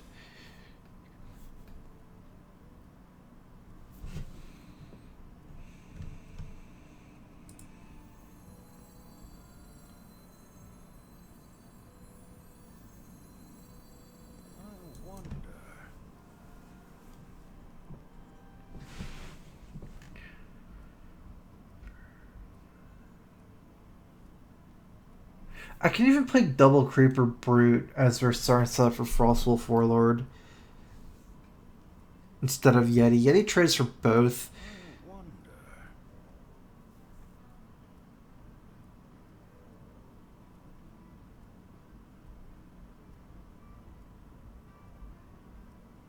Our next turn will be awkward, huh?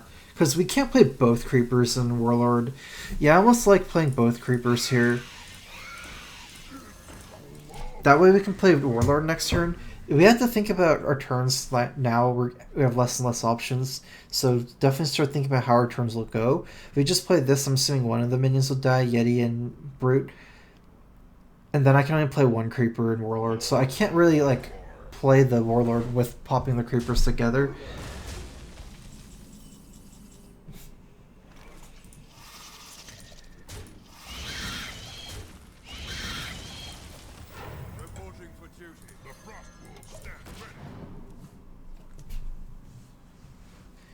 I don't like both 4-drops either. They're too weak to Trogzor.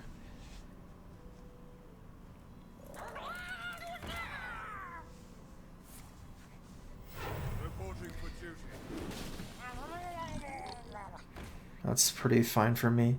I still have one more Consecrate, but it's really hard for me to draw into it first. Because I can't really leave up the Trog. Or I can't really, yeah. 2, 3,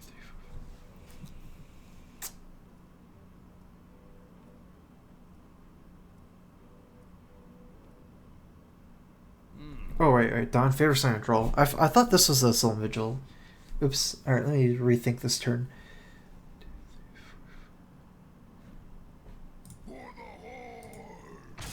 This is so gross. I can't even trade 2/1/1s for a 3/2 because I have to kill the Murloc Knight.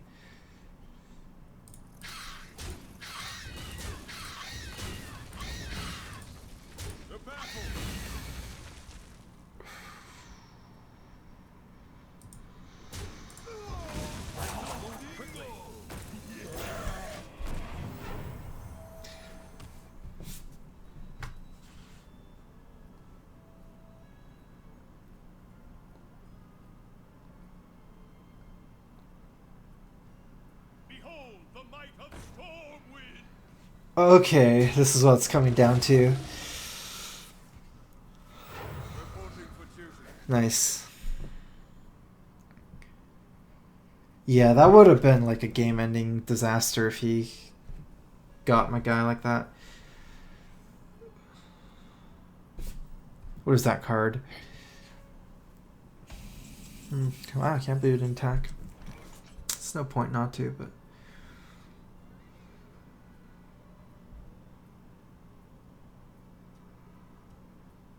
Looks like I have to trade my 9/2 in.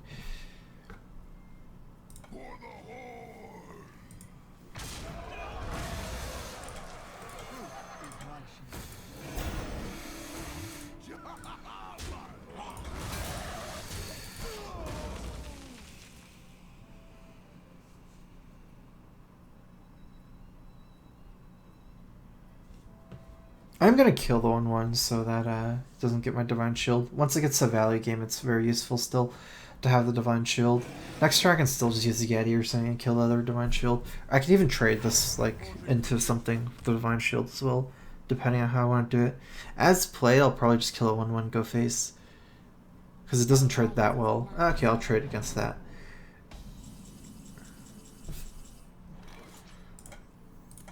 Just go and cycle this. It's not like it'll get better for me. What's happening? Justice shall prevail.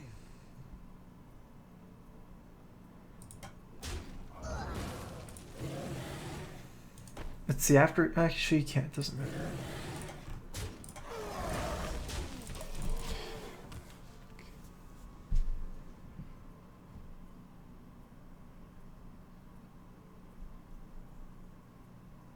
Especially if he plays the last card, then Divine Favor is going to be nothing, so...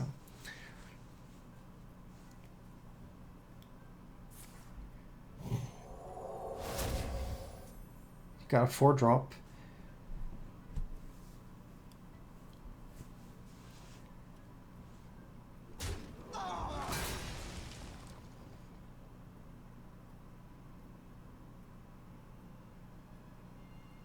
What is a 4-drop? Can I get a read on it?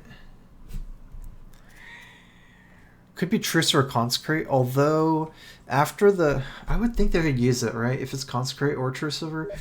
After this, he can Consecrate, clear that. I think he would have used it.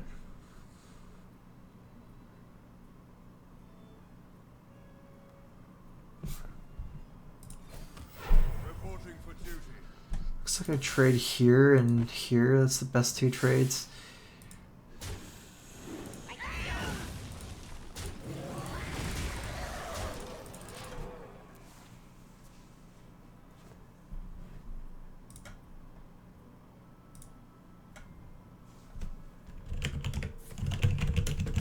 Reporting for duty.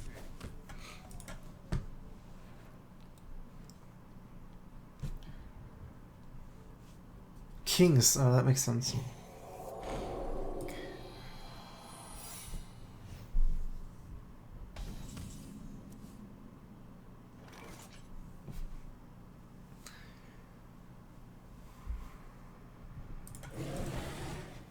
Okay, there's no lethal, right? 9, 10, 15. I'm gonna go ahead and proc this first, and The battle. there's no Avenge. Redemption's fine, not a big deal. What is he playing? Avenge? Yeah, probably Avenge. Well played. Squire, attend me. Well played. Sacred Trial. Reporting for duty. The victory is yours.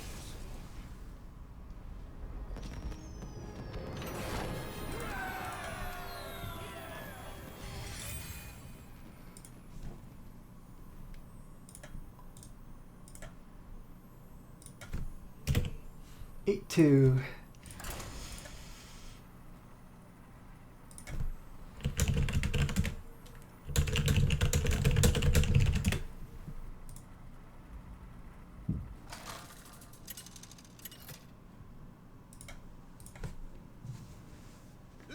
Proc is just activate something. Yeah, that's the best word for it. But proc a secret, activate a secret.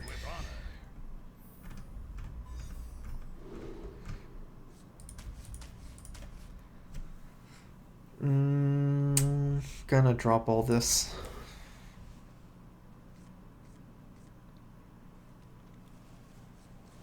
My the weakest thing about my deck is 3-drops. My 3-drops in this deck are really bad. Maybe Ogre Brute is the best. I don't even like Ogre Brute that much. Feels kind of too random.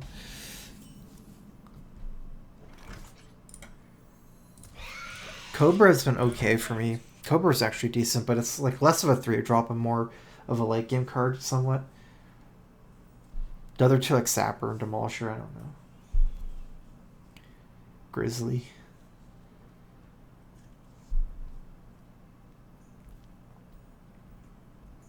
Soul Vigil surprisingly has been very good. Everything else has been alright. I just expect to be good. It's basically like a 3-2 here. Ah, this is why his 2 drops trade into 3 drops. Pretty annoying.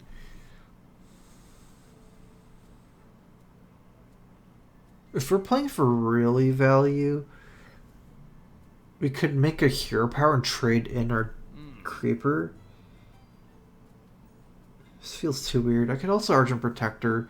At least I get some of the value there. He trades in there probably. Argent Protector is still stronger than Cobra. Cobra, it might be just better later as well. No, let's just play it. Let's not too greedy here. And this is still a stronger move than Cobra, because either way it trades for this, except this gets a Divine Shield Mother guy.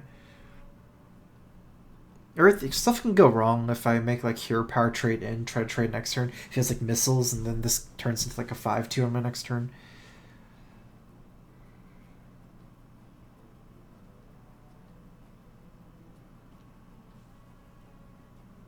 I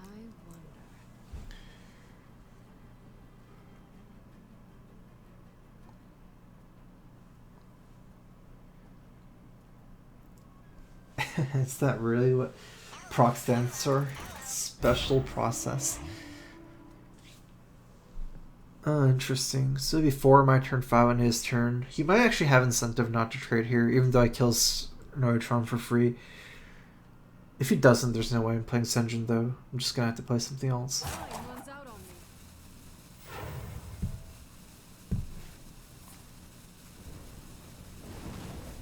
So it looks like he doesn't need his coin. That makes sense. Oh, that's good.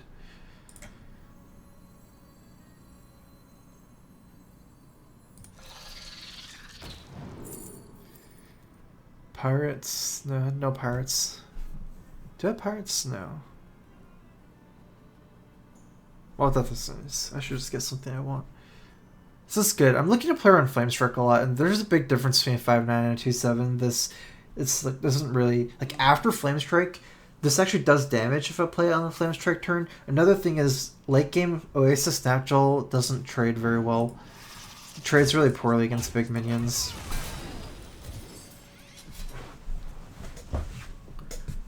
Let's take the Jormonger. Actually, I wrote okay this game, especially after getting this guy. So we have late game. We can play like the value game against Flamestrike. Obviously, need to find a way to deal with this Micro Machine. He's trying to snowball it. His play was pretty What to do? What to do? I don't know how to say it. It's pretty, I'm trying to snowball it.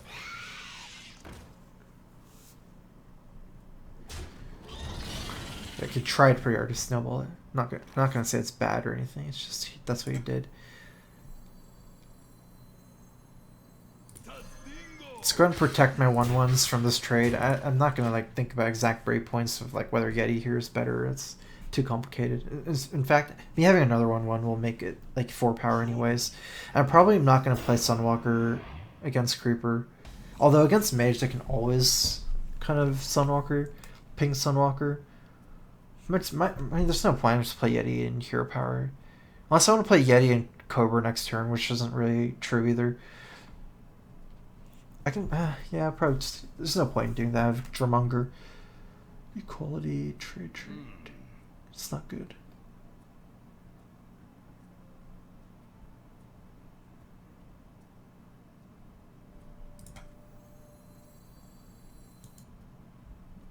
Can we get a read, actually? The best time for us to play Sunwalker is on the turn where he can't ping, and I can protect it from a 1/1. If I trade here, he'll have... Yeah, he'll have a 1/1 and a 1, like 2 attacks, so he has to ping the Sunwalker, or else he won't be able to play like a 6-drop. It kind of makes sense. Let's go ahead and do it. I don't see a better turn to set it up, especially since it's just going to be 1/1s. This turn I still have a taunt.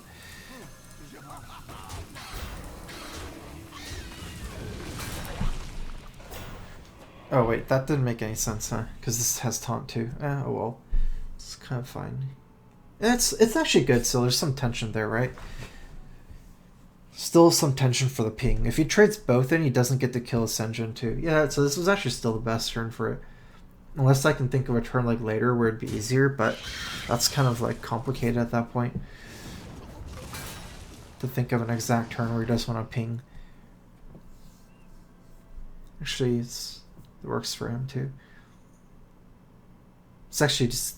Oh, he would get punished by Consecrate so badly here if he doesn't trade. But if he does trade, it's just bad, right? So I wouldn't... If I was him, I wouldn't trade either.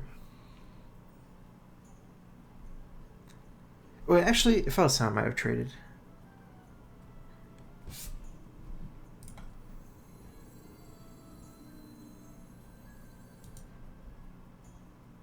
I don't have a way to deal 2 damage.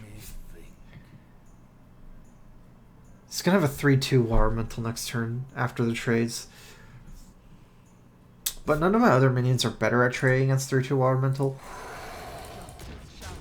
Like, none of these are really good. I don't really want to trade Emperor into a 3/2 Water Elemental either, if that happens.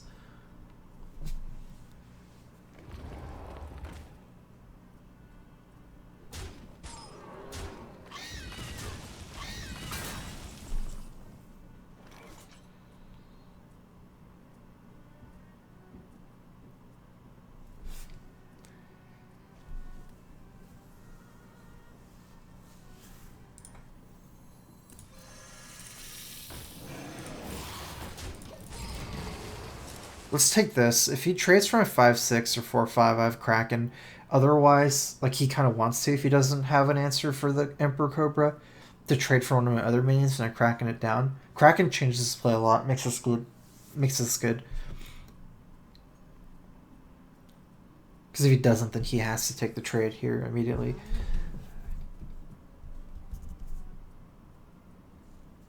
Looks like he's trying to play on Consecrate right now. That's why he did that.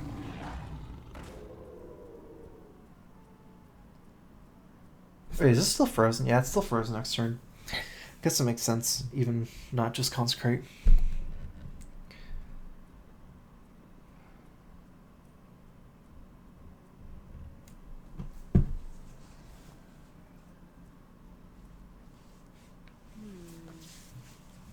Time runs out on me.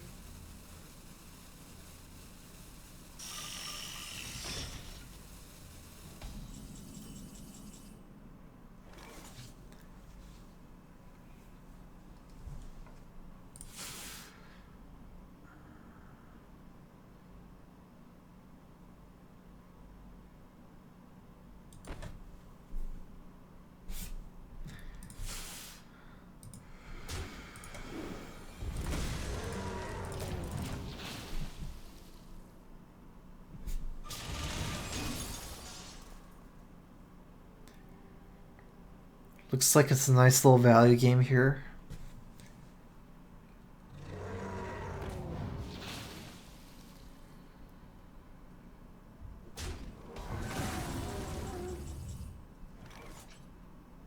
Equality will allow me to save one of these minions.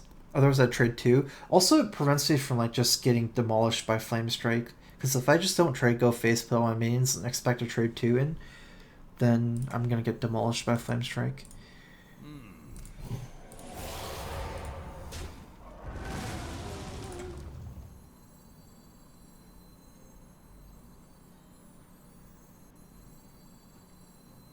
Your mother was a murloc.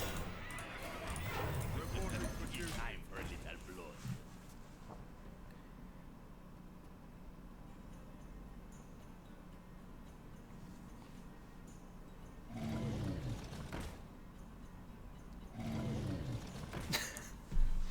Interesting. The synergy. Can't stop it.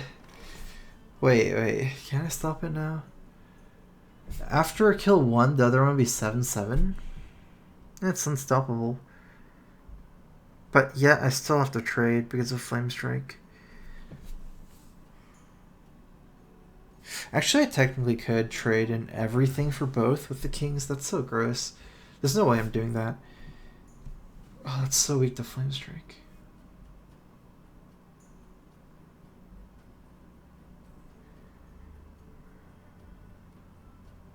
Is there any way? No. I can leave a 5/1. That's pointless too.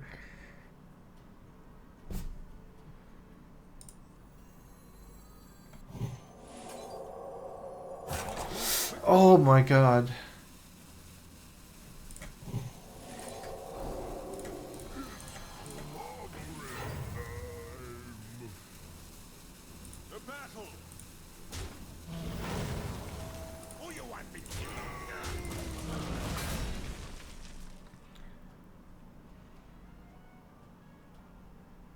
This is pretty late in the arena run. We're like 9 wins right now or something. 8 wins. It's pretty likely Mage by this point he's holding some cards. Lakia has Flame Strike. If I just trade for 1 go face, I just get demolished by Flame Strike. He leaves up a 7/7 and Flame Strikes clears the whole board.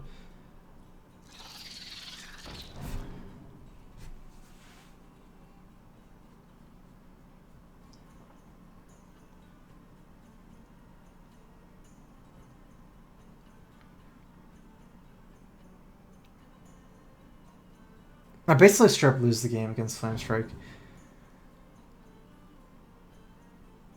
It's too likely. Now, last cards are pretty good.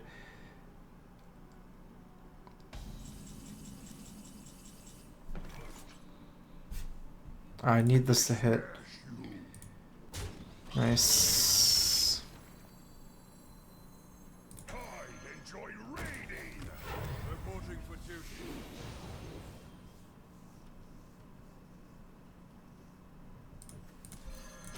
Flame Strike doesn't clear here. If he pings this, I want to be able to have some stuff to trade other than this Quality Raider, potentially.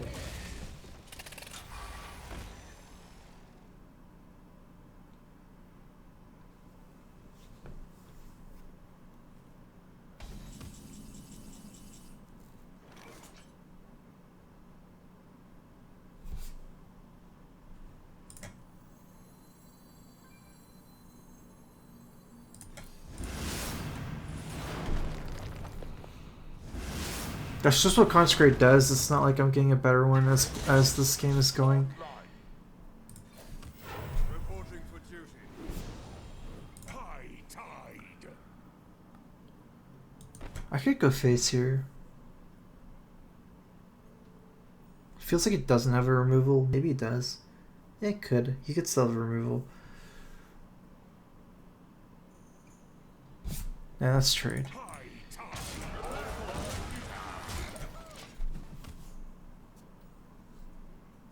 There's things I could kill it. Like, I don't know if you'd play this instead of Flame Lance.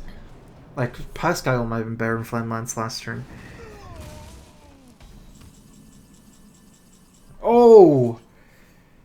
Wait, do you have lethal? Reporting for duty. 13, 17. Let's trade. For justice.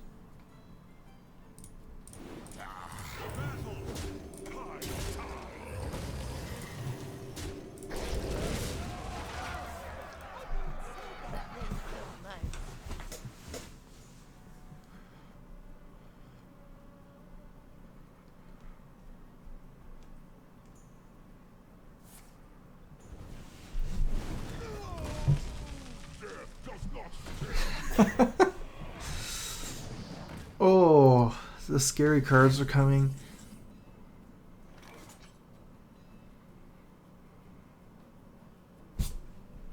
High tide. For justice.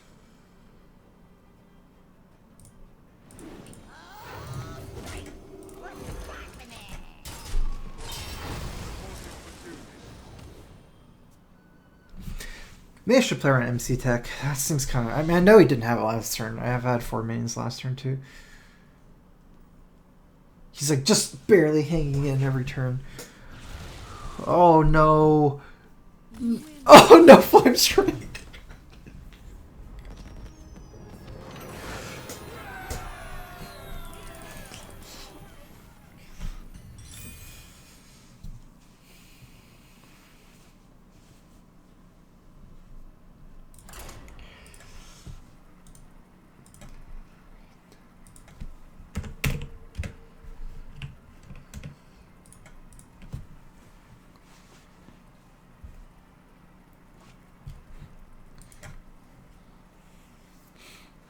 Oh yeah, he would have Flame Strike first. Uther versus Malfurion. I must protect the one. I will fight with honor. Let's take this. This is a lot of value. Sapper we could give up. the biggest problem with Zombie Chow Protector, you never lose the early game to small minions. You lose to like Yeti type minions 4-drops, so I'm just gonna not keep my worst minion to trade against 4-drops. A 2/4 is as bad as you can get against 4-drops. Well met. Hedge my bets a little bit there. Mini bot's probably better than Protector, but we keep Protector anyways with Zombie Chow because almost certainly it's gonna be alive.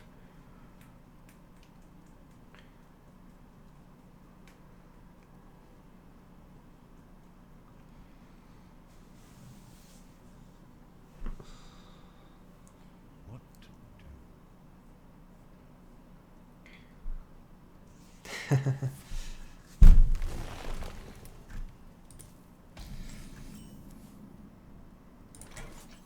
Shields up.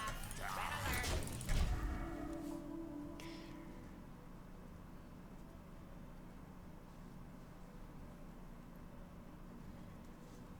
So get pretty good hand.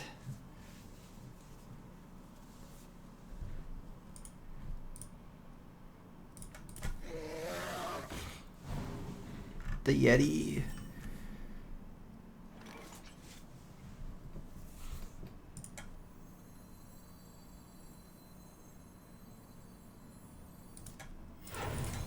For justice. Weapon ready. I can't do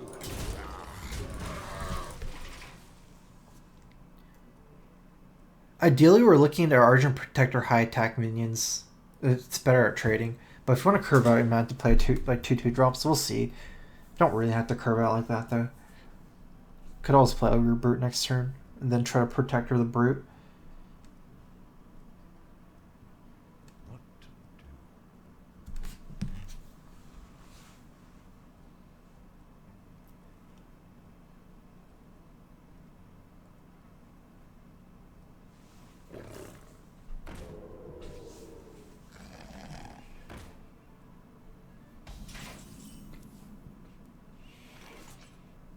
Sen'jin's not particularly amazing here. Druid is very like honest, even in arena. It's about like playing big minions, ramping, just stuff like that. There's like some swipes. I feel like it should save True Silver, especially against Druid, much more so than against Paladin. Let me think. Not on my watch.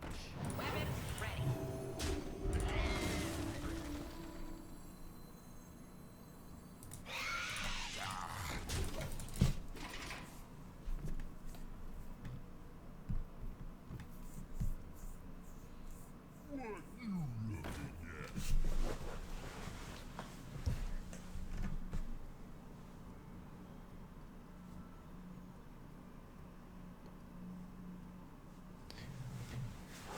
It's okay for me. Because it's True Silver still. Solemn Vigil, so 3 minions will die this turn.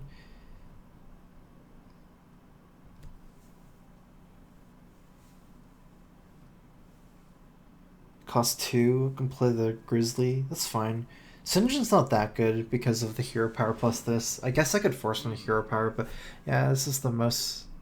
I mean, he could also swipe next turn, making my Solemn Vigil really hard to play.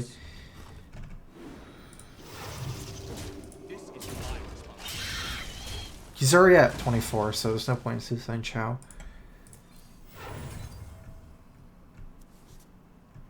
Well played. Weapon ready.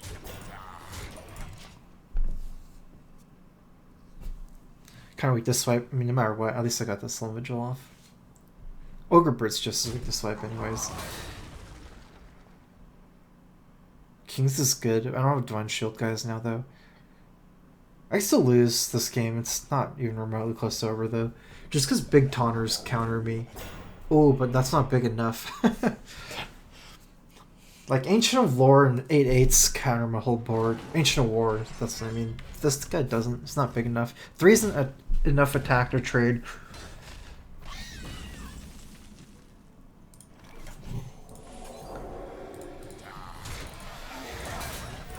Reporting for duty.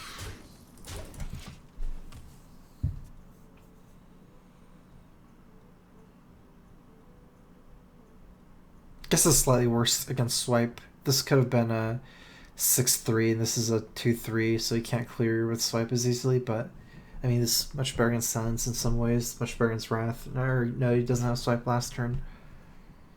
It's not just that. This is like better if he has nothing too, most of the time. Just so you leave a little bit stronger of a health on your big guy.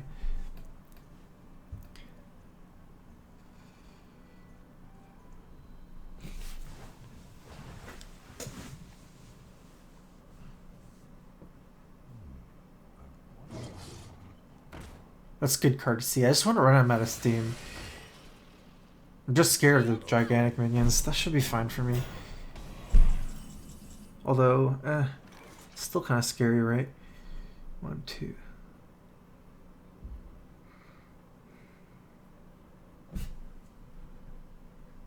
Weapon ready.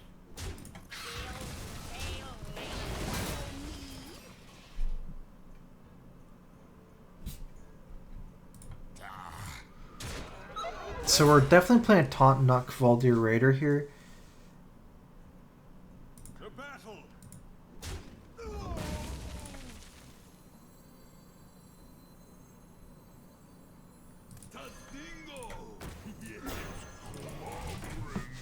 He has hero power anyways for Sunwalker, rather dealt the 4-4. For the crusade! Especially now where it's not about mana curve, it's about value. I expect him to use hero power return. He has a lot of mana, not a lot of cards. If I can snowball this Kvaldir, kill this before it gets too big. Actually, do I have lethal 10, 13. No Divine Favors anymore. Let's go ahead and leave up the Divine Shield guy.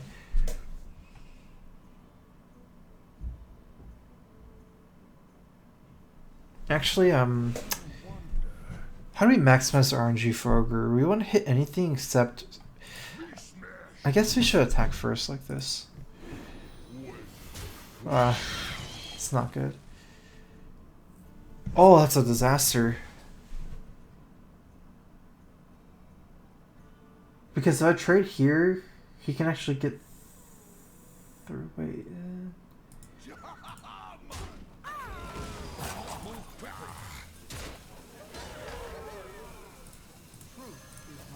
I don't need another taunt this turn.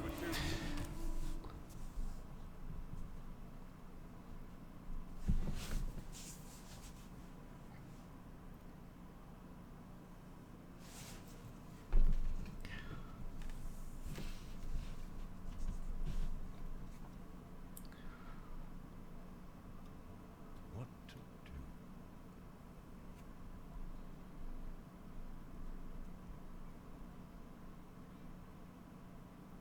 He's dead next turn if he doesn't have anything here. Oh, I guess Ogre Broken Miss, but other than that, still needs something here.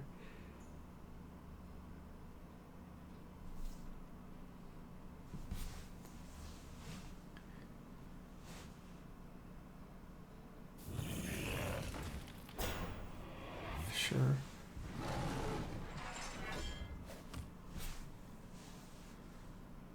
Time waits for no one.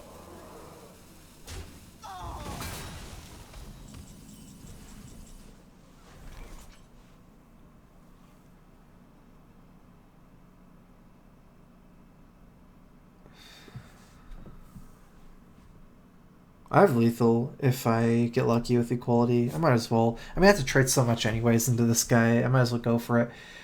Yeah, like if it... I mean, I still deal 7 damage to Lumber.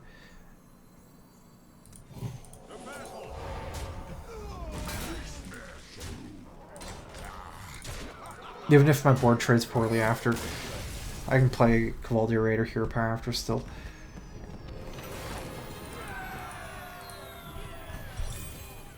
Ogre smart. Alright, 10.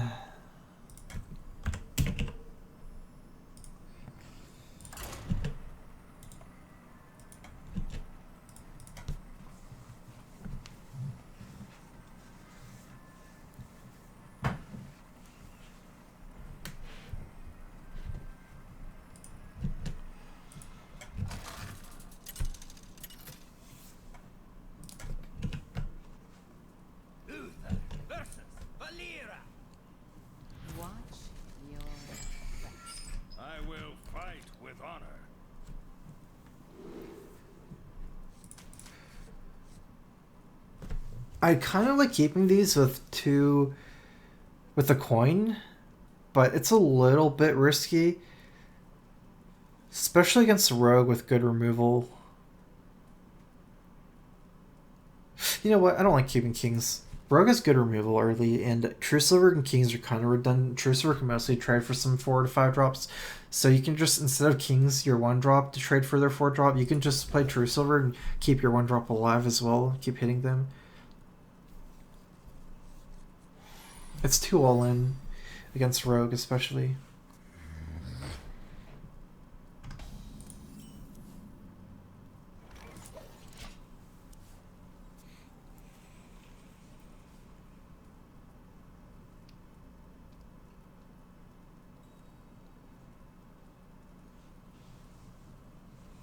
This is, yeah, it's looking like trouble.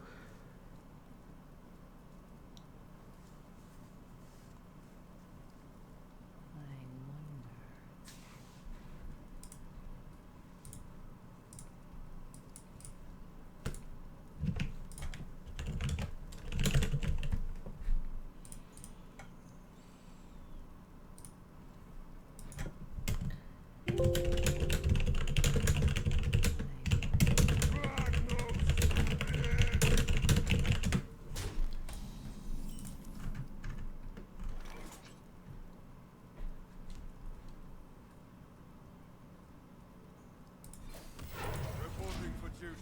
It's not really going to do much coin sapper, especially with the Trog. I'll probably still have to use my coin next turn, though.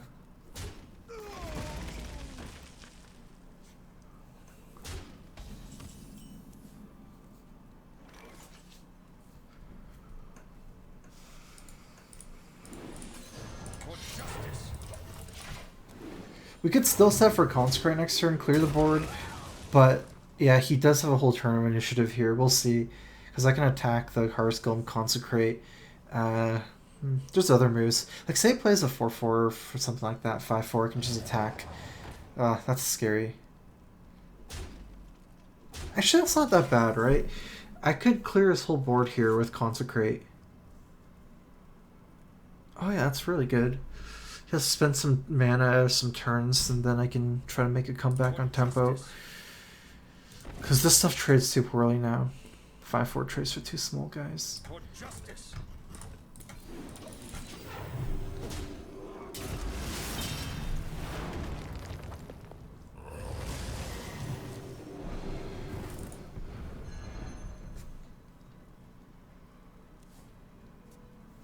Our late game is pretty good with this hand.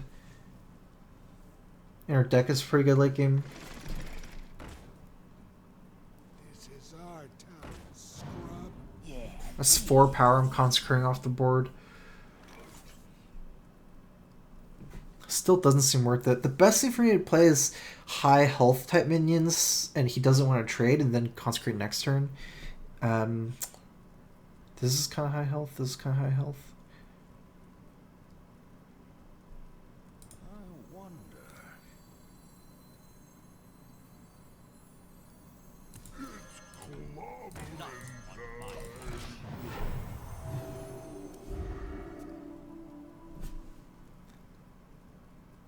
It's kind of awkward how with the brute because of it being an ogre. We can still go for 50-50 though. Sappers might be even a little bit too weak. Sapper doesn't actually kill the Harvest Golem before Consecrate. So many options. Rather go for a 50-50 than a 0%. Plus more of a threat. Like, I don't have to Consecrate next turn, right? He could trade stuff in, and this guy trades better against next turn.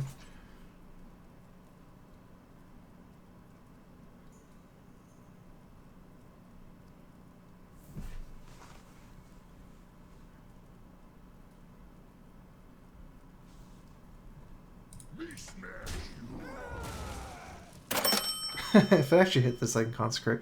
Let's go ahead and play the 5-4 taunt here. Play this in the middle. Play turn Betrayal that well. In a way, maybe I'd rather have Raptor here, just some more power, but it's really good against Betrayal to do this.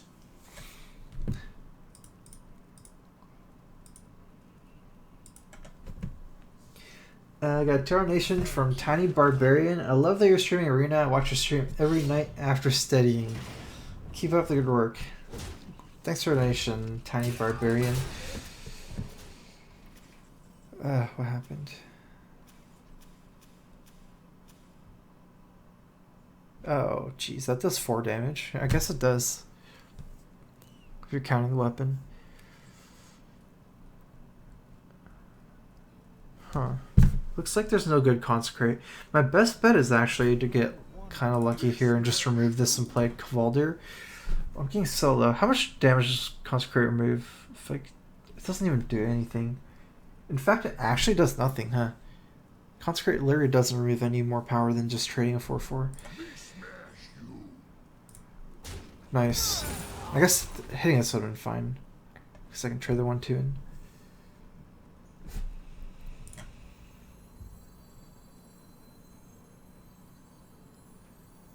Move quickly. Enjoy raiding. Reporting for duty.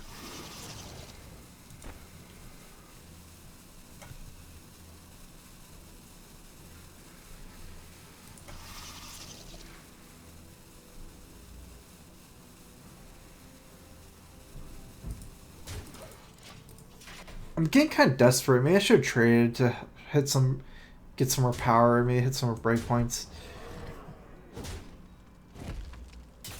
It's time for a little blood.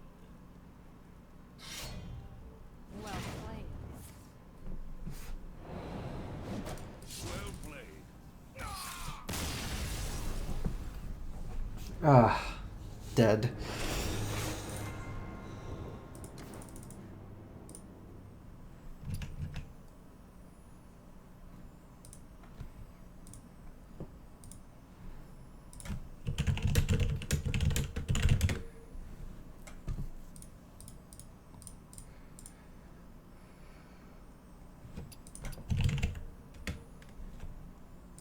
Well, it was a good run. It's okay. Let's see what we got.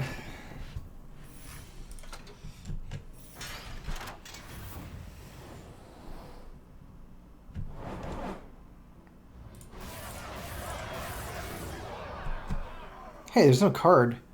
300 gold's worth.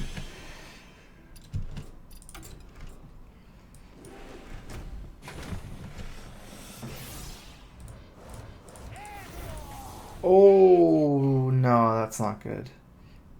It's okay. Skeleton Knight, I think I had one. I am done for night, guys. I'm going to be playing the Red Bull tournament tomorrow. Root for my team, Cloud9, me, Tides, Hafu. We are playing against Archon, Tempo Storm, and Team Liquid. It'll be a 3 vs 3 arena draft tournament. So that's kind of why I was playing arena earlier today. The format is like each team gets 300 cards. So it's kind of cool. It's like a sealed thing. You just like get 300 cards, basically open up, I guess, like 50 packs or whatever, and you kind of share. Like you know, if you're building 3 decks, you need 90 cards, so you share the same card pool with your teammates. You're trying to make the best out of it. Like, say everyone wants the Dr. Boom and Zombie Chows and stuff, you have to kind of share. So it's like a really cool strategy thing. Really excited to play like a team tournament like this again. Haven't really played any team stuff since ATLC. I find it to be some of the